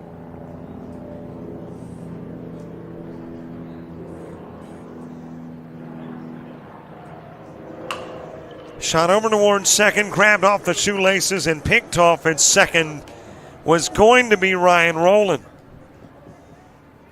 That was a sure out at second.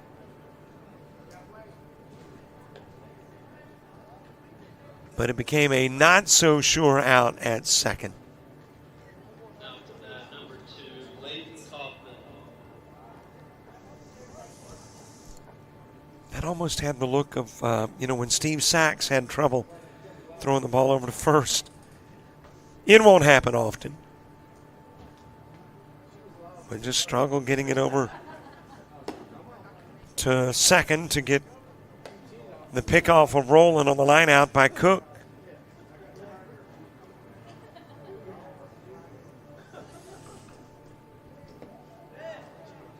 Well, and speaking of Alabama baseball, I think there was another player in the pros who ran into a similar problem, and that was Mackie Sasser, who went on, of course, to coach at Wallace Dothan and retired about a year or so back. But when he was with the Mets, ran into a problem trying to get the ball back to the pitcher as a catcher for the Mets. I don't think that was the problem here. It's not a long-term problem. It's one of those, once in 100 fielding chances that you make the mistake at second.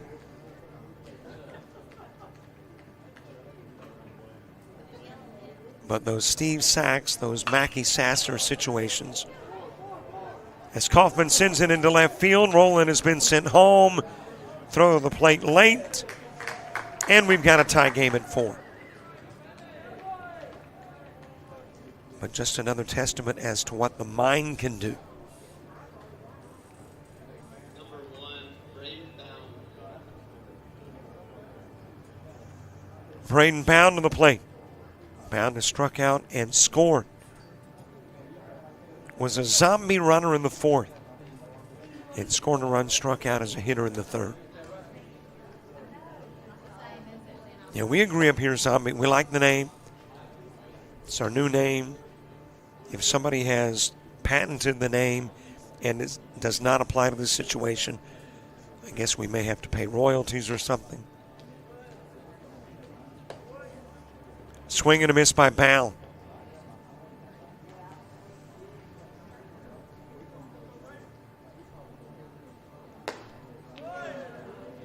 .74-mile-an-hour pitch, swung on and missed 1 and 2. Paxton Stallings has given up 3 hits. Struck out 2, no walks. Allowed a run. That's popped up by Bound. And is a Bound at bat away from wrapping up his 2 innings on the hill.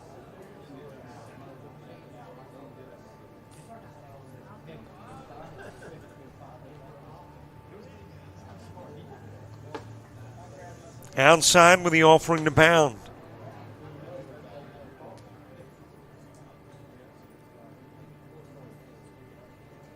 Jackson, Wynn, Boutwell, Harris, and Lucas in the bottom part of the inning. Kaufman in with a stolen base at second.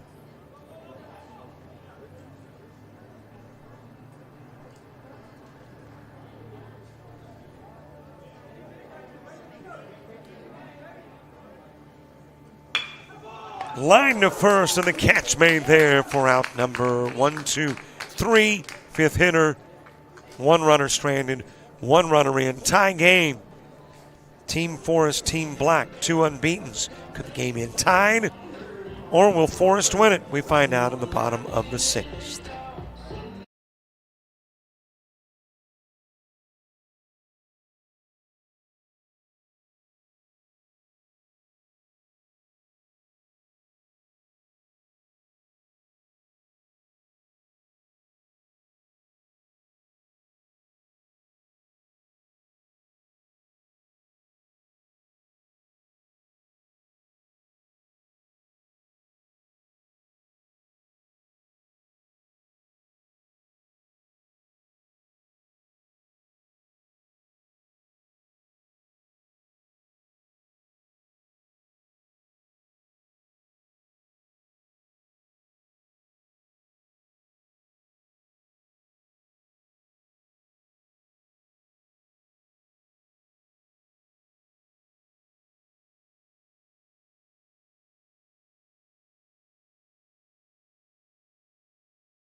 Bottom of the sixth, Dorset Jackson to lead it off. Griffin Wynn, Eli Boutwell, Jacob Harris, and James Lucas due up in the inning 2, 4-apiece game. Will the unbeatens be tied, or will we have a once beaten and a not beaten? Got a base runner aboard, and that base runner, Aiden Story, winding up at third on the single by Dorset Jackson.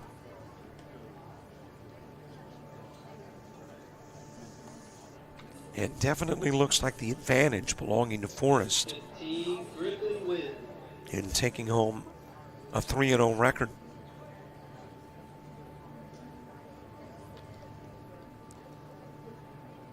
Story a runner in third, Jackson at first. Fouled away by Wynn.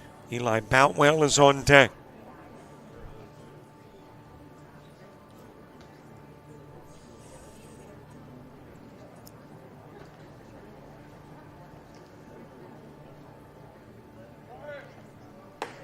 Jackson takes off. Not going to be a throw there.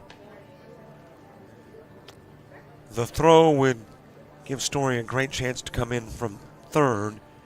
So no throw to try to get Jackson at second. He'll have the stolen base.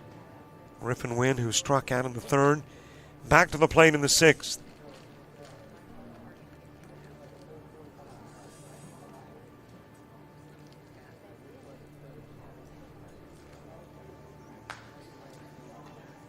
Back to the screen for Griffin Wynn.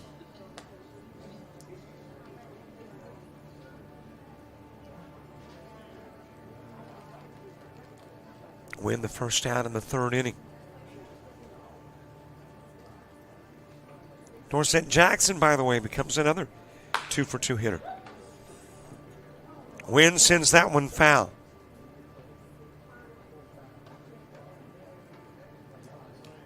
So though there haven't been a lot of 2-for-2, there have been double-digit 2-for-2 hitters now.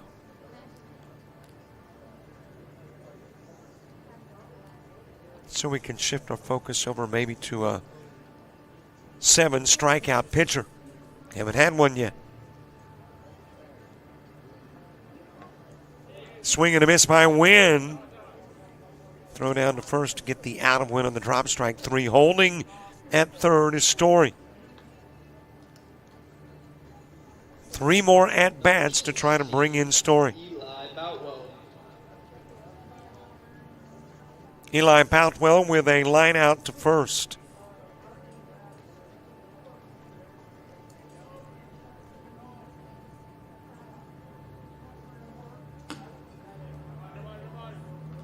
That will briefly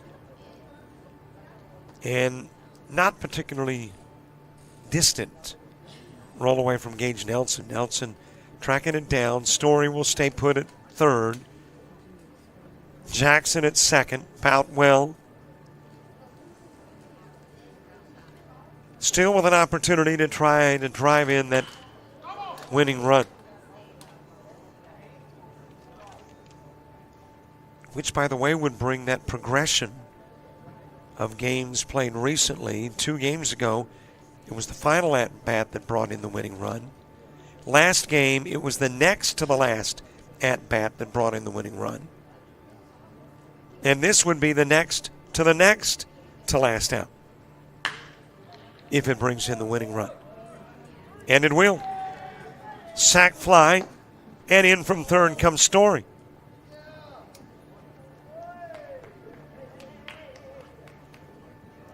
So Forrest will win it. And that was dropped, by the way, in center field. So instead of a sacrifice, well, check that. Jacob Harris. Did he hang on to it long enough? There's the catch. Boy, that was close. But on the exchange, they say that was when the ball popped out. So it is a sacrifice fly and an RBI for Boutwell.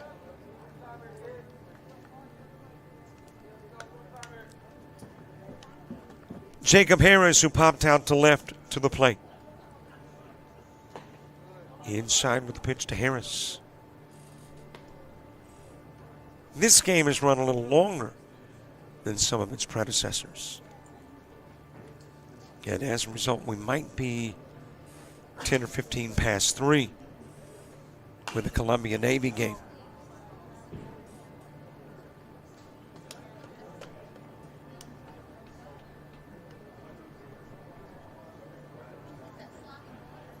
One ball, couple of strikes on Jacob Harris. And the wild pitch will get Jackson to third.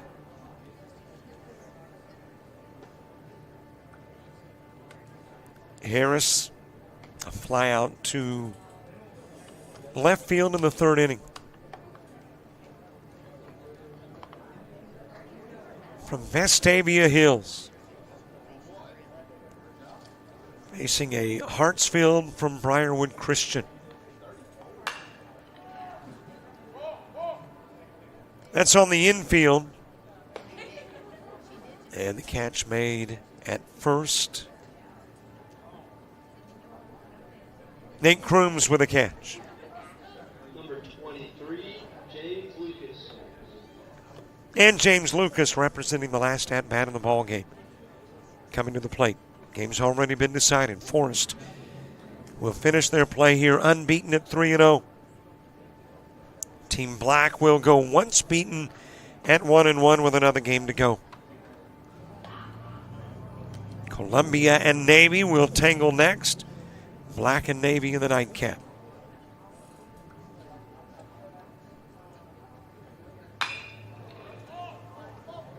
Lifted to center field. And Lucas with a flyout. And your ball game over. It is a 5-4 Forrest win over Black.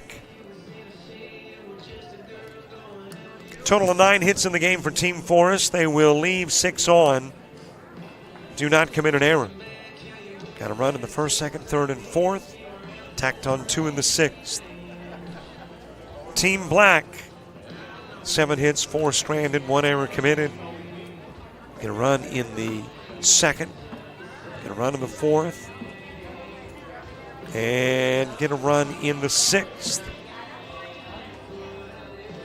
They commit a single error and will move their showcase record to 1-1. Team Forrest will be the only team unbeaten at 3-0. 2 more games to go. Columbia and Navy next. We are assuming about 3:10, 3:15. We'll see you then. But we'll keep the cameras up, or at least keep the link live as the ALABCA Upperclassmen All-Star event continues in Troy.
We are ready to get the fourth game of the way underway on your second day of the ALABCA Upperclassmen Showcase. Team Columbia, Team Navy.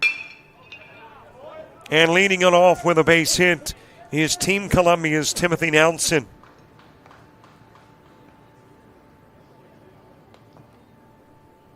And a base runner aboard. Now, Team Columbia is doing it right. Don't have a starting lineup. They're playing 3 games. Team Columbia in the first game started with the top of the roster. Second game, bottom of the roster. Here they're starting about midway through. Gives everybody a chance to be at different spots in the lineup. Starting with Timothy Nelson. And next it is Brody Elliott.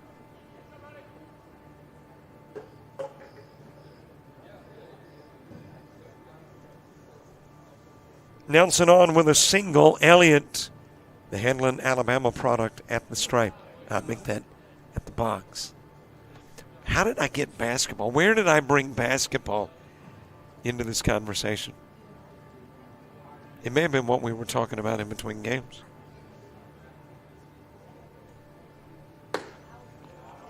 Outside with a pitch to Elliott. That's true. Thank you for trying to bail me out. I mean, it really doesn't bail me out, but we can use it. Do have the NBA Finals coming out tonight or coming up tonight between the Mavericks and the Celtics. So maybe I was thinking about the finals in sending Elliott to the stripe. I don't think that was it. If I can have to be honest.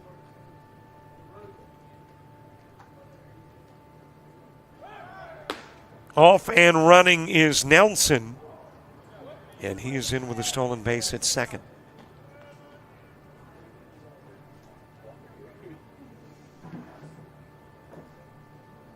Jack Baggett moving to the on-deck circle.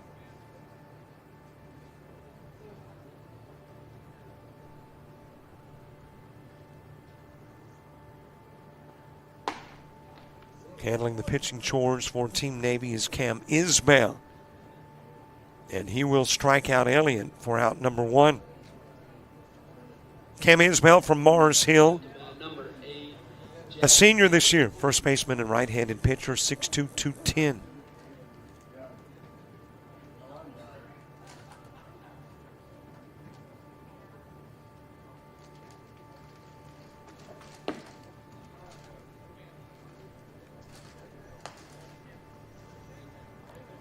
Jack Baggett, followed by Bodie Gideons.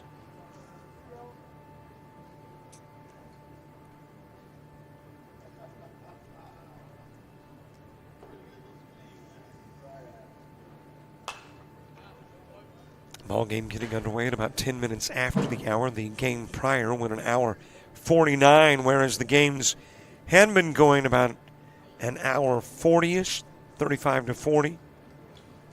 Allowing for that roughly 20 to 25 minute warm-up in between and still keeping us on schedule. But the last game about an hour 49, an hour 50. So we get a few minutes behind with a 20-minute warm-up. And get your 3 o'clock game underway at 3:10. However, I still think we should get our last game underway well ahead of a 6:07 start time, which was the start of the last game last night. A very efficiently run showcase. So Johnny's got more kudos to place on the shelf. Not only Coach of the Year in 7A baseball, and not only whatever hardware he picked up in that story I saw on Facebook this morning. That headgear's got a lot of feathers in it. And another feather in the cap of Johnny Johnson with a very efficient, flowing, smooth showcase.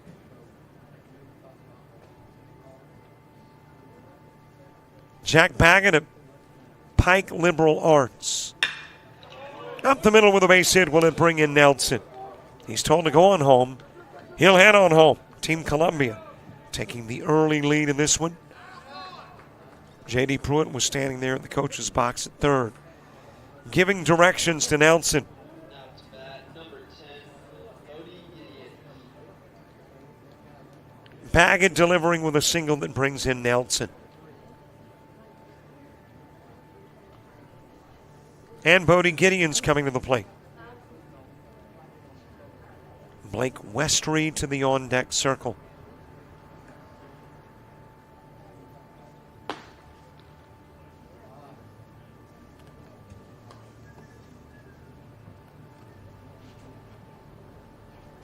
Well, believe it or not, despite the fact we are roughly 4 hours away from ending the showcase, this is only the second time we've seen Navy. As that pitch goes to the screen and Baggett goes to second.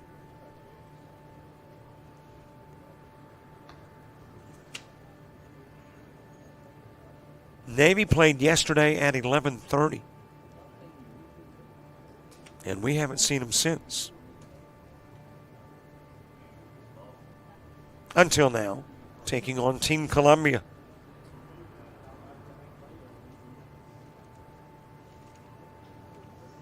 Navy losing in their only game to Team Cardinal. Meanwhile, Team Columbia lost to Team Forest 7-4. And then lost to Team Royal 8-7.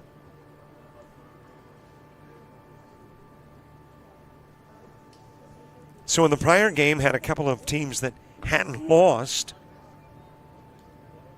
And in this one, we have a couple of teams that haven't won.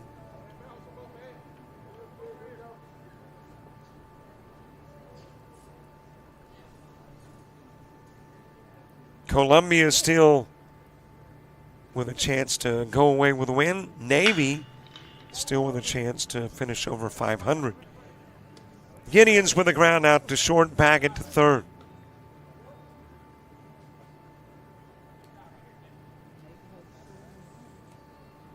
And Blake Westry to the plate. Now to bat, number 13, From Fairhope, Blake Alabama. Westry. 2025 grad catcher and right-handed pitcher. 6-footer, 185-pounder.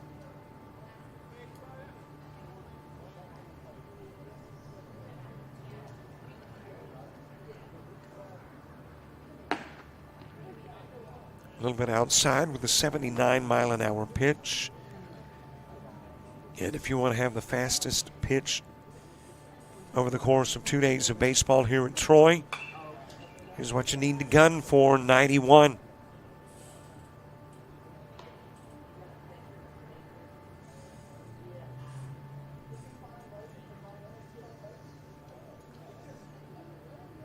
Team Columbia trying to make it a 3-zip lead before heading to the bottom part of the inning. The guy who could make it 2-zip standing at third, Baggett. 2-1 the count on Westry.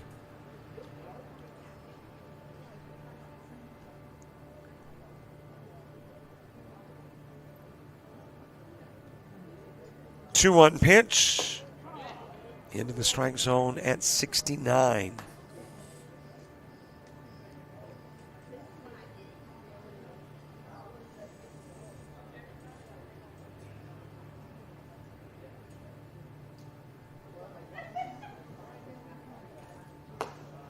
Upstairs with a pitch to Westry. Westry from Fairhope, 6-footer, 185-pounder. Cam Isbell putting the finishing touches on his first inning of work. Of course, the question mark becomes, does he have 2 innings of work? Pitchers today have been working both, as Westry will send this one to center field. Left on is Baggett. 1-run plates, Timothy Nelson.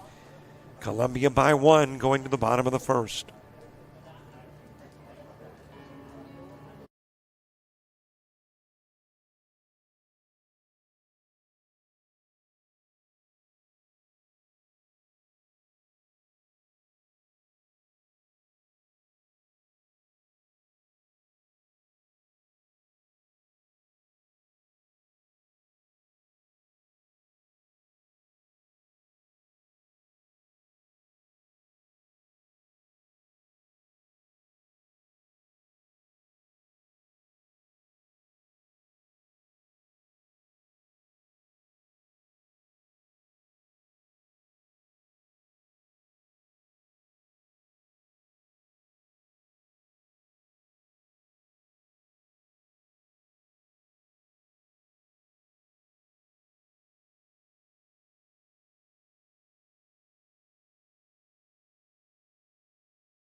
Bottom of the first, Blake Westry, who flew out to center field in the top part of the first, walked away from the plate and stepped up on the bump. He's the guy pitching for Team Columbia.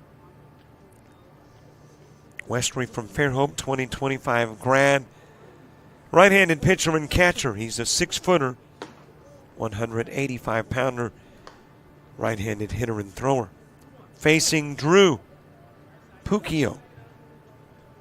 I like the way the PA guy did it here, because Puccio is in question. We're calling him Puccio, but our PA guy just said Drew. That may be what we should do. Just Drew. Drew Puccio from Arab, Alabama.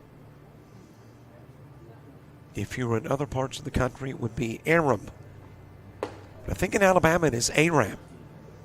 2025 grad. Oh, it's Arab in Mississippi. Well, maybe it's in the States, it's Arab, and over in the Middle East, it's Arab. Oh, so only the Mississippi, Alabama folks have rights on Arab. You're probably right, or at least the southern folks. Yep. Puccio given a walk.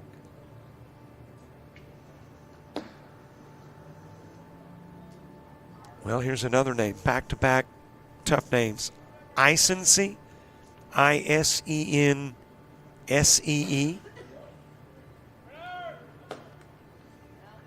Puccio making his way to second. He'll get the stolen base and more as the throw winds up in center field.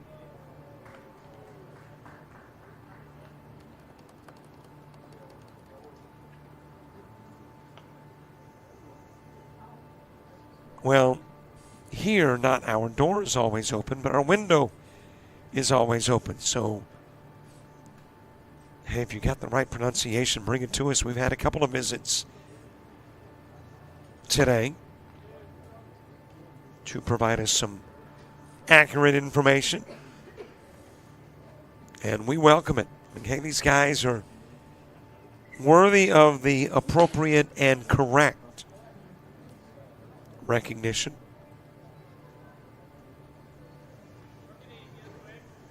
Isensee from James Clements, 2026 grad, infielder, right-handed pitcher, 5'9", 155.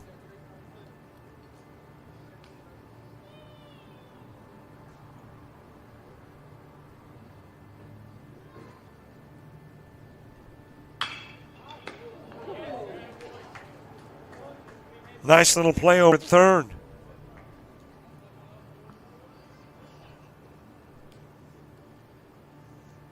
And as Bodie Gideon's denying Isensee an opportunity to get aboard. Nicholas Youngblood. Line out to third with Nicholas Youngblood to the plate.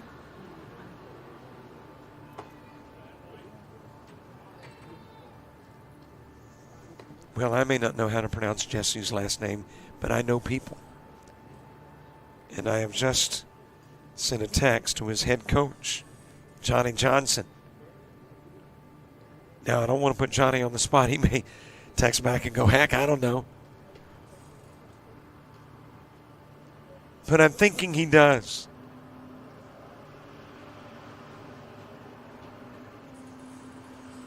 I have asked coaches before the pronunciation of a player's name, and he would go, oh, man, I call him over and say, tell us how you pronounce your last name. I guess in practice you're referring to them by first name only in many cases. Base hit for Nicholas Youngblood. That will bring in the tying run. Puccio scoring from third to make it one each. Youngblood with the RBI single. Up to bat, number 7, Cannon Whiteman. Kanan Whitman to the plate. Whitman from Oxford, 2026 grad, outfielder. Grounds into second, and that will ricochet off the knee, I think. Not the mitt. of your second baseman. And based on the wobble by a player at second, and as soon as he turns around and get a name, that is Hayden Jones. That apparently got the knee. Number 8, Nate Perez.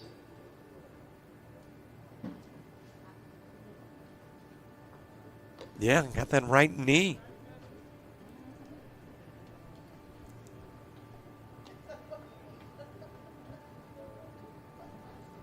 Whitman and Youngblood on, both in scoring position.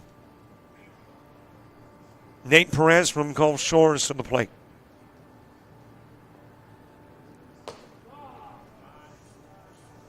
Perez going to be a senior. Outfielder 5'11", 180 pounds.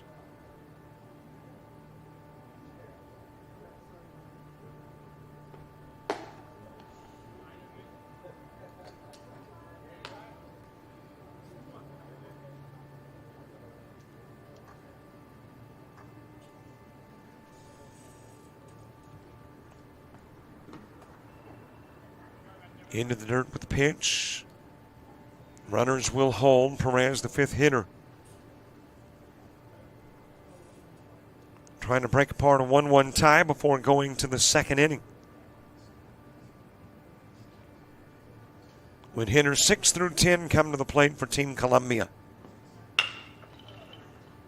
Another opportunity for Hayden Jones. And on this one, he will get Perez on the 4-3 putout. 2 runners stranded, 1 run in. Another close ball game to begin this one. Tied up at 1 going to the second.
Top of the second, it is Easton Grace who will start it. Product of W.S. Neal. Got a base runner on. No opportunity to get the zombie runner. And then the throw over to first will not get Grace. So you got a couple of base runners on. And I believe that is Harrison Cook who is running. Yep, Harrison Cook at second.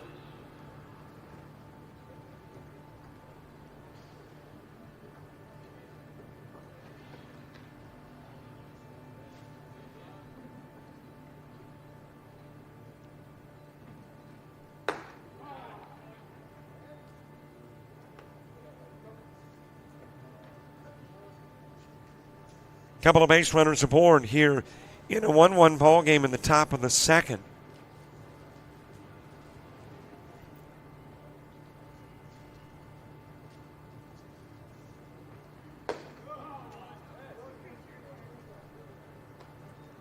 Bryant Bush hitting.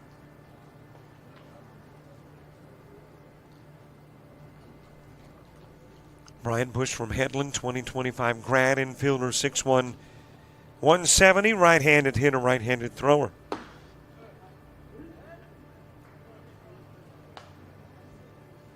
Strikeout of Bryant Bush. And the third hitter in the inning coming to the plate in the form of Hayden Jones. Number 3, Hayden Jones. Hayden Jones, who got dinked on the knee on that shot by Kanan Whitman.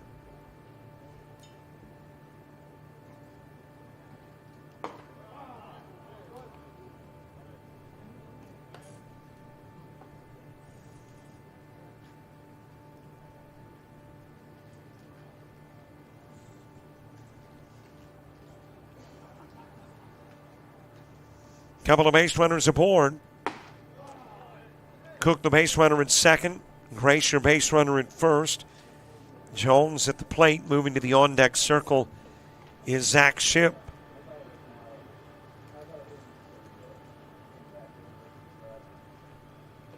And by the way, we do have a pronunciation on Jesse, Isensee. That is Isensee. Thank you very much, Johnny Johnson.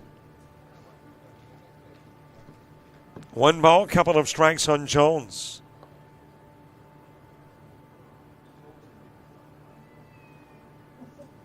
Cam Isbell getting his second inning of work in.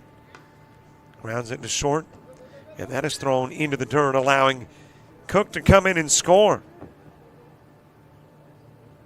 That'll be charged as a Matthew Drinkwater E6.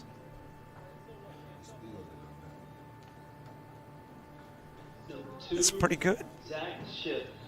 I'm going to go ahead and use it. I have your approval. Do I have to pay any royalties? Any? No. He spilled that one. Drinkwater. That's a James Crenshaw, and I've got to admit I like it. I will probably use it again.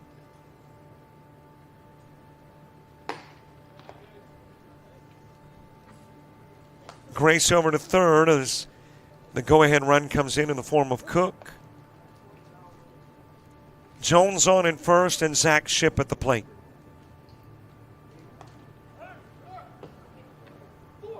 Running is Jones, throw to second, coming in from third, Grace.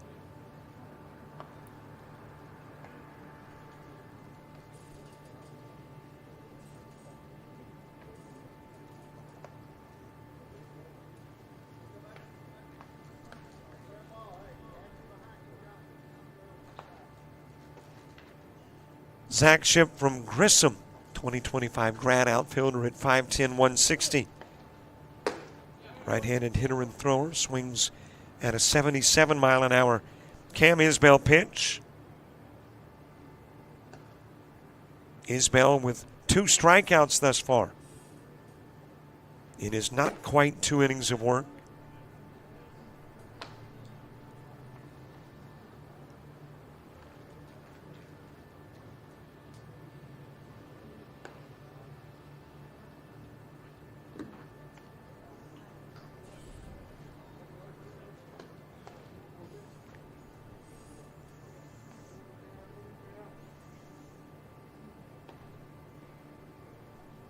Base runner at second now in the form of Hayden Jones.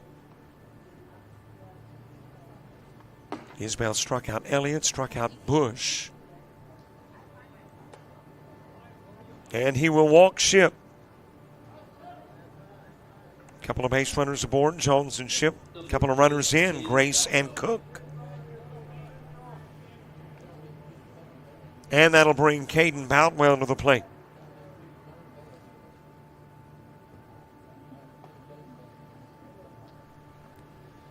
Boutwell from Enterprise, 2025 grad. Outfielder, 5'10", 160. Right-handed hitter, right-handed thrower.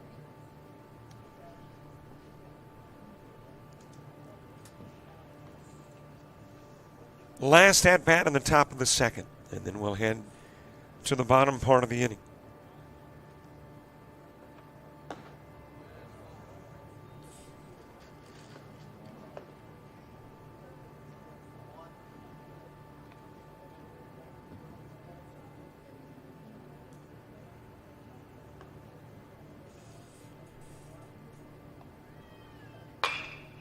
That is a foul ball towards left.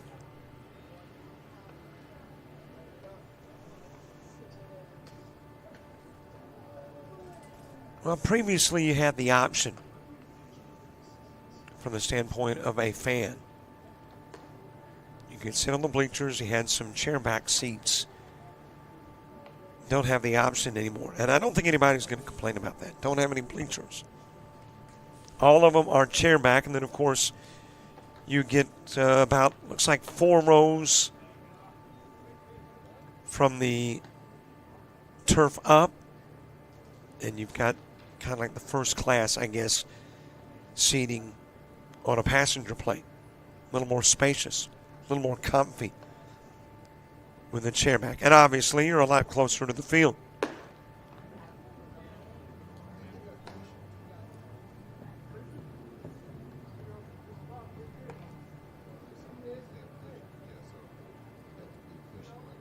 Yeah, got those very nice cushions. You're right. Maybe I should call the game from down there.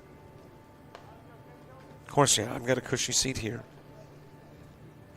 And there is a little AC here I can feel off the vent in the back of the room when the windows are open, so I'll stay put.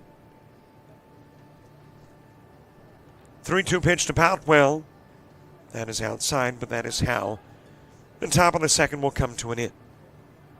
2 runs in. The lead now belongs to Columbia as we head to the bottom of the second, and Team Navy sending 6 through 10 to the plate.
Bottom of the second, the runner is Drew Puccio, and Puccio will take off and make his way to second on the opening pitch to your 6th hitter in the game, first one in the second. And that hitter is Easton Nelms.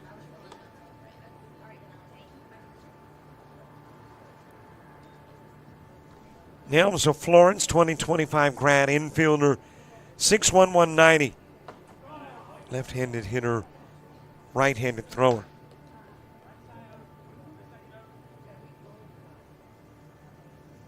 Parker Daniels to the on-deck circle.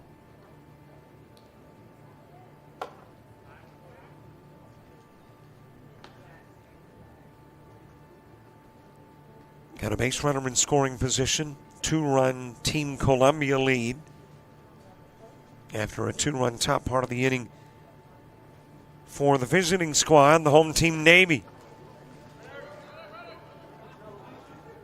Off to third goes Puccio.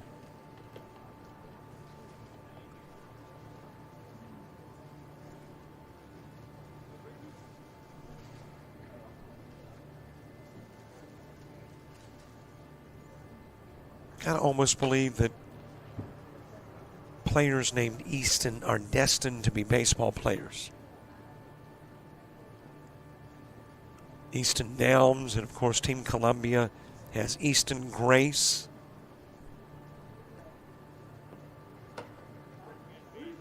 Strike delivered to Easton Nelms. And there is one away with Parker Daniels coming to the plate. I mean, how could you be, Babe Ruth Robinson and not play ball? Number 10, Parker Daniels. Or Hank Aaron Anderson and not play ball? You gotta. I mean, there's certain names that predetermine that you play baseball. Make note, by the way, on the roster change where Parker Daniels is concerned. The Briarwood Christian, soon-to-be junior, is a catcher, 6'1", 198.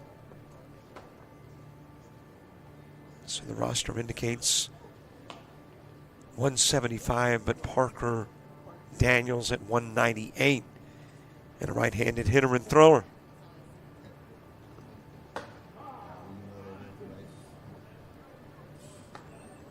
I know that information because we've been visited. We encourage, not just mamas, anyone with information that corrects erroneous stuff to get it to us right. Pukio coming in from third, and it's a one-run game.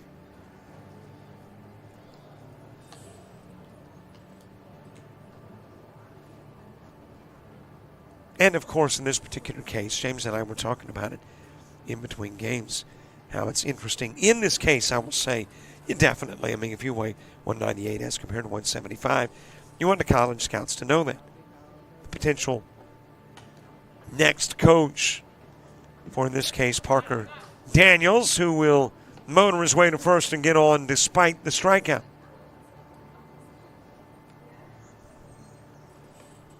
But it's interesting. Younger ages want to weigh more, want to look older, want to be taller. Number 11, Matthew Drinkwater. Older ages, still, that tall part still stays in there.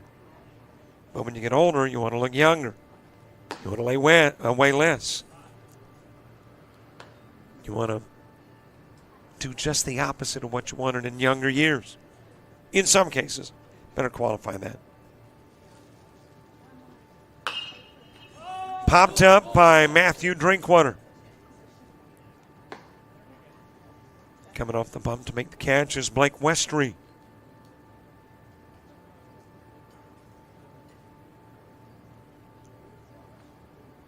Number 12, Hunter Gore.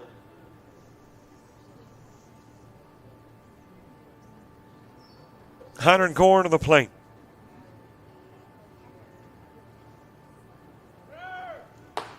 Running is Daniels, and he might have got hit in the head. Was that the ball that got him, or maybe the glove of Bryant Bush trying to field the throw?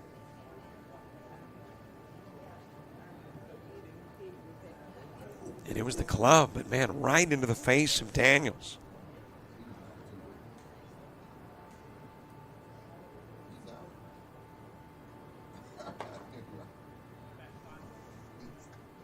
It actually got hit while sliding in before any part of the body got the bag. But heck, man, if you get hit in the face, go ahead and let him have the bag. Stolen base for Daniels. Yes, that is dropped behind the dugout at first.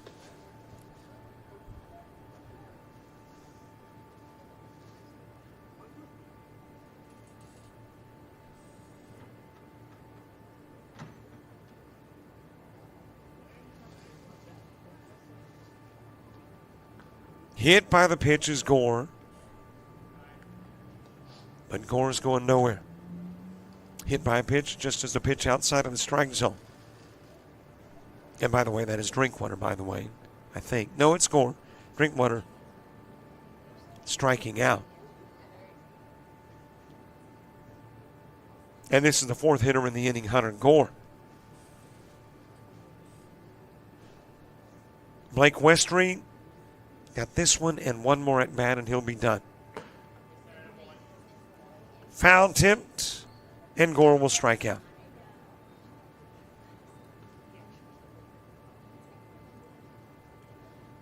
And by the way, that is the fourth strikeout of the inning for Westry, and I'm thinking back on stats. I don't know that we have had a 5-strikeout inning by a pitcher. So Blake Westry's got a chance to make 2024 ALABCA Upperclassmen Showcase history. Number 13, Bryant Jones.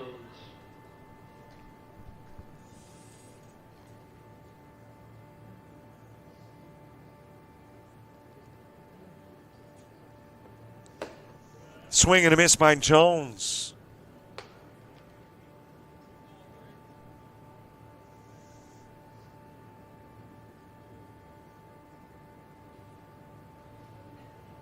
Nelms, Daniels, Drinkwater, and Gore have all been strikeout victims.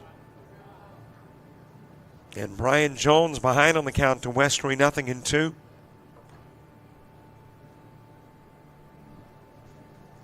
And Westry, who did not have a strikeout in the first inning, could wind up with 5 in the second.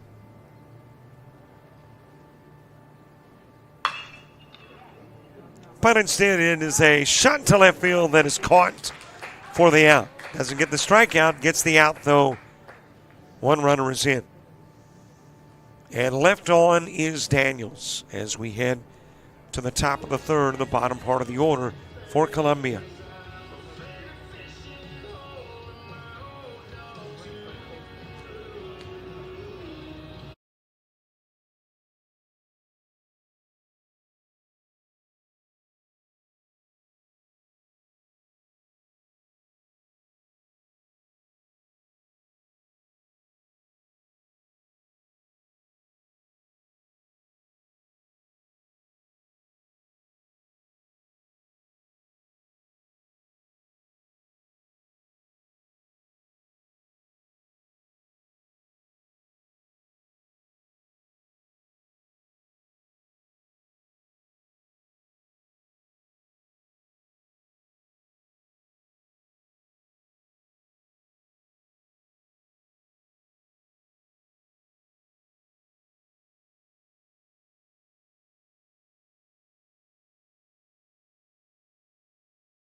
Top of the third, bottom part of the order for Team Columbia. And a new pitcher on the hill, Mason Booth. The hitter is Jackson Stallworth.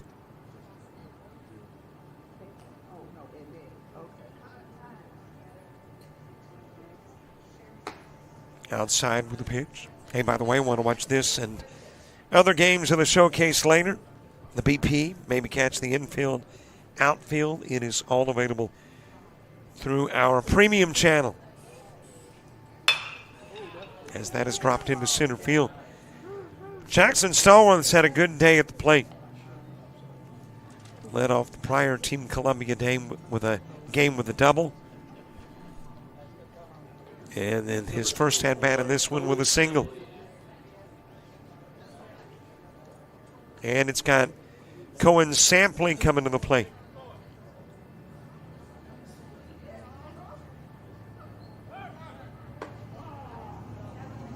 Down to second, stolen base for Stallworth.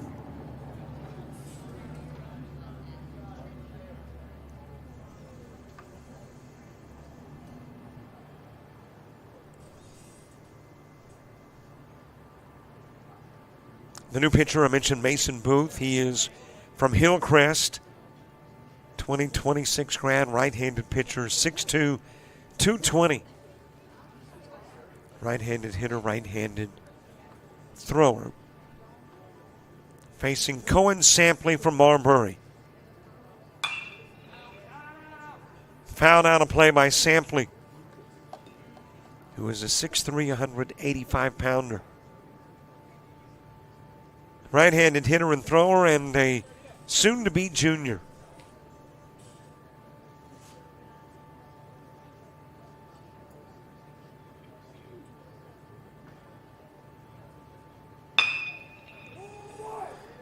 Ground to short. And the Jesse Eisen-C throw. Getting out Sampley while Stallworth goes to third. Number 23, Lucas Kelly. Third hitter in the inning, Lucas Kelly.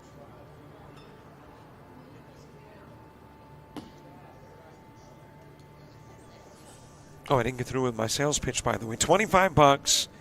Access to anything that we do for an entire year, not just showcase stuff. So if you want to watch South Georgia Tech, the Coastals, Showcase Series, Bishop State, Georgia Military, shot right back up the middle to Booth. He'll go to third, won't be able to get Stallworth. Fielder's choice, getting Kelly on, leaving Stallworth on two. And sending us back to the top of the order. Number 21, Slade Clayton. Check that. Two more hitters before we get to the top of the order. Slade Clayton coming to the plate.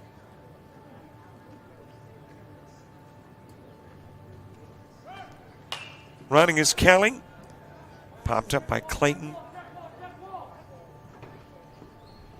And that got on top of the roof. At bat continuing for Clayton.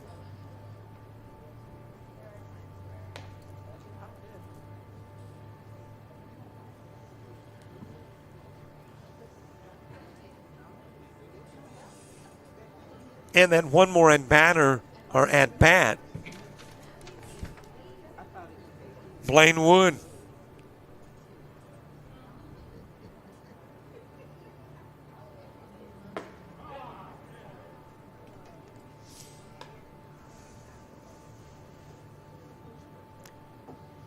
Well, cloud coverage beginning to move in.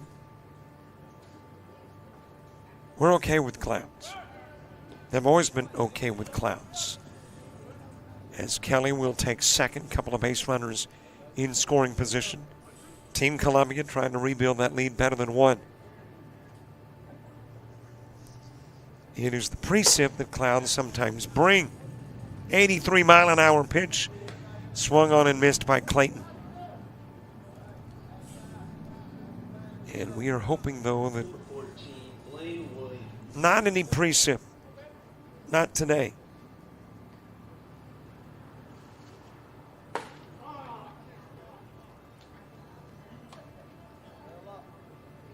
Maybe tomorrow.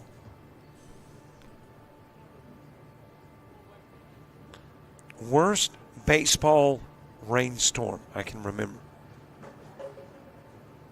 I'm thinking Oklahoma. Remember that storm in Enid that nearly swept DJ off the second level of David Allen?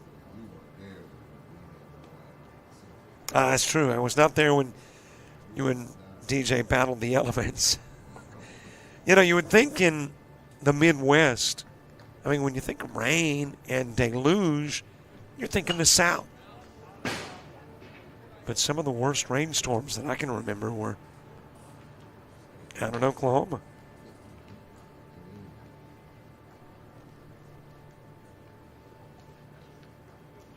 Not trying to wish in the rain, by the way.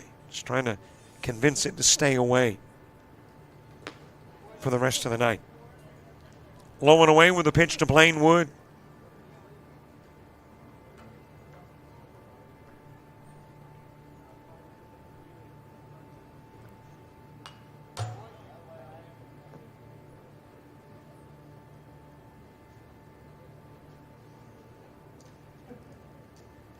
Timothy Nelson will be the guy that starts off the fourth inning for Team Columbia.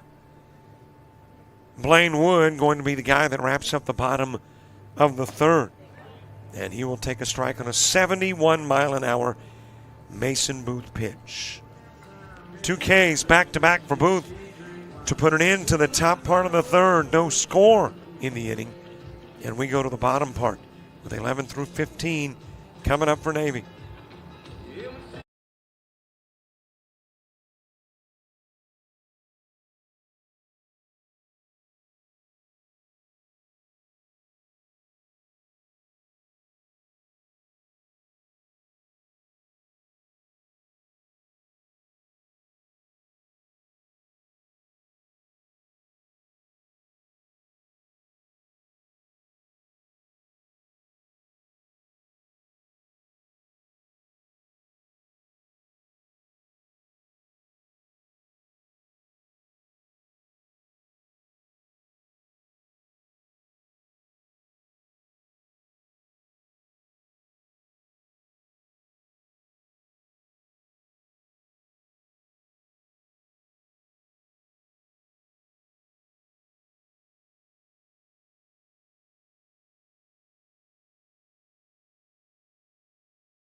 Glavin Lambert starting off the bottom of the third.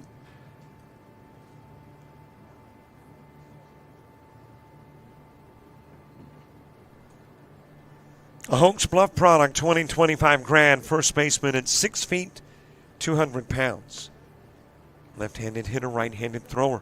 Facing the new pitcher, Jackson Stallworth. Stallworth from Stanhope Elmore. A left-handed pitcher who is entering his senior year, 6'1", 220. Blake Westry works 2 innings, faces 10. 4 strikeouts, no walks, 2 hits, 2 runs. Stallworth, that's a slow throw over to first. If he whips it to first, he's got Lambert. Instead of a bit of a lob. Number 15, Cade Mims. And Lambert on with a single. Cade Mims coming to the plate. Cade Mims from Chelsea. Stolen base for Lambert.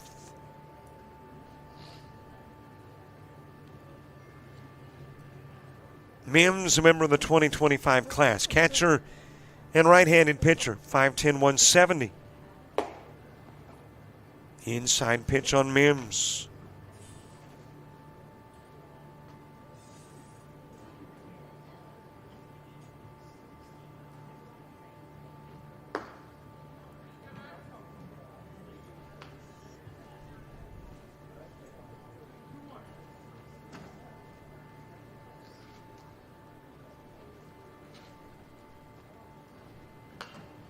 .78-mile-an-hour pitch fouled back by Cade Mims. At the end of the third, we will have seen every Team Columbia, every Team Navy hitter. And we'll do it one more time. Give everybody a second look. And then Columbia will call it a tournament. Navy will hang around to take on Black. Drop strike 3, Mims on. Lamberth goes to third. Tying run 90 feet away. And the go-ahead run 270 feet away.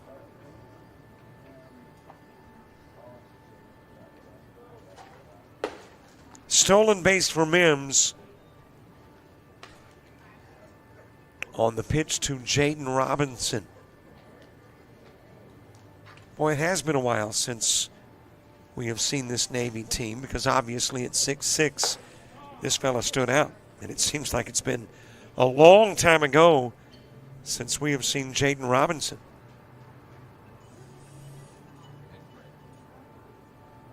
.195 pounds at 6'6".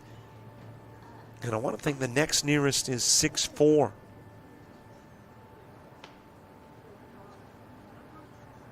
And that could be a short 6'6". I mean, he looks like he could be a little bit taller.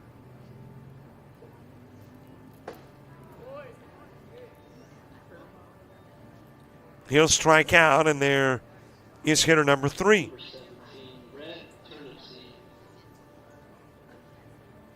Rhett Turnipseed coming to the plate.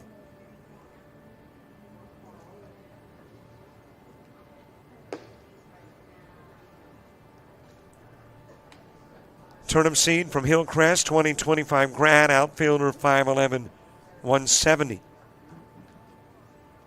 Right-handed hitter, right-handed thrower. He will pop that up to the right side. Catch made in foul territory. Lamberth decides to hold.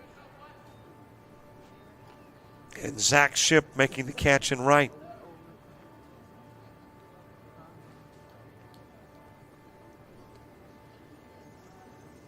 And the final hitter in the inning, Cam Isbell, coming to the plate.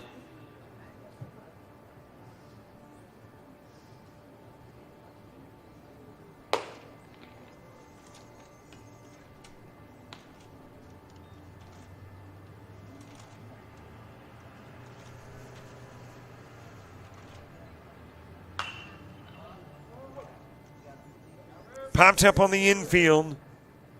In foul territory, the catch will be made. And I'm looking at the numbers on the back of the jersey. I believe that's a 14, which would make it Blaine Wood with the catch that puts an end to the inning and leaves 2 runners stranded. Heading into a 4th inning with a lead of 1 belonging to Columbia.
Your zombie runner is Harrison Cook. And Cook will make his way to second with a stolen base. As we are back to the top of the order,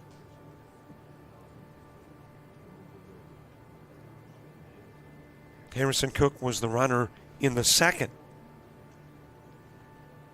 And he is your runner in this one as well. Might be in no man's land now. And he's going to make it safely, though, to third, as there was a little mishandling of the ball by one of two players, Jesse Isensee or Drew Puccio. James is taking me back in time a little bit. All right, here we go with the play at second.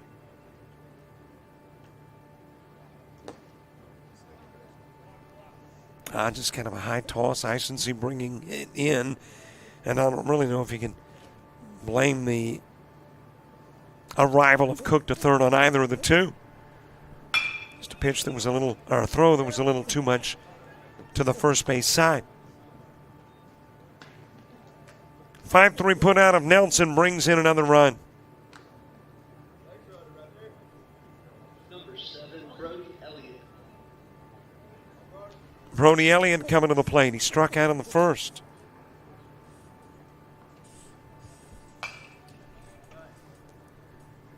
Jack Baggett on deck.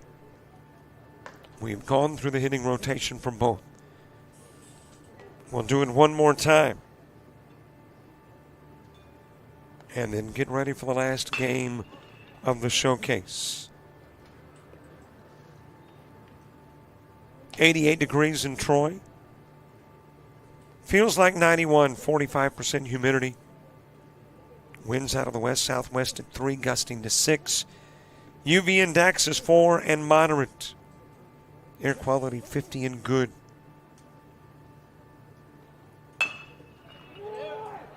Down the first base line. Picked up by Isbell. Steps on the bag before Elliott.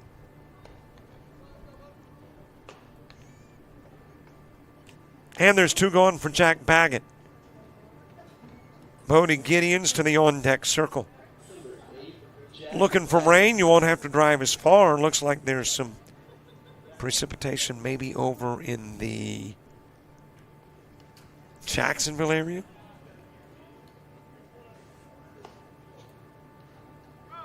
And you got a little rainfall off the coast of Louisiana.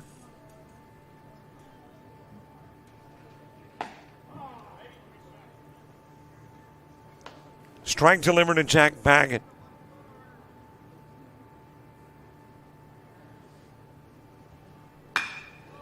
There is a base hit into right field. 4th hit of the ball game for Columbia. Number 10. And Baggett aboard for Bodie Gideons. Gideons ground into a 6-3. And that list of 2-hit hitters growing. That is the 2nd hit of the game for Jack Baggett. So that 2-hit hitters category, not nearly as rarefied air now. There was a earlier time where there was just a smidgen of hitters. Now we've got 12 to 15. Fouled away by Gideons. Blake Westry is on deck. Puccio, Isensee, Youngblood, Whitman, and Perez. When you get to the bottom of the 4th for Team Navy.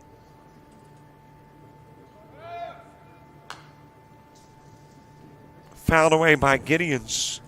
Team Columbia leading it 4-2 and 4-2. 4-2 in the runs department. 4-2 in the hits department.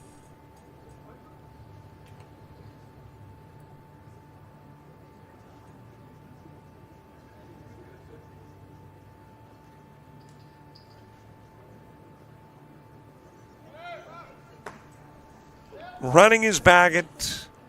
He'll have the stolen base. In scoring position for Gideons.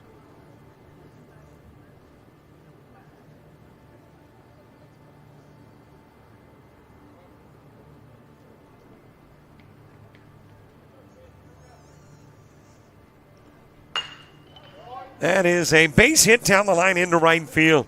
Baggett will come in and score. Gideon's putting on the brakes, staying put at second. I thought it was an extra base hit. Good job over in right field. If he'll turn his back real quick, maybe I can tell you who is playing the outfield. Kanan Whitman.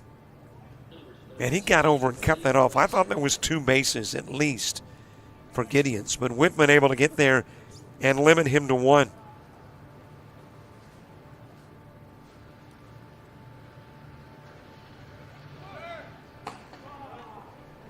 Gideons in with the stolen base at second.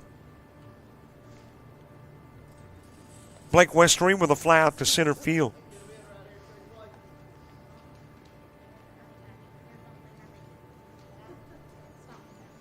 I mentioned all the baseball coming up in June. Baseball in July. As a matter of fact, we now have baseball 11 months out of the year. Starts in January, and with the fall ball in September, October, and November. December becomes the only month without a little hardball.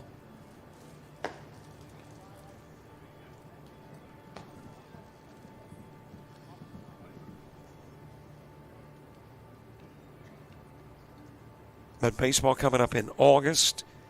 Babe Ruth and Cal Ripken. We're pretty sure you're doing Cal Ripken. Branson, Missouri. The Babe Ruth will be in Cape Girardeau, Missouri.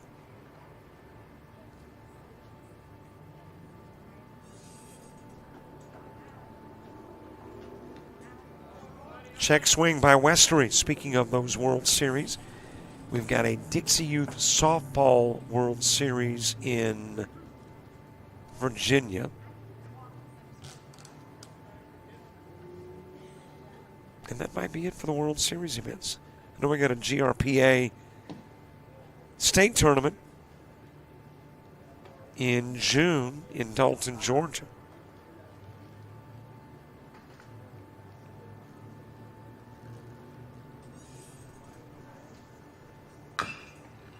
Blake Westry fouling off the pitch.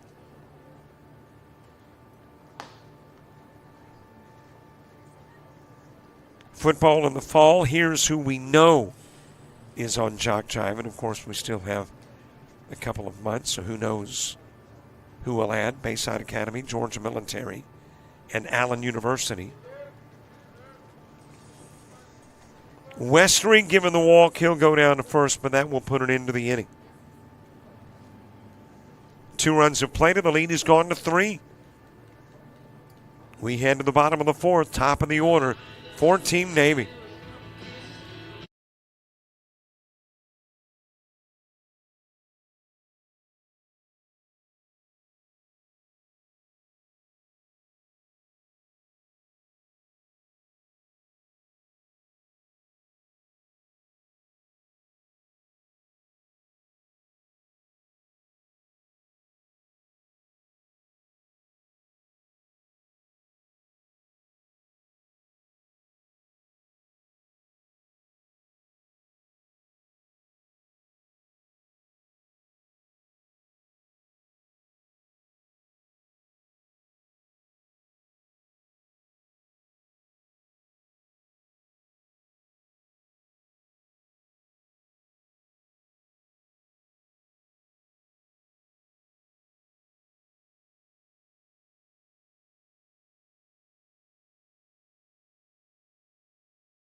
Top of the order in the bottom of the 4th. A runner on, that is Glavin Lamberth, who will steal second. And Drew Pucchio at the plate. He has walked and scored twice. In situations like this, the only time you can do something like that, get one at bat, get walked, and score 2 times. It's because he was our zombie runner in the second.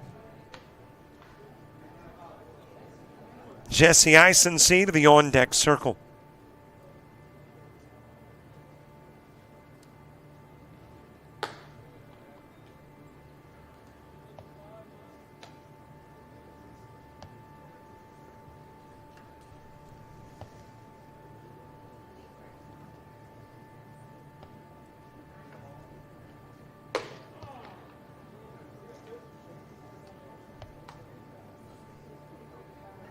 Nicholas Youngblood, Kanan Whitman, Nate Perez due up in the bottom of the 4th as well. The game, they got a 3:10 start, so an hour and 10 into this one. And since we are just now in the bottom of the 4th with still a 5th and 6th, thinking it might be 5:30-ish before we get that last game underway.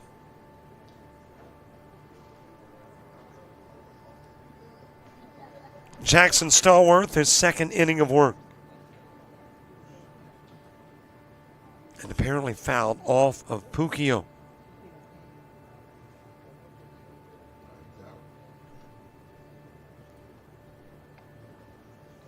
In some pain and going to the dugout and apparently struck out. Thought he might have got a piece of it. Got it with his finger on the swing.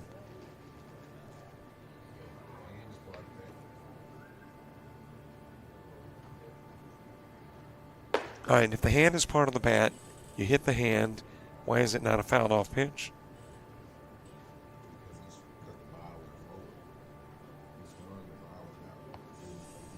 So it wasn't a strikeout.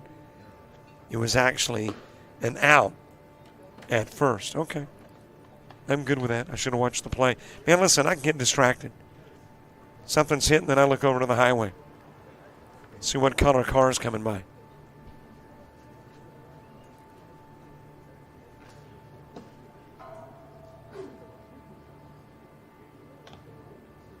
Jesse Eisensee, who lined out to third. Nicholas Youngblood on deck.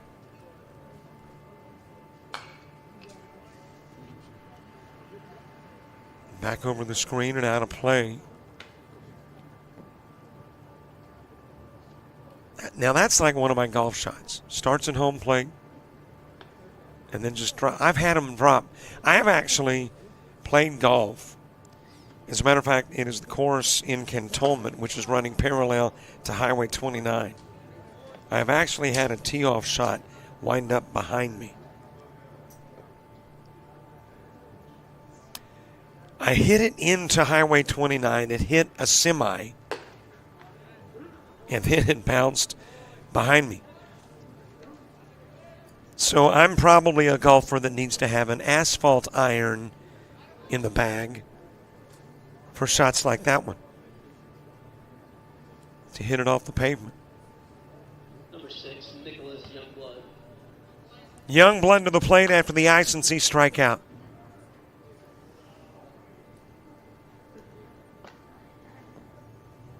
A single and an RBI, he drove in Puccio.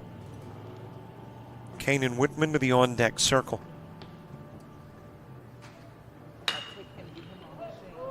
Hit towards right field.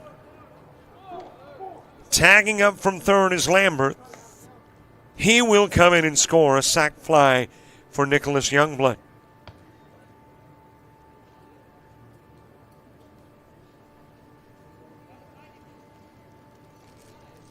And it becomes a 2-run ball game with Kanan Whitman to the plate, Nate Perez to the on-deck circle. Whitman from Oxford, where the ACCC holds their Division I and II baseball championships. Coastal North won it all in Division II as a 5 seed. And in Division I, Shelton State was a 1, I believe. Yeah. They were a 1 seed and won it all. Popped up by Whitman to third. There for the catch is Hayden Jones.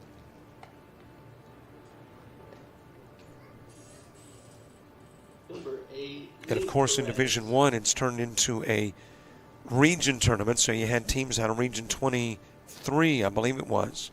The Louisiana teams playing. Delgado was in it. As this one is popped up to Stallworth, and out will go Perez. And I'm thinking Baton Rouge was the other team from Louisiana playing there in Oxford.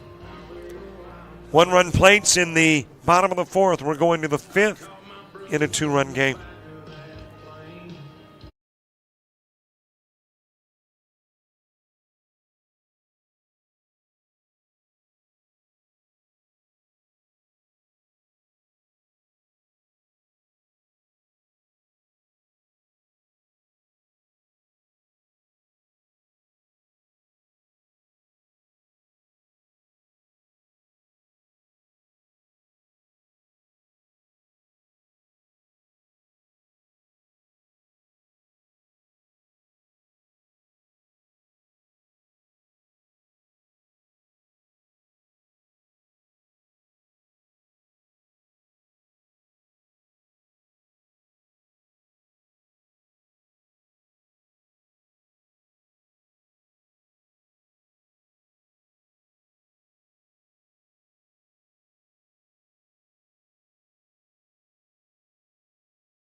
Your discernment.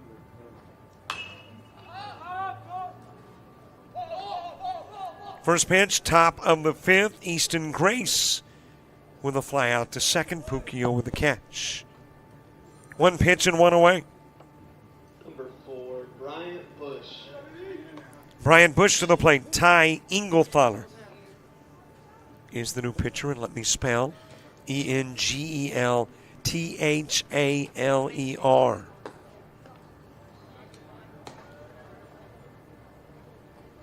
Engelthaler is from Russellville.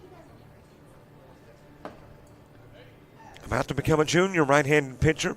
5'10", 145.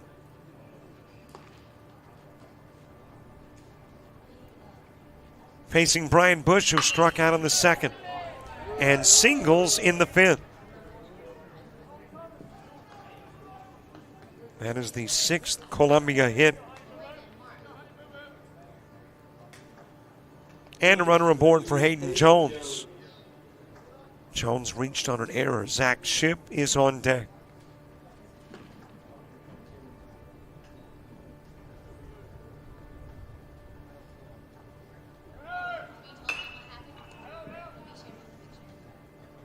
Fouled away by Hayden Jones. Bottom of the fifth. It'll be Nelms, Daniels, Drinkwater, Gore, and Jones coming to the plate for Team Navy.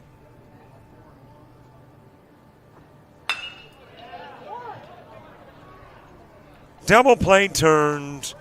Out will go Jones. Out will go Bush. And the bases are cleared with 3 hitters already to the plate and 2 to go. Number 2, Zach Shipp. Zach Shipp to the plate. He and Caden Boutwell, who are next, both walked in the second.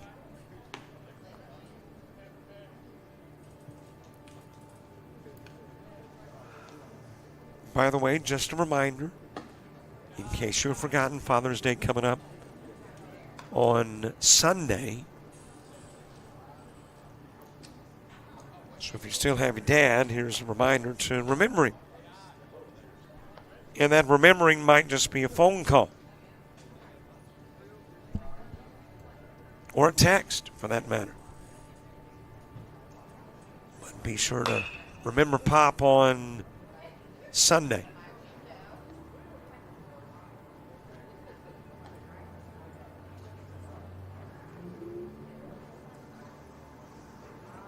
Zach Shipp, a walk in the second. That is definitely on the football field. That could be a three-pointer. That was over near the goal post on this end of the stadium.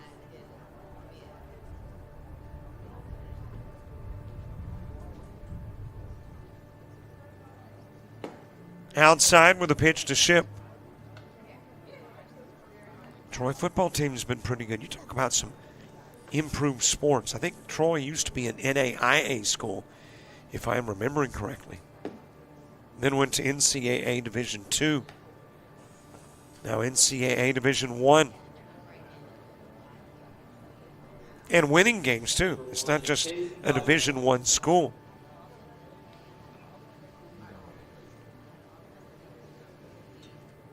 Yeah, they're not a homecoming team anymore.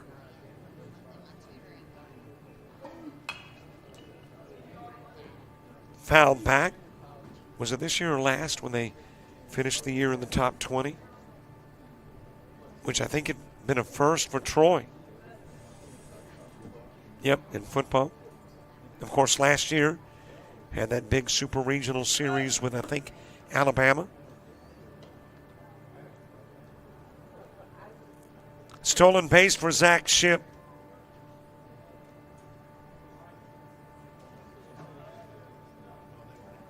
And years ago, really, before they were a little more of a Sun Belt power, had a guy who played for the Dallas Cowboys. Yep. Has he been 5 years removed? Is he a Hall of Fame guy now, or I can't recall. This year, the 5th. All right. Boutwell with a pop out to center field. So eligible, and I would say definitely a contender on that first ballot to get in. One base hit, one stranded. Nobody scores. Still a 2-run ball game. We go to the bottom of the 5th. Nelms, Daniels, Drinkwater, Gore, and Jones coming up.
Bottom of the fifth, Easton Nelms to the plate.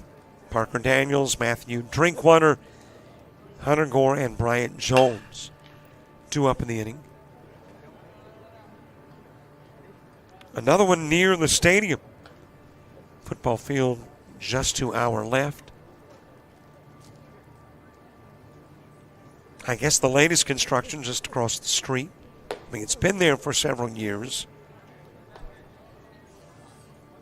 But the latest addition to Troy University.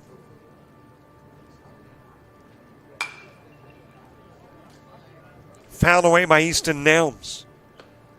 And speaking of their, I think it was Division II days, had a cousin who was a all-conference nose guard here, Matt Brunson, who probably, there may be some Alabama folks right now going, really? Because he came to Opp for a year and then went back to Baker as a football coach. So I don't know how many Opp folks are happy.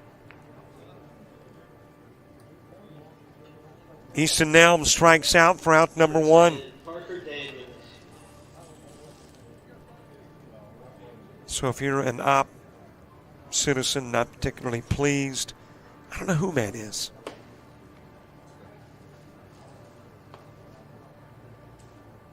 Obviously, just joking. There's, I'm sure, a reason for heading to Opp for a year and going back to Baker where he's won a state title.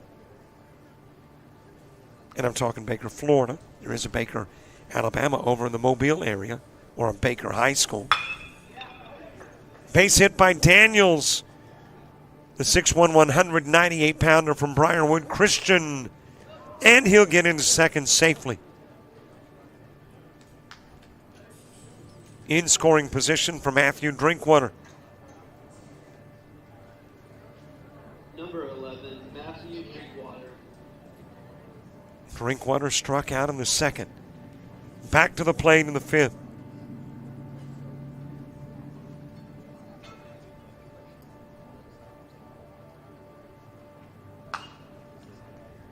A Troy University homecoming queen was from Florella. Emily Evans. That's been about 9 or 10 years ago. I'm running out of Troy info. That may do it. Head coach for the ladies basketball team in Coastal North, Mandy Armstrong, was a Hall of Fame women's basketball coach at Troy. Okay, that's it. That's all the Troy stuff I got for you off the top of my head. Drinkwater with a fly out. Daniel stays at second.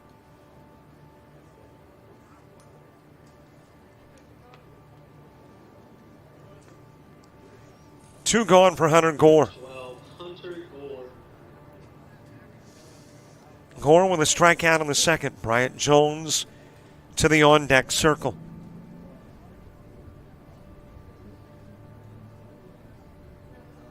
And, of course, the current baseball coach at Troy in his second year, Skylar Meade, 2 winning seasons here. And typically is one of the guest speakers on Monday. And was this year. This was a typical year here.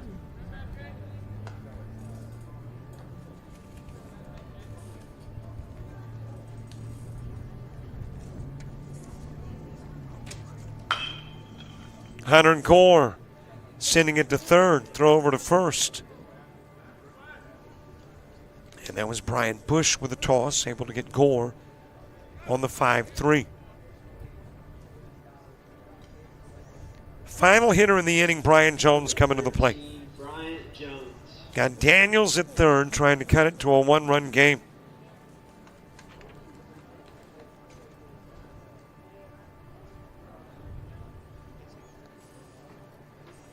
On Monday, Skylar Meade, Justin Costanza, Lee Hall, and Johnny Johnson all gave presentations.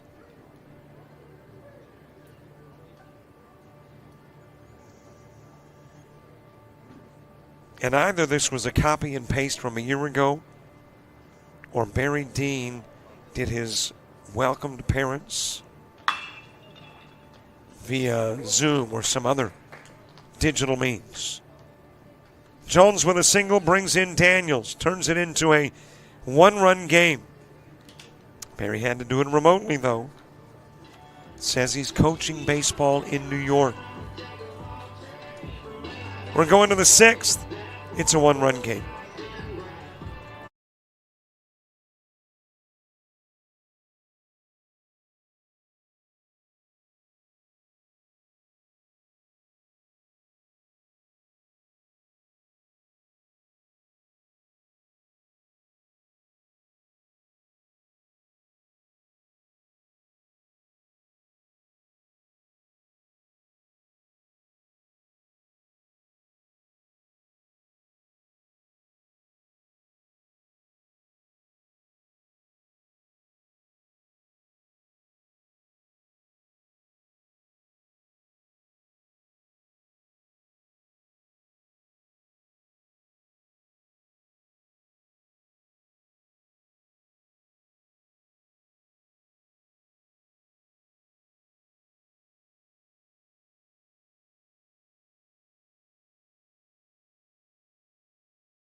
Top of the 6th gets underway. Jackson Stallworth, Keen Sampley, Lucas Kelly, Slade Clayton, and Blaine Wood due up in the inning.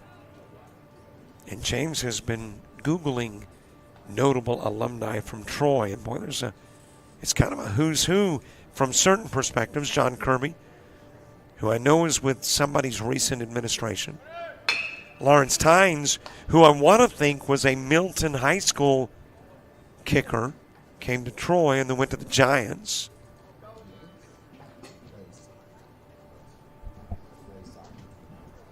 He played soccer. I did not know that. So Tynes, a soccer player at Milton, and I'm assuming their field goal kicker too. Went on to play football at Troy and then on for the Giants.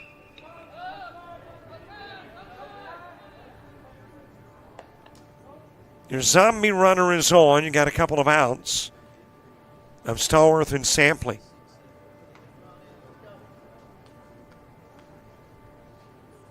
And Lucas Kelly coming to the plate.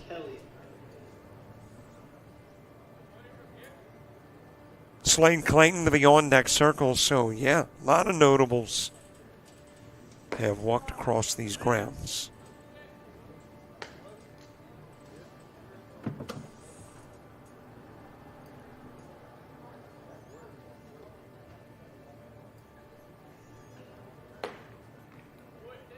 Swing and a miss by Kelly. Bottom of the inning, Lamberth, Mims, Robinson, Turnip Seed, and Isbell. And then we'll call it a game and get ready for the last one. Kelly strikes out. Slade Clayton to the plate. Team Columbia wants a win. They come into this one 0-2. This is their last game. Navy's got one more against Black. But for Team Columbia, some added motivation. So the comfort level would be noticeably higher with at least another run or two in. Clayton with the fly out. And Cook still stays at second.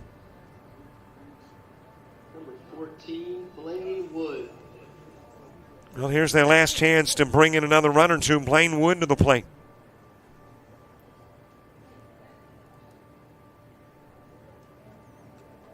Wood struck out in the third.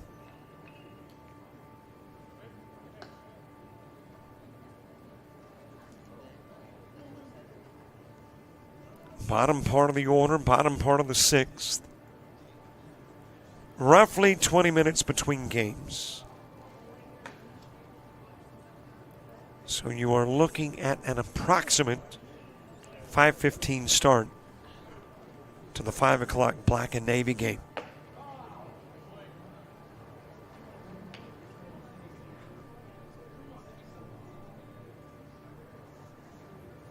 Ty Engel-Thaler getting his second and final inning of work in, 80-mile-an-hour pitch. He's faced 9, struck out 1, walked 1, and given up one hit, but no runs.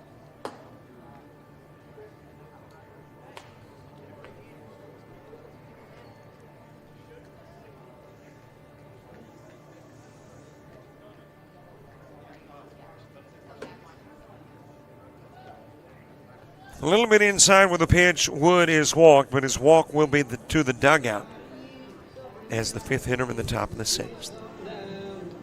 Will one run do it and give Columbia their 1-2 mark they are seeking, or will Team Navy go 1-1? We find out in the bottom of the 6th.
The zombie runner is Puccio, and Puccio will make his way to second with a stolen base.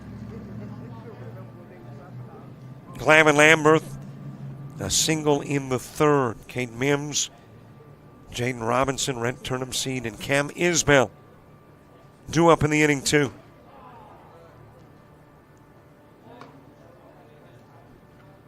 On the outside part of the plate,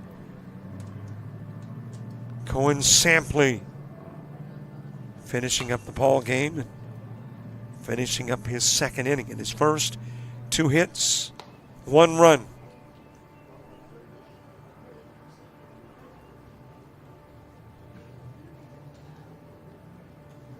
One more game to go. Out will go Lamberth. And there is one away for Cade Mims. Mims, a drop strike 3 in the 3rd. Got him aboard and was left aboard at 2nd. Tying run in scoring position. 4 more hitters to try to tie the game up. 4 more hitters trying to win it for Navy. Number 15, Cade Mims.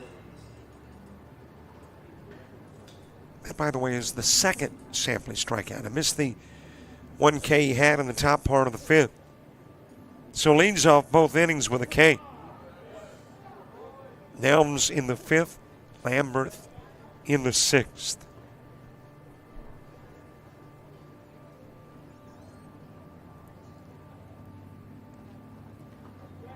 That'll get into the dirt. Closer to the plate is Puccio as he makes his way to 3rd.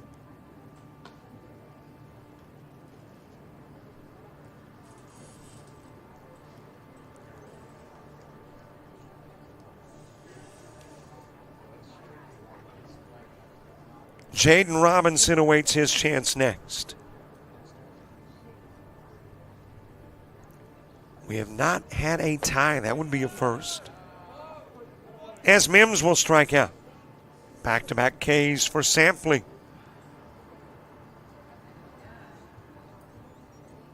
And 2 gone with Jaden Robinson to the plate. Jaden Robinson.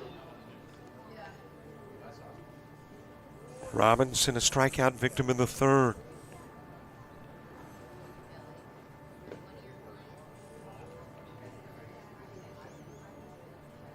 Entering his junior year at Calera High.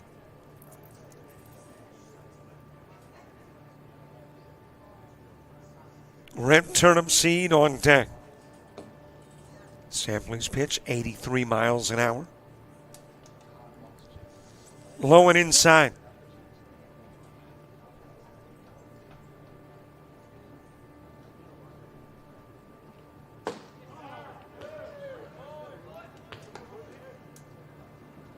That was 84 for Sampley. Got the outside part of the plate. At third is Puccio.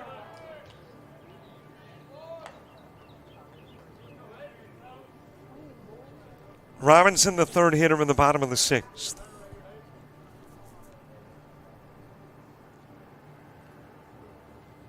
Have we checked lately, by the way, as to whether we got our 4,200 subscribers?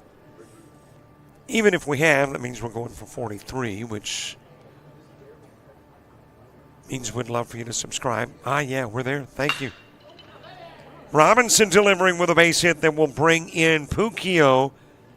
And now Robinson becomes that important runner. Can break the tie and win it for Team Navy. Number 17, Red Turnip Seed.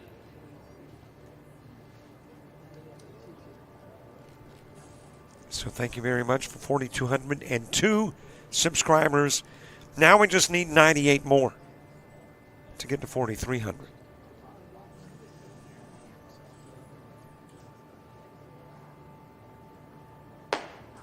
High and inside with a pitch to Red Turnip Seed.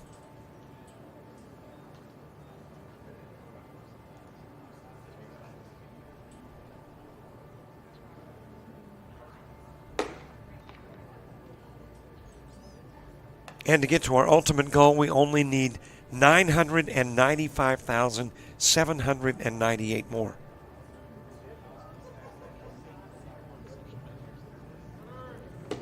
Robinson headed towards second. He'll be in with a stolen base. And the winning run now in scoring position for Red Turnip Seed.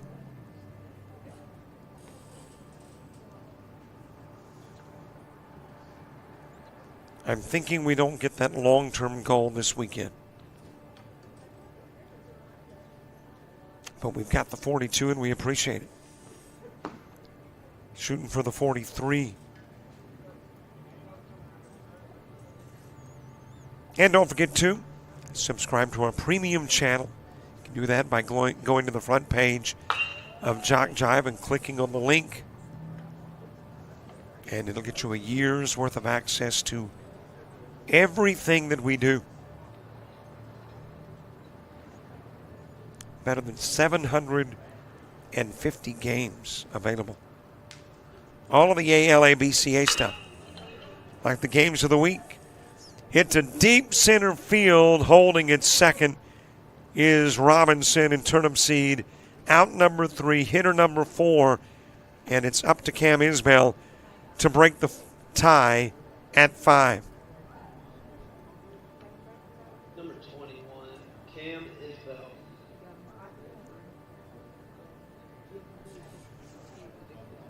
The last 3 games have been decided in one of the last 3 at-bats.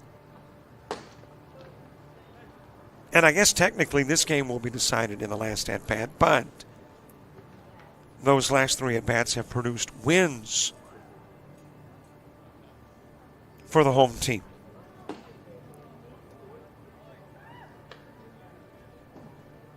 If it's going to happen again, Isbell's got to battle back from an 0-2 count.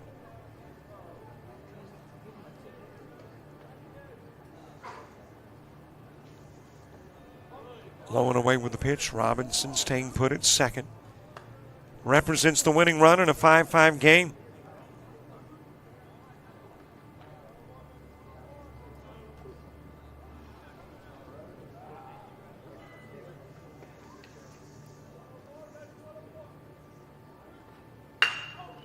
That is a base hit into center field. Rounding third, coming in, Robinson. It happens again at the end of the game. Isbell with an RBI walk-off single that brings in Robinson. Gives Team Navy a 6-5 win. Sends Team Columbia to the house winless. Gives Navy a 1-1 mark with Black coming up at 5 o'clock or 5:15. And there is your game winner. 6 hits, 9 stranded. No errors committed by Team Columbia. They're going to run in the first, 2 in the second. Added a couple of runs in the fourth. Team Navy finishing with 5 base hits. And they will leave a total of 5 on. Got a run each in the first, second, fourth, and fifth. And that all-important 2 runs in the sixth will win it by a 6-5 final. It is a 6-7 final. Okay. 6-7 is the... Okay, thank you very much. So it was a final 6-5, but the 6-7 applies to Jaden Robinson. Well, didn't I say that I thought he was a little taller than 6'6"? Thank you very much for coming up and clarifying. At 6'7", he comes in and scores the winning run in a 6-5 final. He's missing all my communicatory cues and signs up here. 6-5 is the final. 6-7 is your Jaden Robinson, who's got another game, by the way. He will be with Team Navy when they take on Black next at about 5:15.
Well, we get this one underway quickly. I think everybody must say, it's been a long week. And really for these players, for the organizers, for coaches, it's been longer.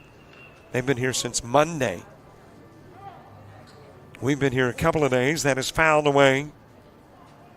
Team Black taking on Team Navy. Navy is the home team. Black, the visiting squad in this one.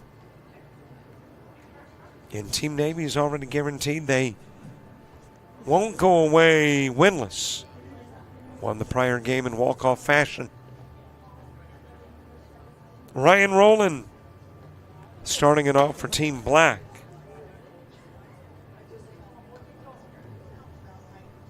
Meanwhile, Team Navy with Bryant Jones on the hill.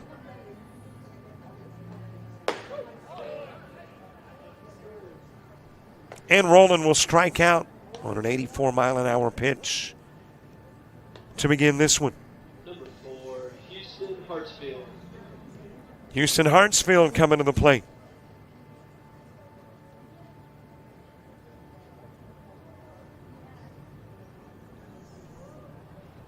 Boy, you talk about getting discombobulated.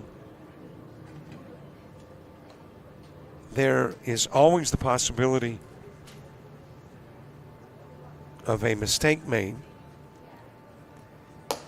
But for the first time, my scorebook had a page upside down.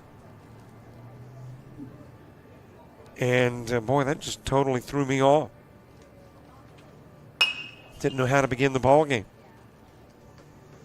Just because we're creatures of habit, get into doing things one way, look at the page.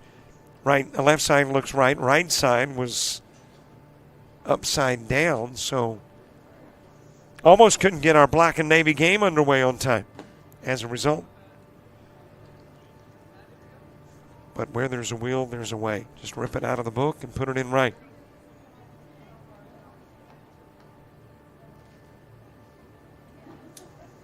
All irrelevant information, but hey, keep in mind we're working on about 8th or 9th hour of baseball? Back to back to back to back. 9 a.m. start, a little after 5 o'clock, so we are 8+ hours in. Hartsfield delivering with a single into right field.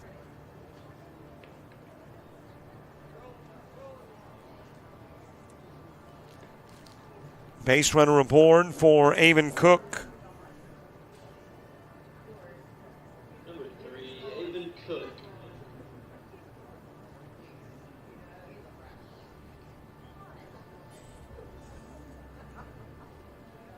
Avon Cook from Arrington, 2025 grad, outfielder at 5'9", 145.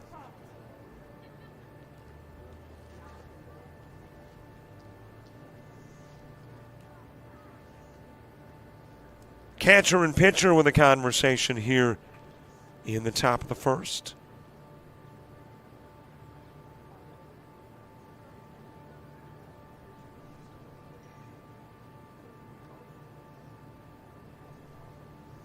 A couple of teams that had only played a single game coming into today. And as a matter of fact, coming into the afternoon, Black took on Forest at 1. And Navy just knocked off Columbia in a game that started at about 3:15.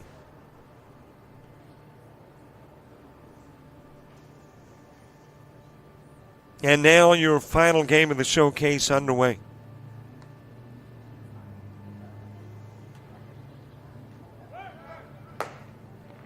Hartsfield, he will wind up at second with a stolen base. Becomes an RBI chance for Avon Cook. On deck is Leighton Kaufman.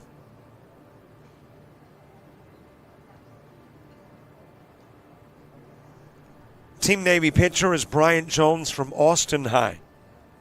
2025 grad infielder and right-handed pitcher. 6-footer, 185-pounder. He'll pop it up to first. Avon Cook will And the catch will be made there by Glavin Lambert. And there's 2 gone for Leighton Kaufman. Leighton Kaufman.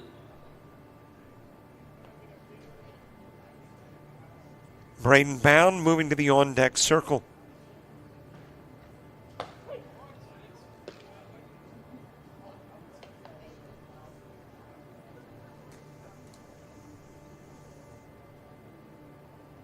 Leighton Kaufman from East Limestone. He is a 2025 grad infielder at 5'8", 150. And sends this one out of play. Onto the screen that is protecting fans from fly balls. If memory serves me correct, I can't see it from here, but it could last year when out in the grandstands. There is a little gap between the net and the roof. So don't be completely 100% secure in the fact that a fouled off pitch won't come back and get you. Kaufman will strike out. 2 Ks in the inning for Jones. Number 1, Braden Bound. Braden Bound, the last hitter in the top of the first. Well, we've got some goals to reach. We've talked about them before. If you want the most strikeouts here at the showcase, you got to have 7 in this game. You want the most runs in an inning, you've got to have 4 as a team. What a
Team Navy sending Cam Isbell to the plate to begin it. We're talking about beginning the bottom part of inning number 1. Will Watley on the hill for Team Black. Watley from Auburn, 2025 grad outfielder, right-handed pitcher, 6'2", 180. Chop towards second. Isbell out on the 4-3. Kaufman playing second and going to first with the throw. Number 17, Red Turnipseed. 1 away for Rhett Turnipseed.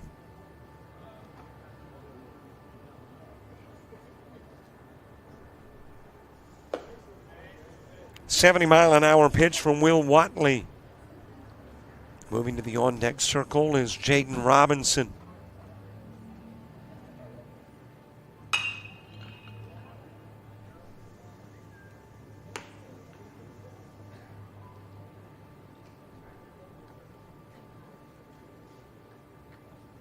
Bottom of the first, last game of the weekend. And we won't do this one again with the upperclassmen until next year. Got the underclassmen coming to Troy next month. Into left field, that'll be a Rhett Turnip Seed base hit.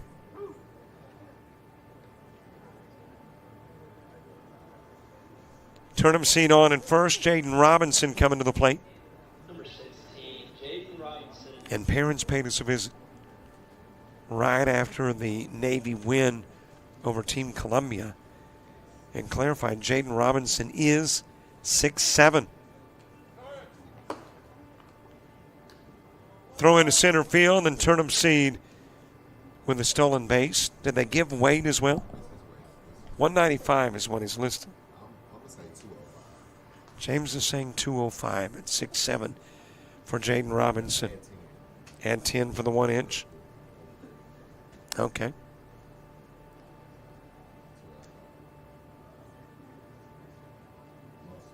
He is definitely the tallest here. 6'4" is the next nearest.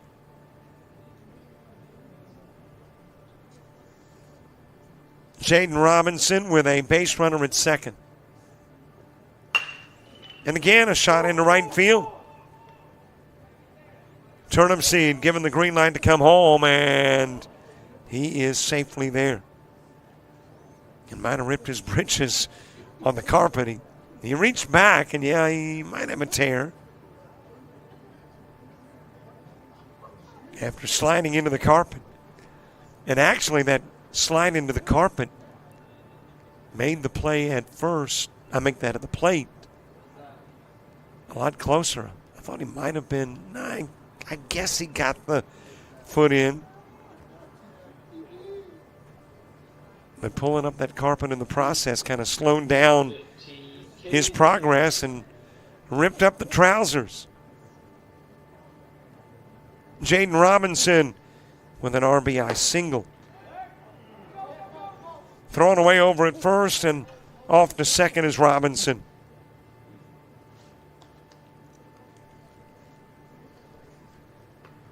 So a throwing error gets Robinson into scoring position for Cade Mims.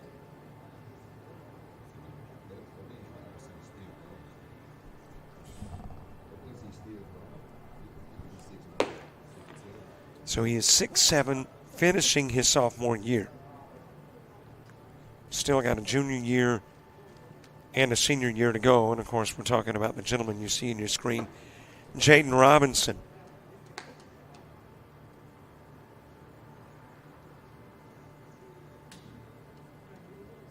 I am trying to think of guys that played sports that I covered at the high school level and kept up with them beyond. The one guy I can think of is Tom Hammonds. And Tom Hammonds, who was a Crestview Bulldog, went on to play for Georgia Tech and eventually for the Washington Bullets. I think he was 6'4" at the end of his freshman year. It seems like 6'6" at the end of his sophomore year and wound up being 6'9". So you got a Jaden Robinson who has just wrapped up his sophomore year at 6'6". Of course, it doesn't mean he's going to throw at the same rate as a Tom Hammonds, but if it's similar,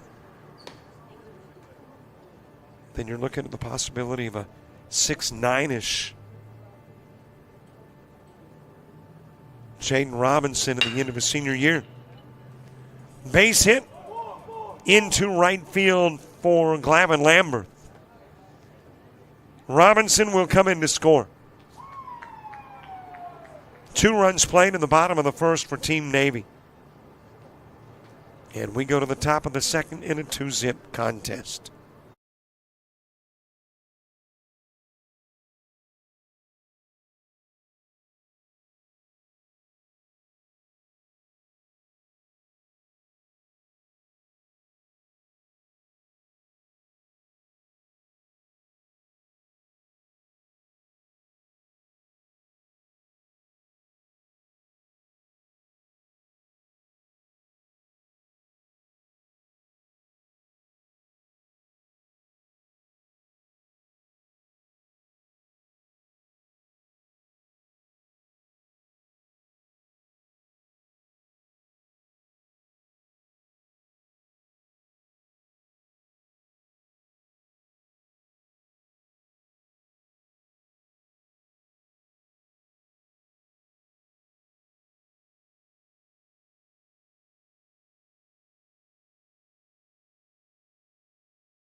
Pukio nearly making the nice play at first.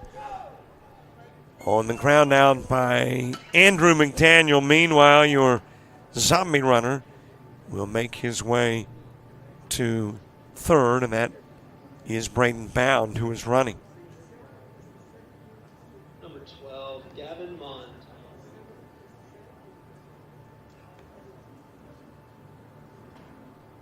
Andrew McDaniel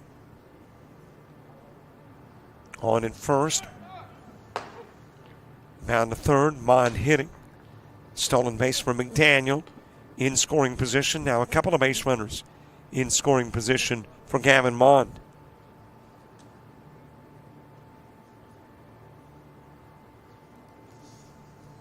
Team Black with an opportunity. Of course, it's early in the inning, but with a couple of base runners aboard, could break a record. It has been tied a number of times, and that's runs scored, most runs scored in an inning by a team. And it is currently 3.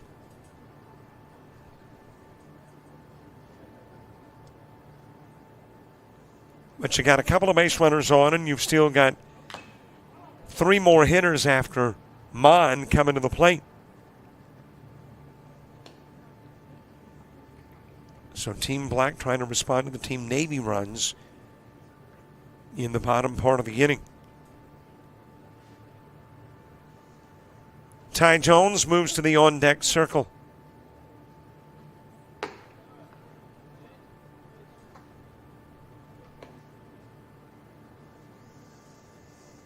Bound at third, McDaniel at second, Mond batting, Jones awaits. Here in the top part of inning number 2. If you're a late joiner, 5 hitters per inning. If a hitter is hit by a pitch, it counts as a ball. Last half of the 6th played, no matter the score. Shot towards center field. Tagging from third is Bound. After the catch made in center field by Kanan Whitman. Bound scores, Black's on the board. And Mond with a sacrifice fly.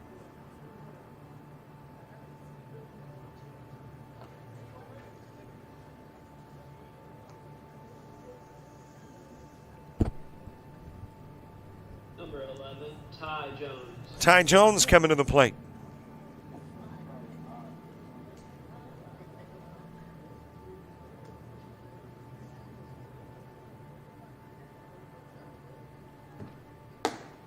Upstairs with the offering to Jones.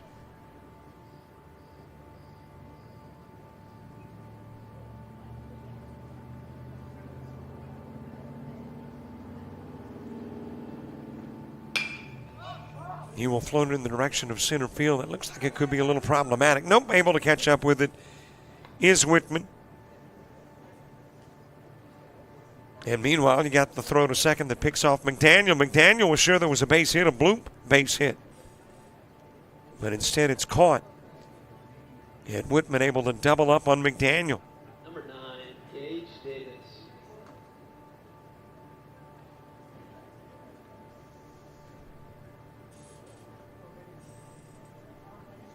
Gage Davis to the plate.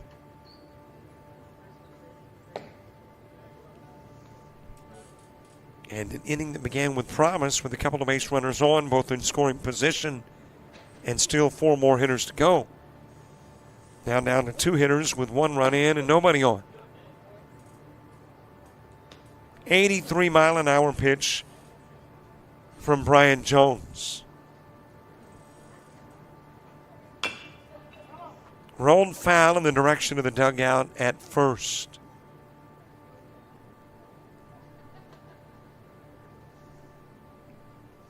Well, other events with the ALABCA, I guess their convention coming up in December, typically in the Birmingham area. And then, of course, we will get with Barry on games of the week. Last couple of years have been all over the state of Alabama. I'm thinking it happens again. We talked about this yesterday. He's bought a brand new T-shirt bazooka.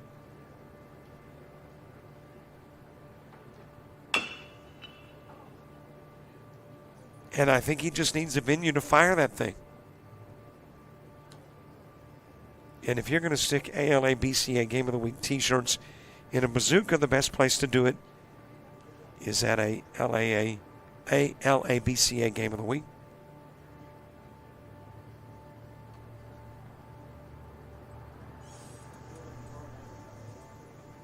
Gage Davis, one more hitter here in the second inning. That hitter is Nate Crooms, and he awaits on deck.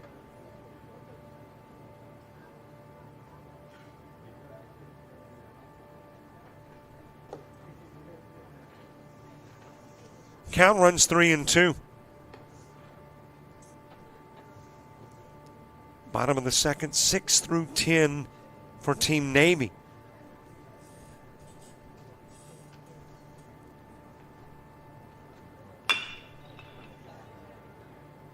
Over to first with the grounder.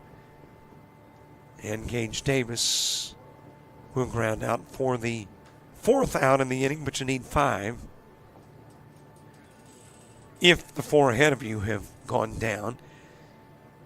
So Lamberth, who thought the inning had wrapped up, will go back to first, and Nate Crooms will come to the plate.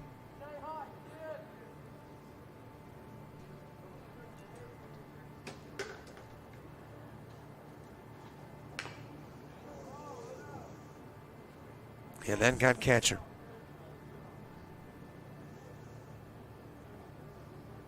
And that does not feel particularly good.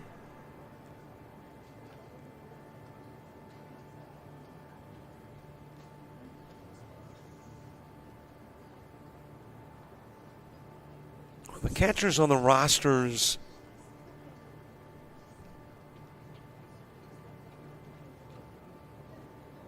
man, that's just a gut shot.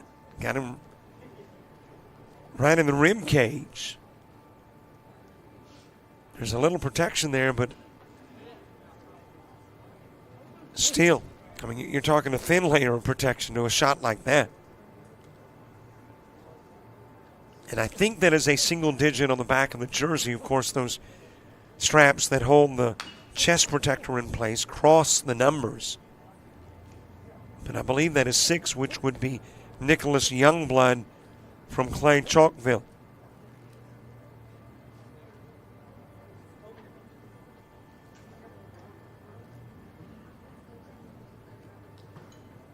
Nate Crooms, last hitter in the top of the second. He'll strike out on a 76-mile-an-hour offering. 1 run in. It is a 2-1 game. We go to the bottom of the second. Team Navy with the lead and the sticks in the home half of the inning.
Bottom of the second, Brian Jones starts it all. An Austin High School product. And also the starting pitcher for Team Navy, who has just wrapped up his 2 innings of work. And in those 2 innings, striking out 3.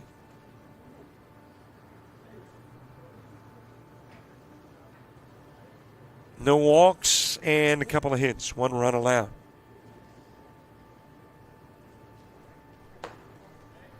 And we will see who Team Navy sends to the hill in the 3rd.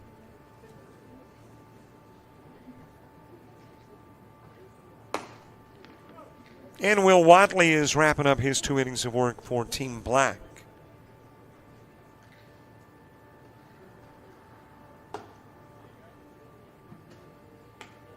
Number 12, Hunter. Check that. That is Hunter Gore, by the way,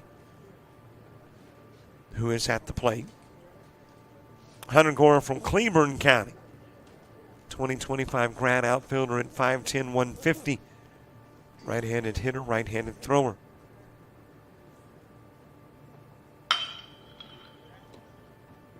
Over to third, Pritchett to first. And a 5-3 will get Hunter Gore.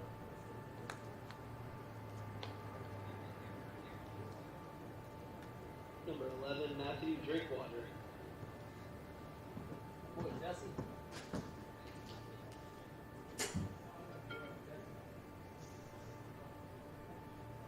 One out for Matthew Drinkwater.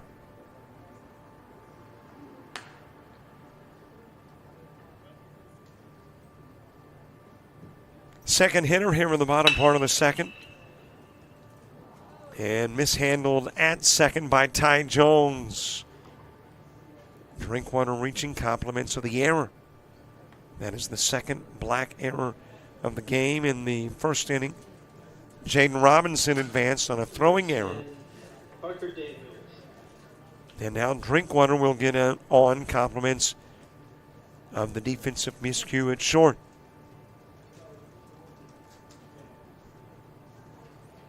And it's got Parker Daniels coming to the plate.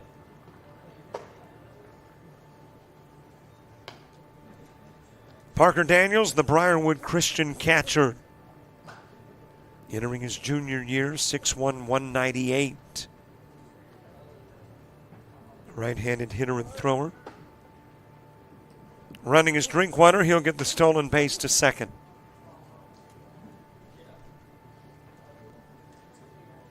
And speaking of Daniels, again, if you have downloaded the Parents Packet, list Daniels at 175. He is 198. And James, you were close to right. Got a note on Jaden Robinson, 6'7", 215.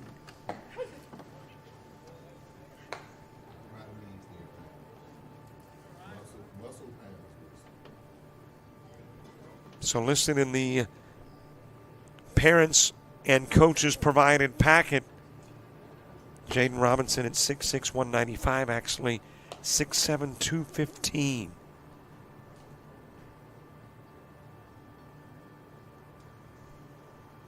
Parker Daniels to the plate. Little inside with the pitch to Parker Daniels.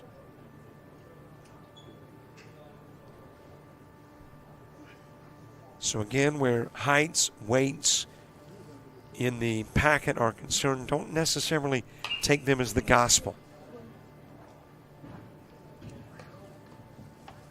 May not be completely accurate.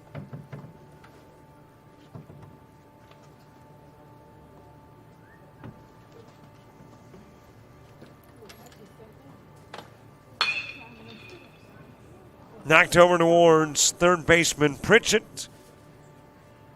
That was a hot shot. So you got a runner at third in Drinkwater, a runner at first in Daniels.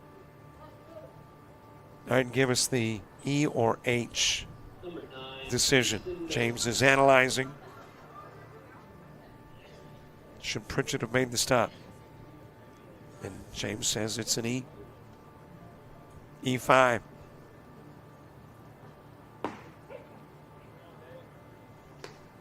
Runners on the corners.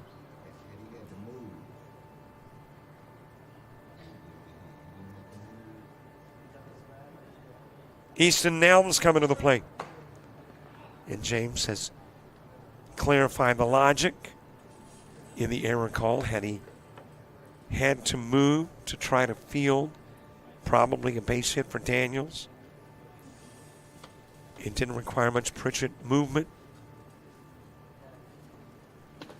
So it'll be an E5 with Nelms trying to move runners over.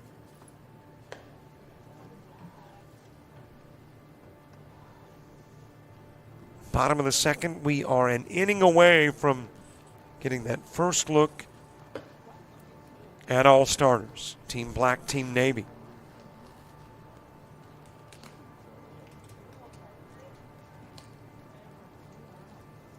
Easton Nelms from Florence. That is deposited into left center field. In to score is Drinkwater. In to score Daniels. Nelms with a double that drives in 2.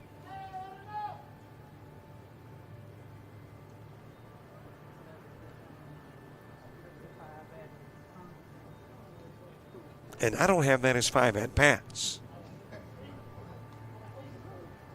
I have that as 4. But here's what we're doing. We're going to the top of the third regardless in a 4-1 game.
That hand is smart for Jesse Eisensee, and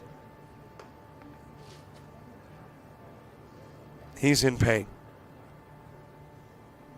Took a line drive shot.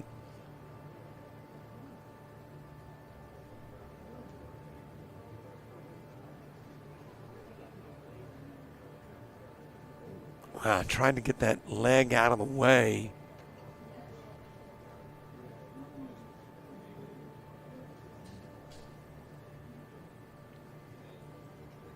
And in pain.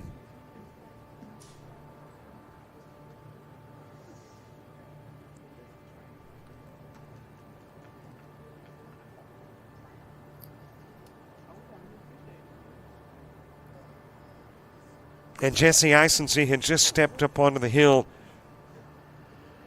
to pitch for Brian Jones, who had left after 2 innings of work.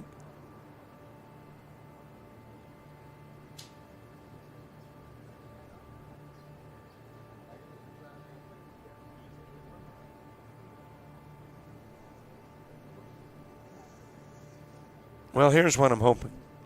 And it's kind of like, when you pop your ankle over and it burns like crazy and you think you've done something really serious to it, that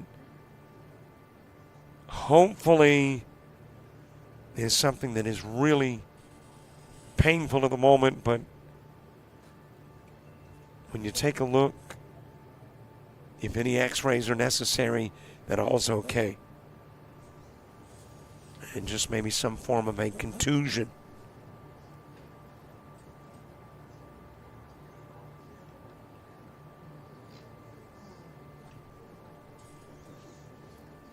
Johnny Johnson, Eisense's head coach, over checking on the Team Navy pitcher as well. And we are about to get another Team Navy pitcher. Eisense is going to work 1 at bat.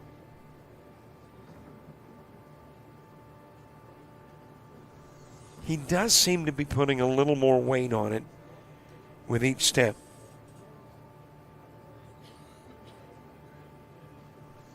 And I'm going to take that as a good sign.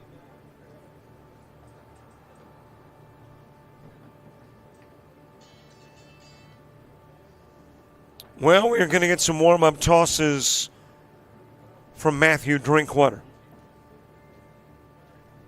And Eisense will last an at-bat. And we'll get ready for Matthew Drinkwater. Now pitching for Team Navy is number 11, Matthew Drinkwater. Who was the hitter, by the way, when Team Black came to the plate? Was that Staggs hitting?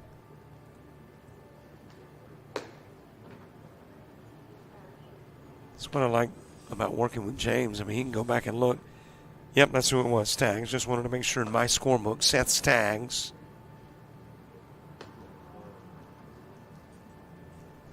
And not because I'm pointing to the line drive shot that hit Eisense. That's part of the game of baseball that just can't be helped. You hope that a player can get out of the way, and obviously Staggs isn't aiming for the pitcher. But just wanted to get that info in the scorebook here. So it is Staggs who wound up lining into the ground now. And there was one away here in the top of the third, and a new pitcher, Matthew Drinkwater. Another James Clemens product. 2026 grad infielder and right-handed pitcher. 6'1", 180. In for Eisense.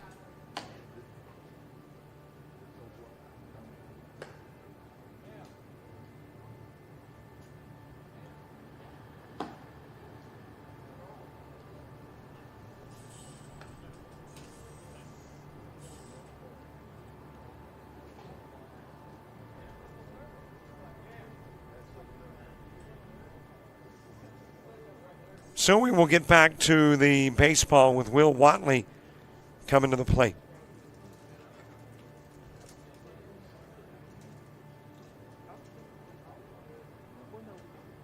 Number 18, Will Watley.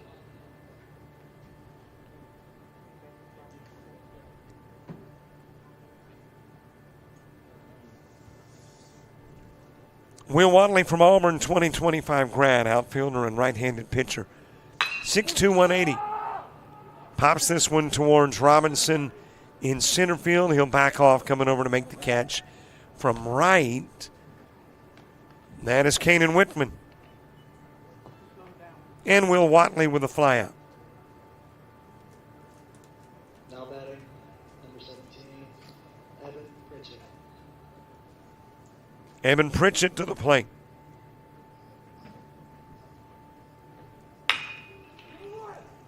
First pitch, ground to third. And the throw to first off its mark for Isbell. On his way to second is Pritchett. And he'll be there safely. Compliments of the fourth team error. And this one charged to Navy. The prior three go to Black.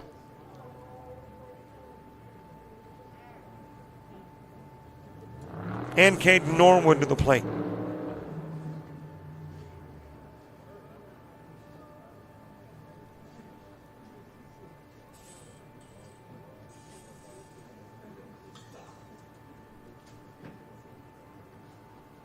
Gage Nelson is on deck.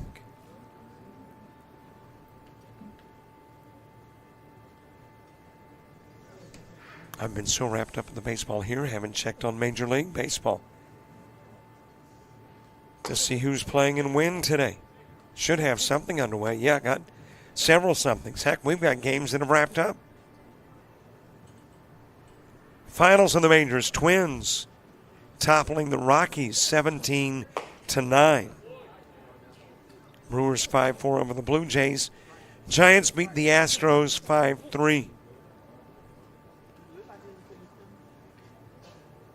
In progress, A's and Padres tied at 4 in the bottom of the ninth. Braves and Orioles scoreless in the top of the second. Tigers 1-0 over the Nationals, bottom of the first. Cubs and Rays scoreless in the top of the first.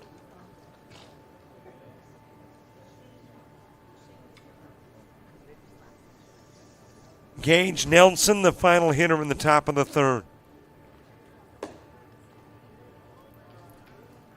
Drinkwater, a little high with the pitch, coming in at 69 miles an hour.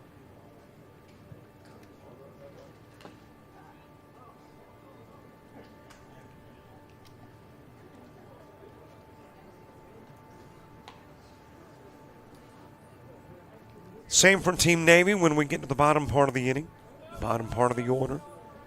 But instead of 10 through 15, it'll be 9 through, 14. Only 4 hitters went to the plate in the bottom of the second for Team Navy. Evan Pritchett making his way to third. And a 1-2 count on Nelson.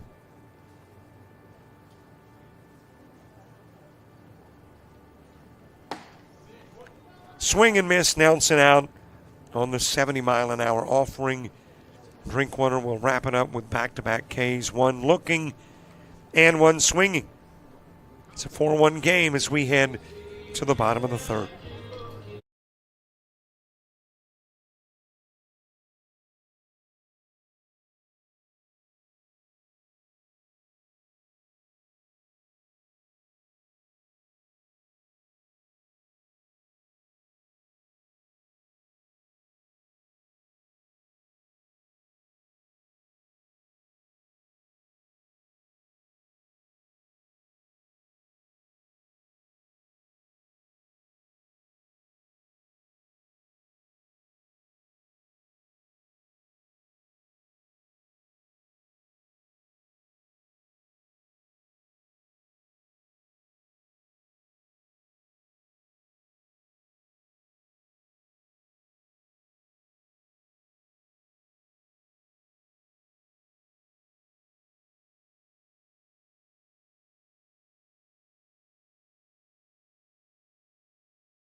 4-1 ball game.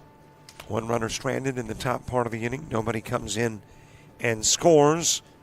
And Team Navy takes their 3-run lead into the bottom of the third. Upstairs with the offering from Gage Davis. Subscriptions continuing to climb. Thank you very much for subscribing to our YouTube channel.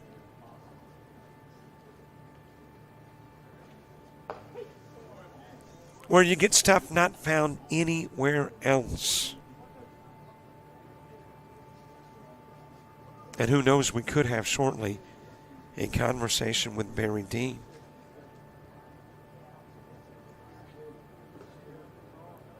Who says he's in New York coaching. Yeah, I'm just kind of thinking Barry is in the Caribbean, Tahiti, sipping on a cool drink and sitting in a lawn chair on a beach.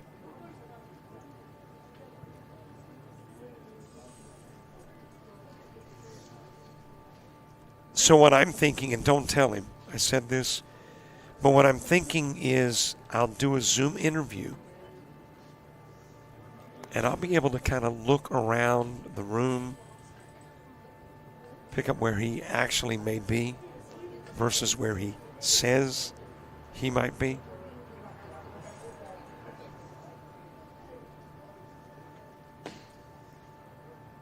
Little low with the pitch, 80-mile-an-hour offering, getting Perez on with a walk.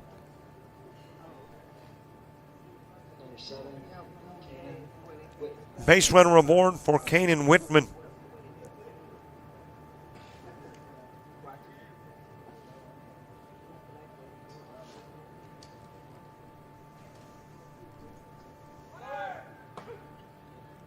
Perez stolen base to second without a throw.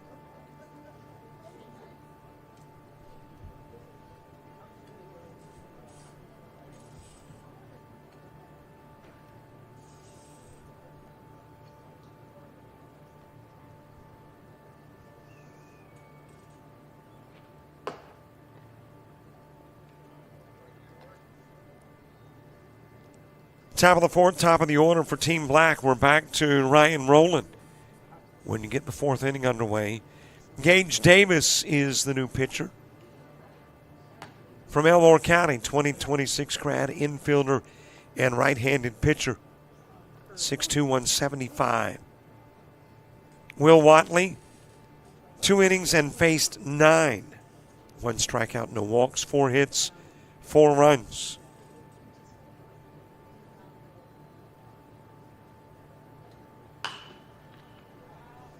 Fouled away by Whitman. Whitman from Oxford. 5'10", 170-pounder.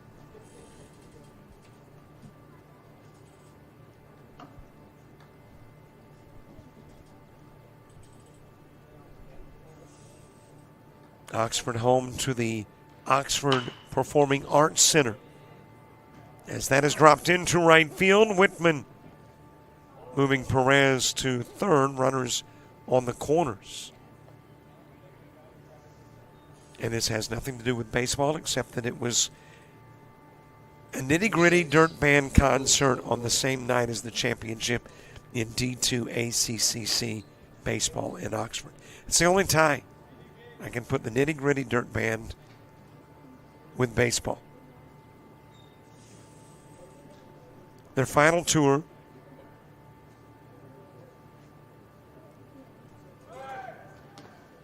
Whitman runs, tosses wild, Perez from third. And Whitman with a stolen base at second.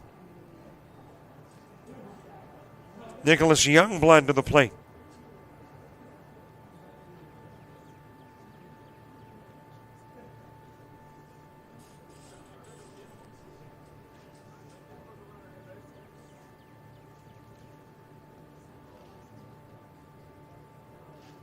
James Younger, different genre of music. Had you ever heard of the Nitty Gritty Dirt Band? Kind of thought that might be true. Have you ever heard the song Mr. Bojangles? Okay, that's a Nitty Gritty Dirt Band song. I thought it was their only song. And I pulled my Googleology degree off the wall and went researching. And actually, they had a lot of success in country music in the late 80s, early 90s. Which I did not know.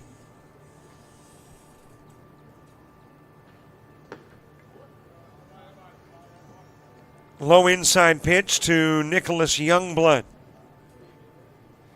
Youngblood from Clay Chalkville. 5'11", 160, right-handed catcher. And about a month away from becoming a senior there at Clay Chalkville.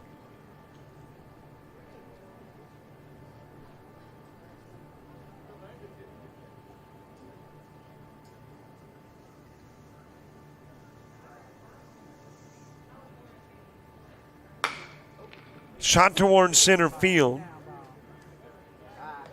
And holding at second is Whitman Youngblood with a fly out to Andrew McDaniel. And the fourth hitter in the inning coming to the plate. In the form of Drew Puccio.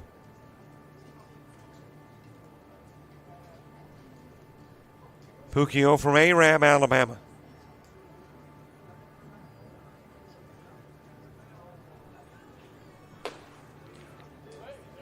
Inside with the pitch, Cam Isbell moving to the on-deck circle.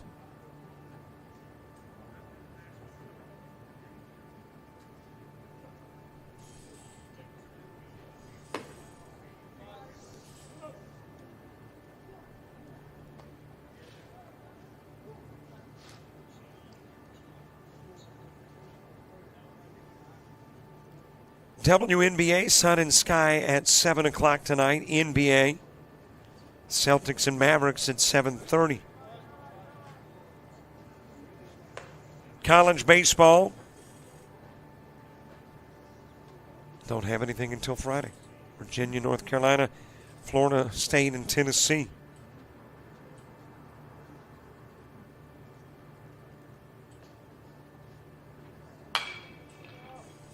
Popped up on the infield by Puccio. And coming over from second, make that third to make the catch, is Seth Staggs.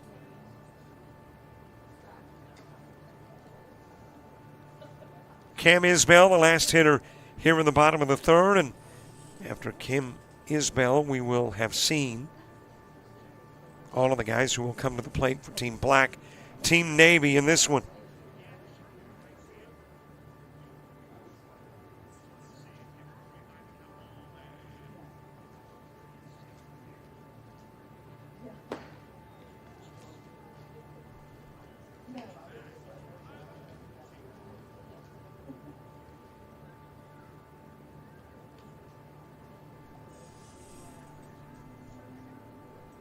Isbell from Mars Hill, 2025 grad.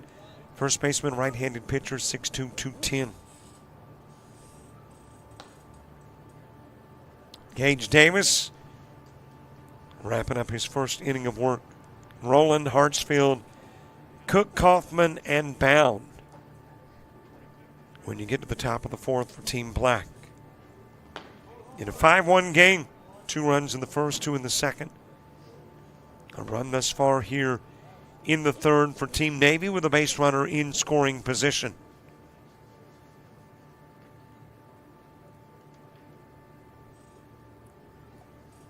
Most runs, one team, one game. That's been 10.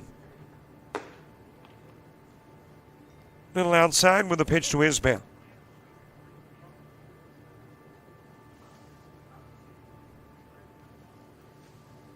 And Team Navy halfway there, almost halfway through the game, halfway to that 10-run mark. Fouled away by Isbell, the 75-mile-an-hour Gage Davis pitch.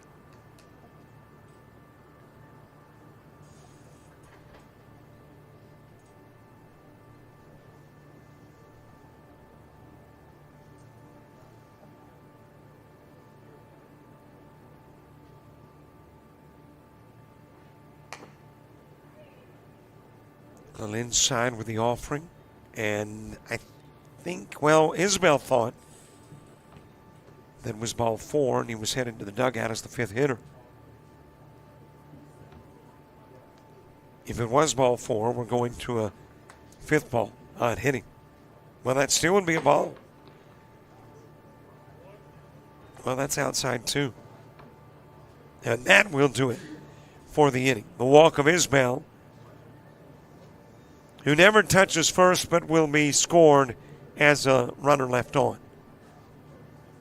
Whitman left on 2, 1 run in. Navy by 4 going to the team black 4th inning.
We get back to the top of the order in the top of the 4th. Ryan Rowland starts it. Houston Hartsfield, Avon Cook, Leighton Kaufman, Braden Pound due up in the inning, and there is a zombie runner aboard.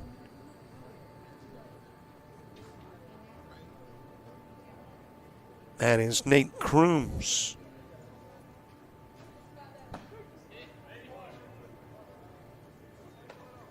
Team Black trying to get back into the game. And Rowland will strike out. Houston Hartsfield to the plate.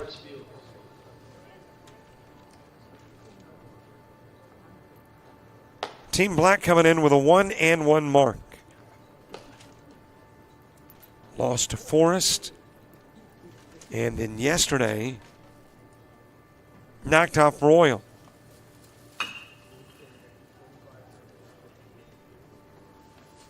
Team Navy 1-1. So a battle between 2 1-1 teams, with one that will finish above 500 and another that will finish below 500.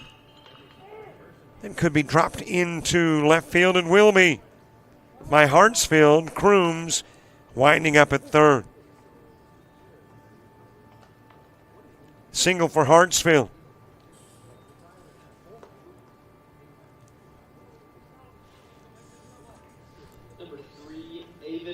Base runner in scoring position, and a base runner at first for Avon Cook.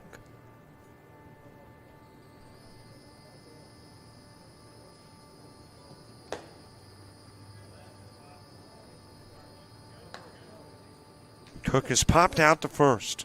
0 for 1 in the game. Leighton Kaufman on deck.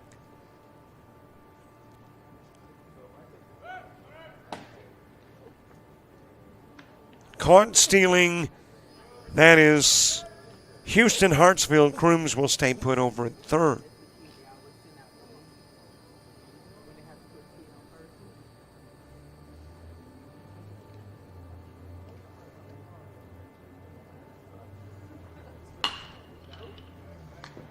Line to second. There's the double play. Way off the bag was Crooms. And Cook accounting for outs 3 and 4 in an inning that's got a potential for 6.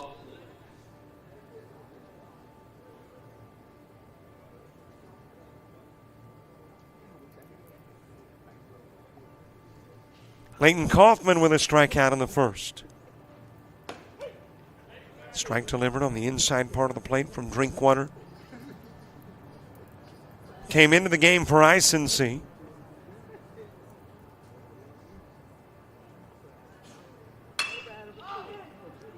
Popped up right side. And Robinson with a drop. That'll be an E9 that allows Kaufman to take second. And is the second Team Navy error. Bringing Braden Bound to the plate with a base runner at second.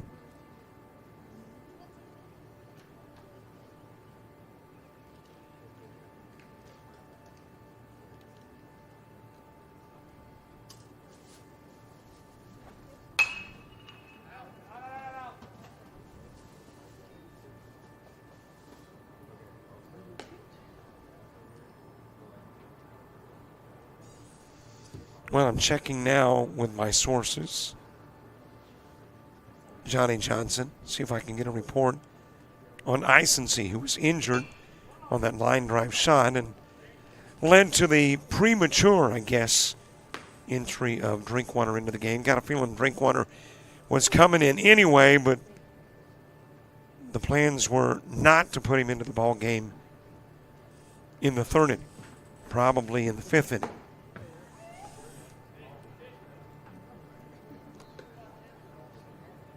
Braden Bound popped out to left field in the first.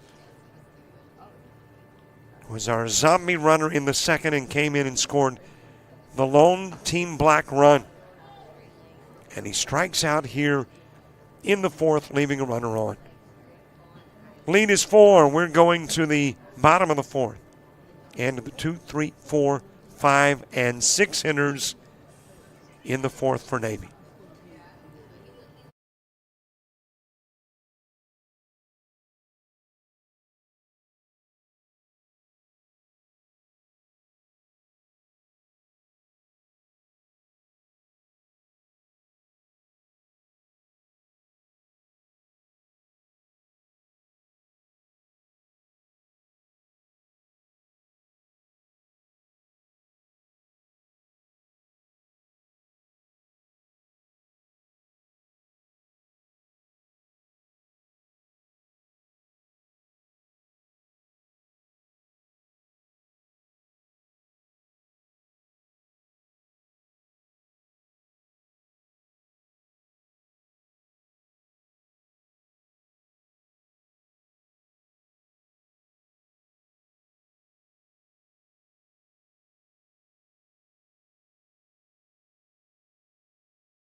Top of the fourth, Red Turnip Seed starts it. Jaden Robinson, Cade Mims, Glavin Lamberth, and Hunter Gordon two up in the inning too.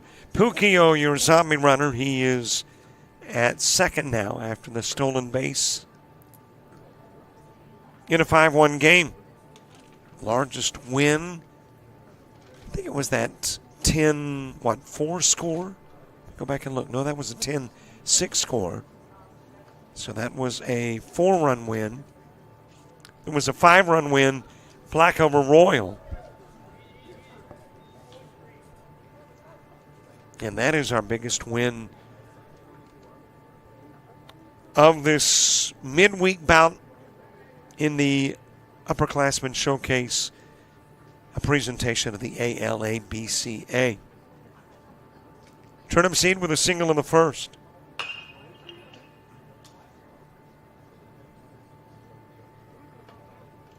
Got Pukio 90 feet away from becoming the 6th run of the game.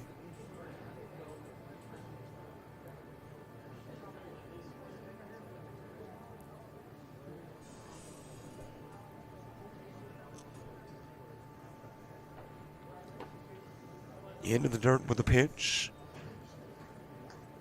Gage Nelson behind the plate, able to keep it in front of him. And that, for the moment, keeps Pukio over at third. By the way, I checked in on Ice and Sea and got a picture from Coach Johnson of a bruise that looks like a baseball on the calf of Ice and Sea. Number 16, Jaden Robinson. So apparently just a very bad bruise that might make it painful to walk for a couple of days. Robinson going into his junior year at 6'7", 215. Nathaniel McCall working the camera over at third has got to pan out a little bit to get all of Jaden Robinson in the shot. Fouled away.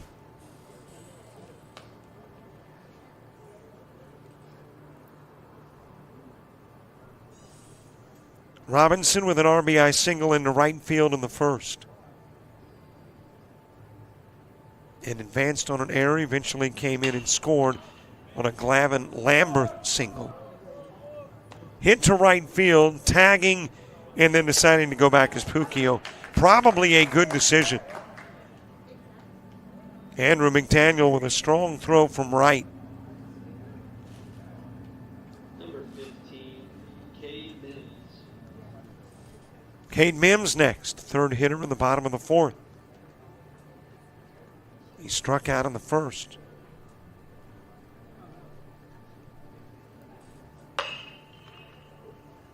Foul towards Pukio at third.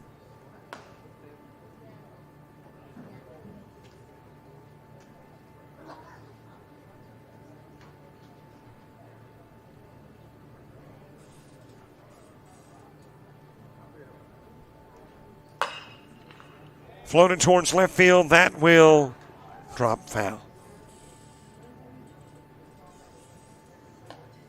And Mims putting on the brakes, coming back to the plate. Pukio will go back to the bag at third.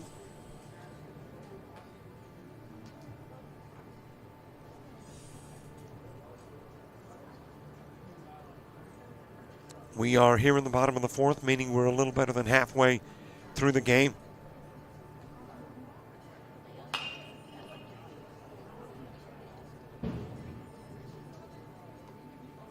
Off the roof for Mims. From Chelsea, a senior this year, 5'10", 170. Catcher and right-handed pitcher. Strike three on the inside part of the plate. 70-mile-an-hour Gage Davis pitch. And Gage Davis with his second strikeout of the inning and second of the game.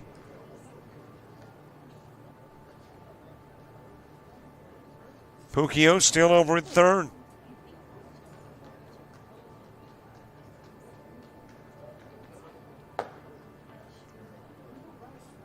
Glavin Lambert with an RBI single in the first.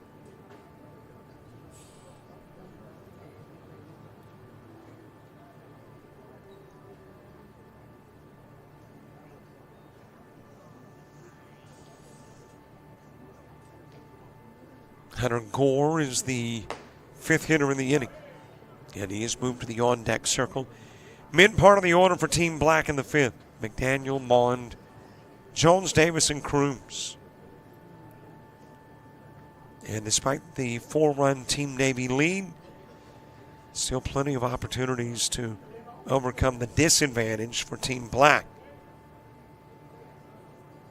Still got a potential of 11 runs.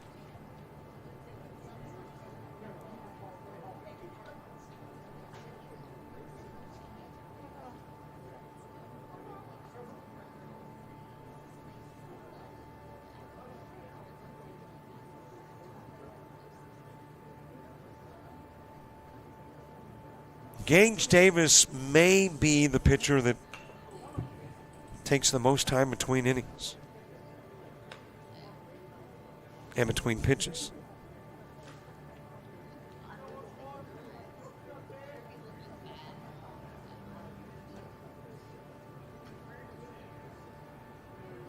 There is a lot of space between pitches. Outside with the offering.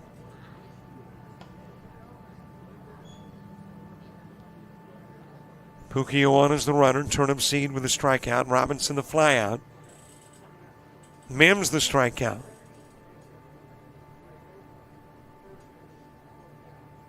Lamberth awaiting. Outside with the pitch. He's given a walk. And Hunter Gorham will come to the plate with a couple of base runners on.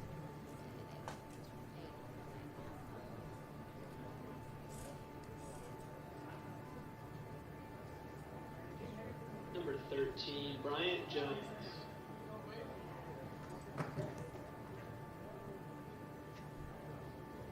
And Hunter Gore is being replaced by Brian Jones.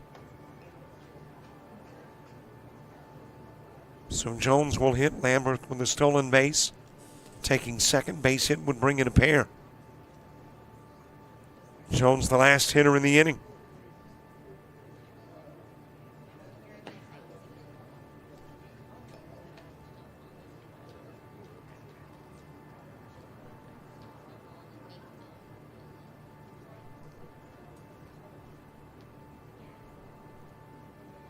Staggs, Watley, Pritchett, Norwood, and Nelson in the sixth.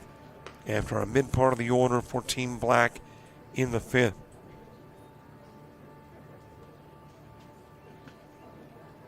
Couple of base runners are on. Team Navy trying to add to that 4-run lead. Multiple runs in the first and second inning, a single run in the third. And Bryant Jones, the Austin High School product, batting to put an end to the bottom part of the fourth. On the outside part of the plate, a couple of strikes. Rather pleasant evening here in Troy, as the sun is about 90 minutes away from setting, maybe a little less than.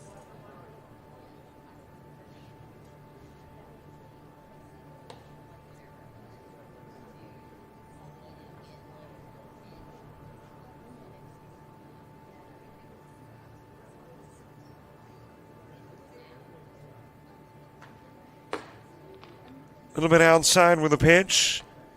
That is a walk of Jones. Technically, the bases are left loaded. Nobody scores.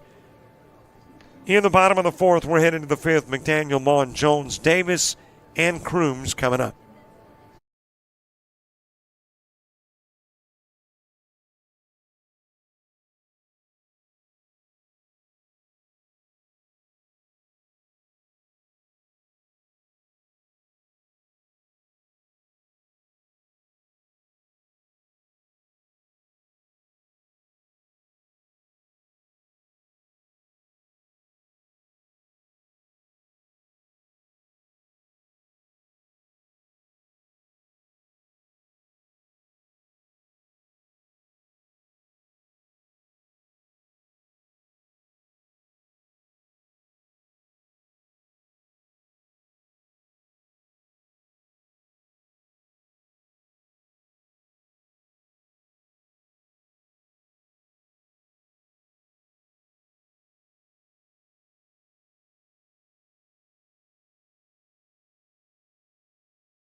Top of the fifth, Andrew McDaniel starts it. Gavin Mon, Ty Jones, Gage Davis, Nate Crooms. Due up in the fifth. In a 5-1 game, Team Black still with an opportunity, though, to overcome the 4-run deficit.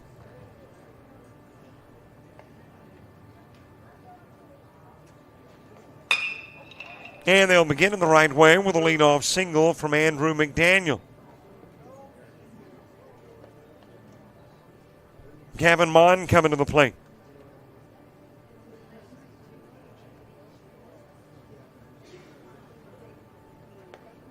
Number 12, Gavin Mon. Mon with a sacrifice fly to center field that brought in Braden Bound in the second. The lone score that has come in for Team Black. McDaniel got a stolen base, standing at second in scoring position.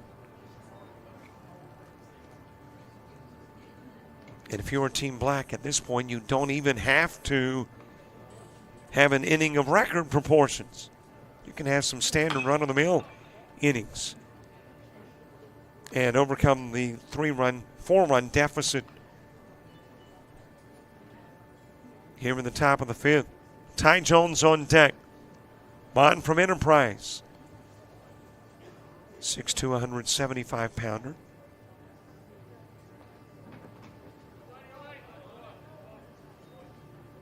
Isn't Enterprise where the former UAM coach is now coaching? I believe that is, trying to think of the name, Marty Loveridge, maybe?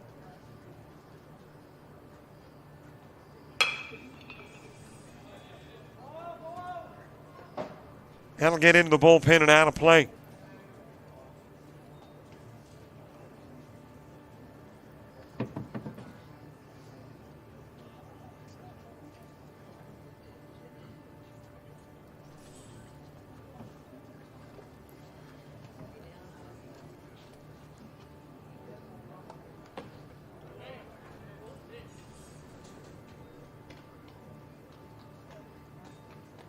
Mon, the strikeout victim. Ty Jones coming to the plate. Like the conversation between hitters. Mon Ty Jones. kind of feeding some intel to Ty Jones. Facing the new Navy pitcher, Easton Nelms. Matthew Drinkwater, 2 innings facing 9.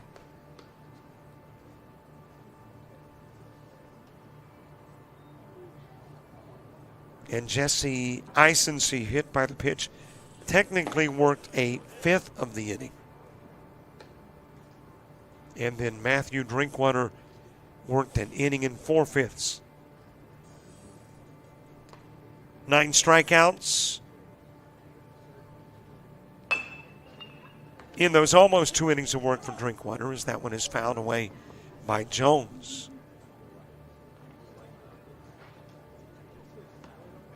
And giving up a base hit. Did not allow a run in his time on the hill, and hands it over to Easton Nelms.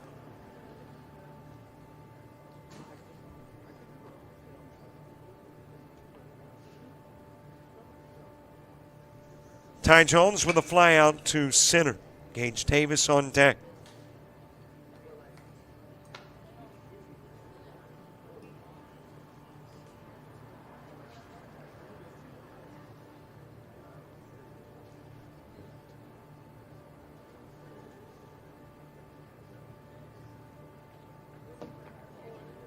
Yep, just looked it up. Loveridge is the new high school baseball coach at Enterprise. As Ty Jones goes down. Number 9, Gage Davis. 3 weeks after retiring from Auburn University. Winds up going to the Enterprise Wildcats.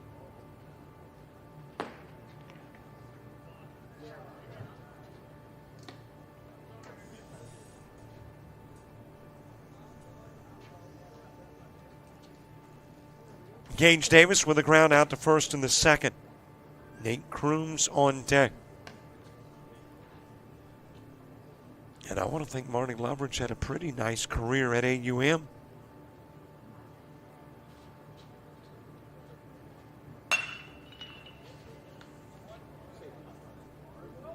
6-3 put out gets Gage Davis. McDaniel stays put at second.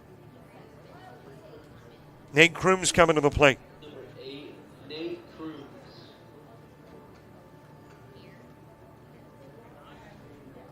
Crooms with a strikeout in the second. Came in as a runner in the fourth and got to third before he was picked off.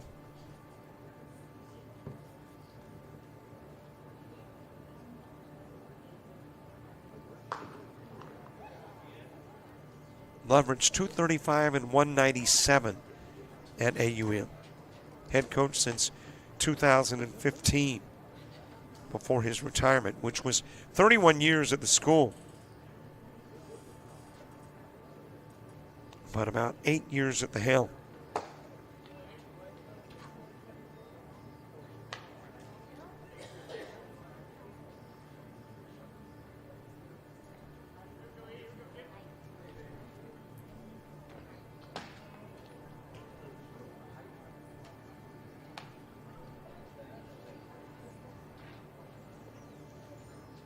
A runner aboard, Team Black. Now they had 11 opportunities to get a run in and overcome the 4-run deficit in the 5th and 6th. But if you wrap up the 5th without a run, you've narrowed that down to 6 chances.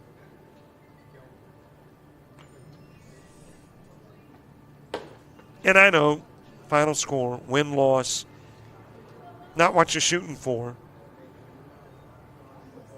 But I know nary an athlete who, given the choice, would pick losing, tying, over winning. We go to the bottom of the 5th. It is a 5-1 Team Navy lead.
Bottom of the 5th, Hunter Gore, Matthew Drinkwater, Parker Daniels, Easton Nelms, and Nate Perez, we anticipate. Of course, this was the part of the order. I want to think that we just had 4 at-bats in the second. Of course, there again, I can get discombobulated easily. Ground to short. Gore is out on the 6-3 putout.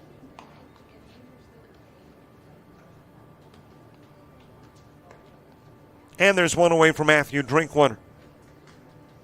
Drinkwater, that 2 innings of work, 9 faced, 4 strikeouts, A hit, a walk, and a run. Coming to the plate as a hitter, having reached on an error in the second. Parker Daniels, Easton Nelms, Nate Perez due up in the inning too.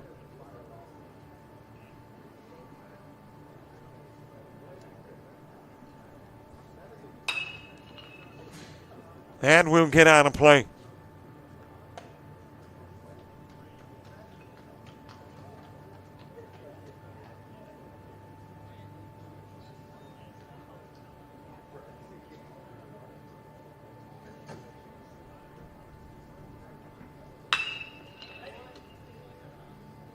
Ground over to Jones, and Drinkwater will hit into the 5-3.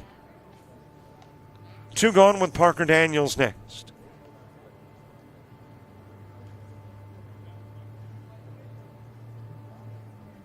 Number 10, Parker Daniels.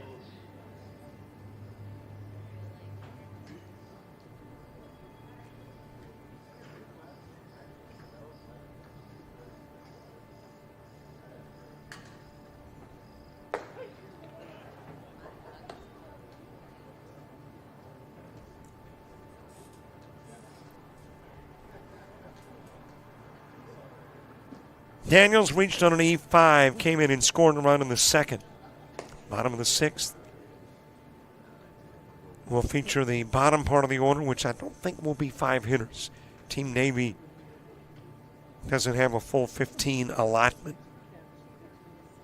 Top of the 6th will feature 5. Staggs, Watley, Pritchett, Norwood, and Nelson for Team Black.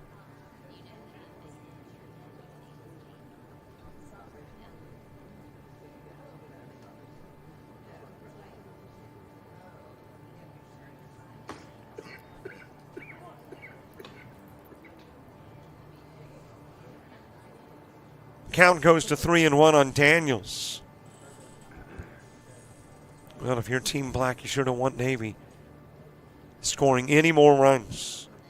Down by 4, got 6 chances to plate runs in the 6th. You got to have the best inning of the showcase if you're Team Black to get a shot at winning.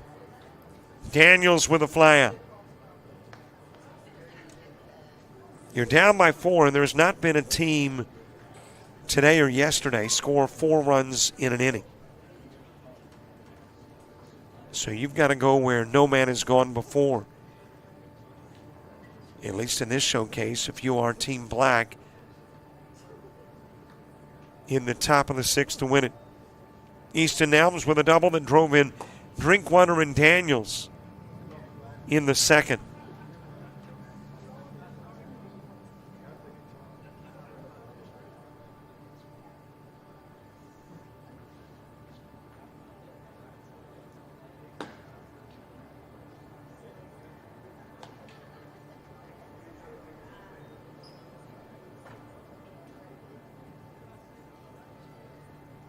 Three hitters to the plate, 3 hitters going down. Easton Nelms, the 4 guy in the bottom of the 5th. The new pitcher, by the way, Gage Nelson. Nelson from Holtfield, 2026 grad, catcher and right-handed pitcher. 6'3", 195. Bats right, throws right. Up the middle with the Easton Nelms base hit. That is hit number 6 in the game for Team Navy.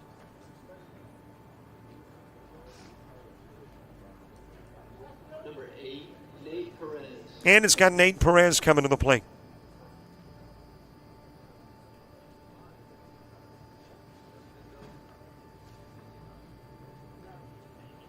Nelms with his lead at first. Gage Nelson back, turned to the runner and goes high with a pitch to Perez.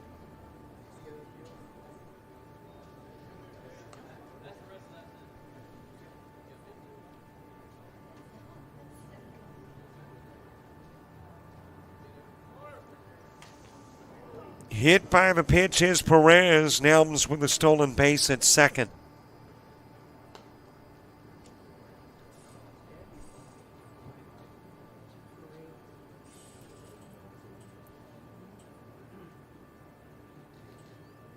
Boy, that Kind of skimmed the shoulder.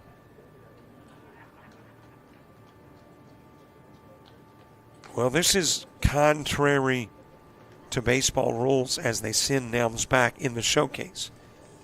Showcase rules, if a hitter is hit by a pitch, it will count as a ball, and the at-bat resumes. They are counting it as a dead ball, sending Nelms back to first. Doesn't matter. Still second anyway on the next pitch.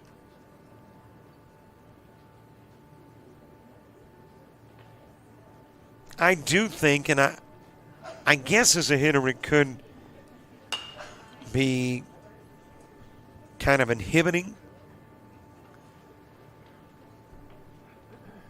But I like that piece on the helmets that come out and protect the jaw. And to me, it should be mandatory.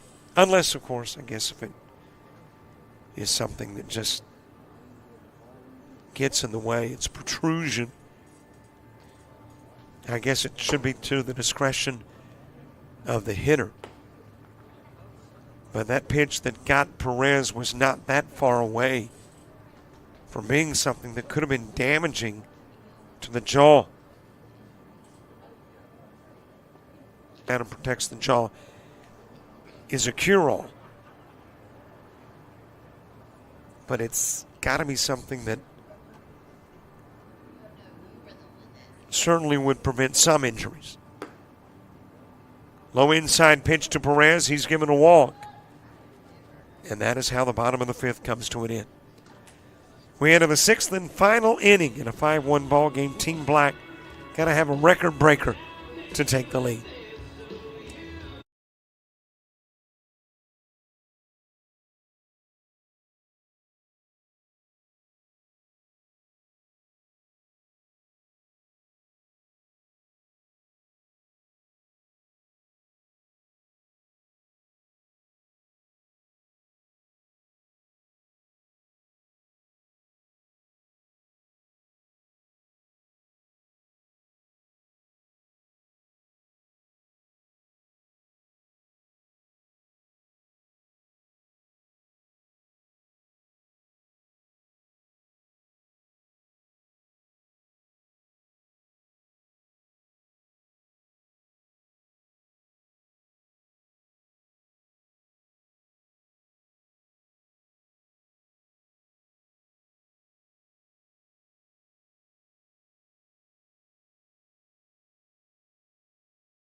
Gage Davis is your zombie runner, and he immediately takes off on the first Easton Nelms pitch.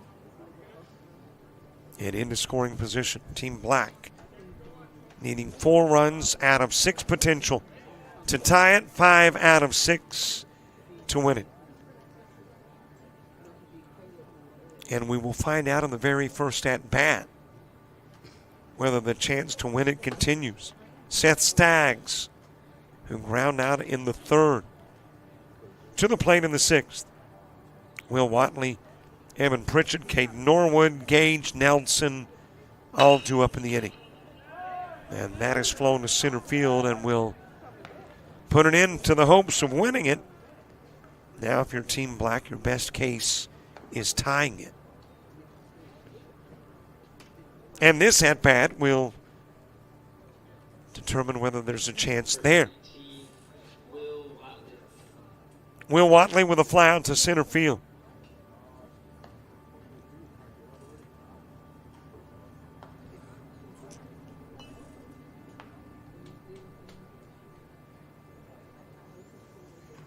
Evan Pritchett is on deck. Regardless, by the way, we go to the bottom part of the inning.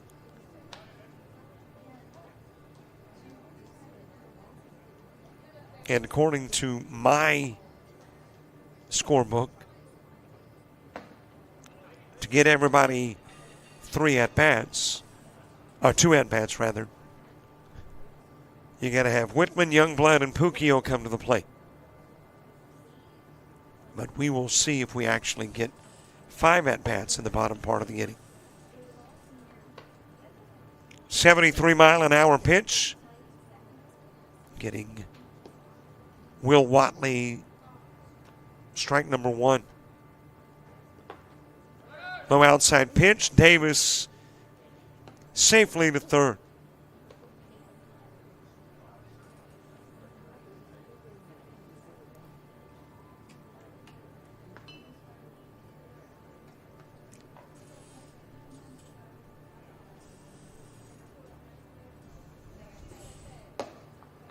High and away with the offering to Watley.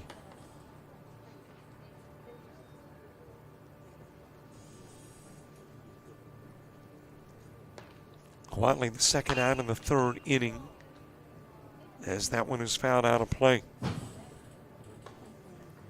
Well, that hit something. Let's hope it wasn't the roof of a car or truck. I don't think it was the roof of a black van, because that's too far back to have that noise that close and that loud.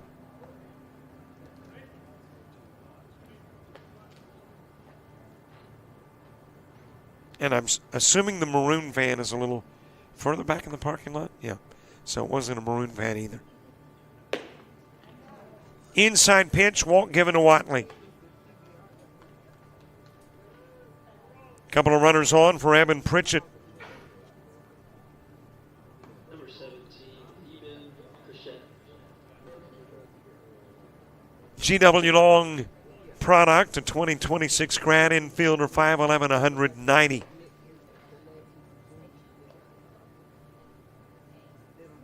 And I love the pronunciation given by our PA announcer to Evan Pritchett. Pritchett. If we were in Louisiana, I would say that's possible. But he's from GW Long. You know, Skipperville.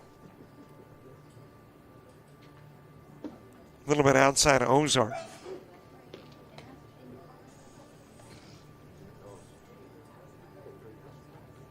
Louisiana, different story altogether. Was supposed to be in Natchitoches this weekend. That's changed as Pritchett pops up behind the plate. And tagging. And he's out of the plate. Davis coming in from third. And the throw to second safely there is Watley.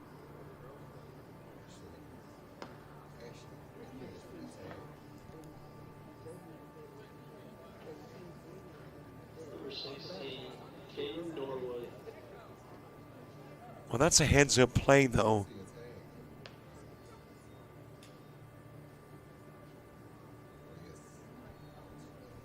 Gets the out of the plate. And almost got the triple play. Almost got Watley at second.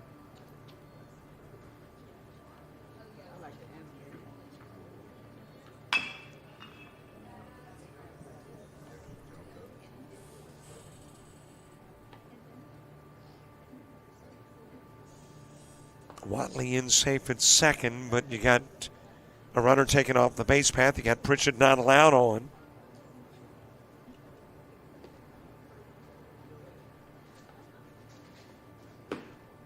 And you got no chance to win it for Team Black. Just want to finish strong with Caden Norwood and Gage Nelson.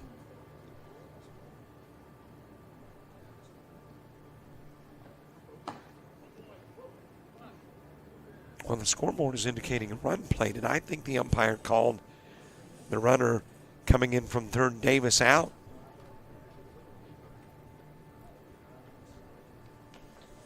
Sure looked like a thumb raised to the right hand by the umpire. Pukio, little break dance.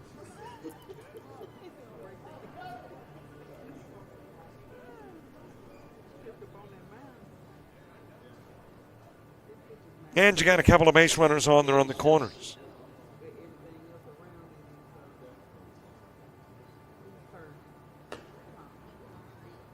That's a miniature break dance move, wouldn't you say?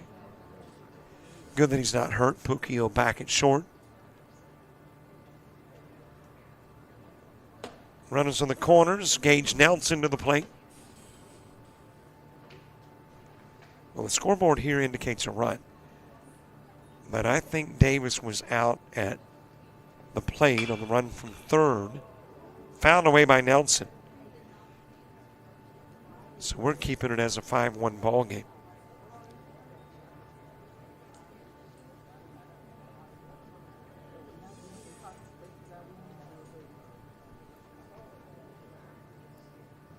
Runners at first and third. By the way, I was talking about Louisiana and Natchitoches.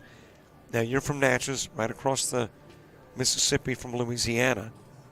How do you get Natchitoches from Natchitoches? I mean, that's N-A-T-C-H-I, what? T-O-C-H-E-S? It's Natchitoches.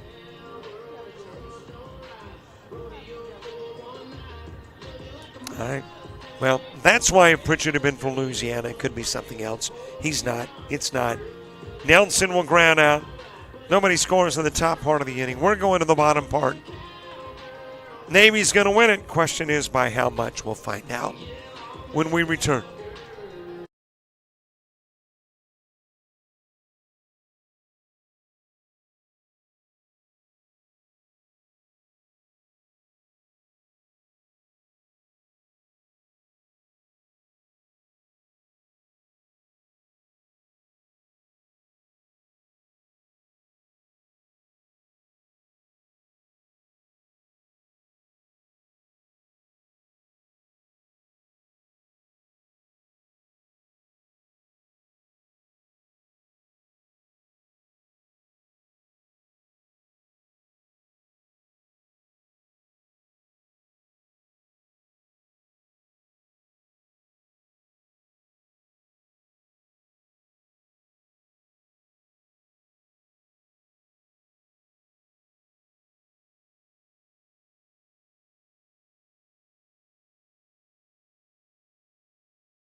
We head to the bottom part of the inning. Kanan Whitman to start it off. Nicholas Youngblood, Drew Pukio, 2 up in the inning, 2.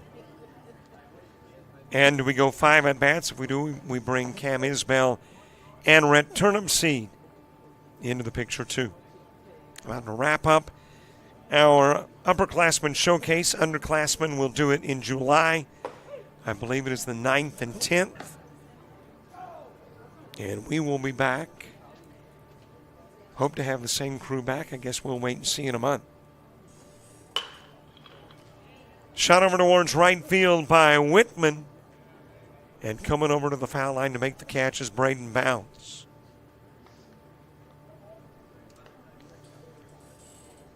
Well, let me go through all the formalities. First of all, the thank yous, of course, to Barry Dean, Johnny Johnson, all the members of the ALABCA for the opportunity to stream ALABCA baseball.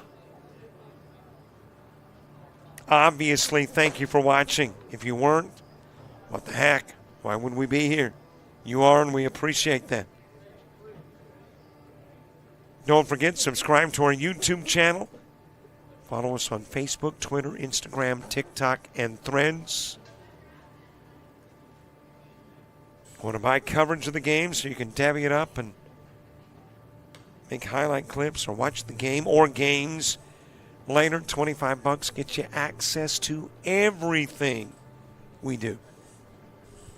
All roughly 750 to 900 games over the course of a year for a meager $25. Fouled away by Youngblood. Don't forget this weekend, Showcase Series Baseball now in Houston at the University of. And I think that's got us wrapped up, with the exception, of course, of a huge kudos to the great crew. James Crenshaw producing, Nathaniel McCall and Brian McCullough on camera. Outside with a pitch to Youngblood. And I do see Cam Isbell standing in the hole, so we are going to go apparently 5 hitters. Fouled away by Youngblood.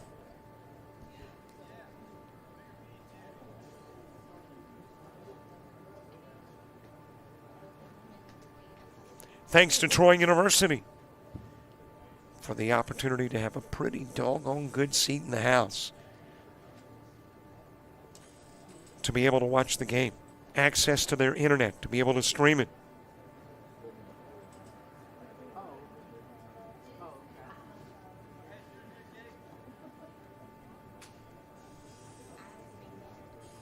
Drew Puccio coming to the plate. Number 2, Drew Puccio. Well, our PA guy says it's Puccio. I don't see an H in there, but he could be right. Mama hasn't come up to the window yet. So I'm sticking with Puccio for the time being. By the way, I've got to give kudos to Brian. I said that Puccio did a break dance. He had an even better. He did the hokey pokey and turned himself around. That's good stuff, Brian. I'll be using that in future games.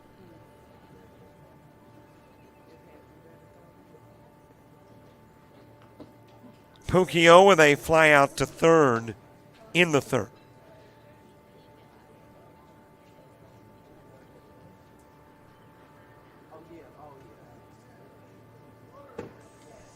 Youngblood on his way to second. He'll get there safely. Got a stolen base.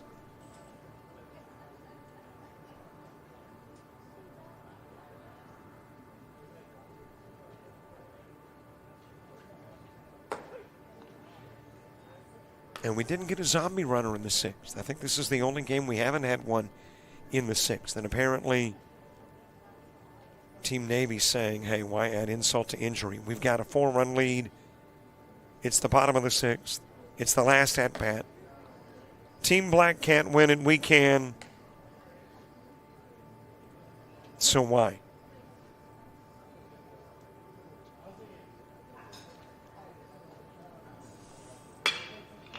Wrapped in the direction of center field. Catch made. And Youngblood able to get back to second. Well, apparently Isbell was planning to come to the plate, but coach said, hey, you've already had 2 at-bats. No need. Ball game over. It's a 5-1 win. Team Navy goes 2-1 in showcase play. Team Black 1-2. 5 hits, 7 stranded. 3 errors for Team Black. And for Team Navy, they're 1 run, by the way, in the second. Team Navy 6 hits, 9 stranded, 2 errors committed, a couple of runs in the first and second, and a run in the third, and that holds up for a 5-1 win. Thanks for watching.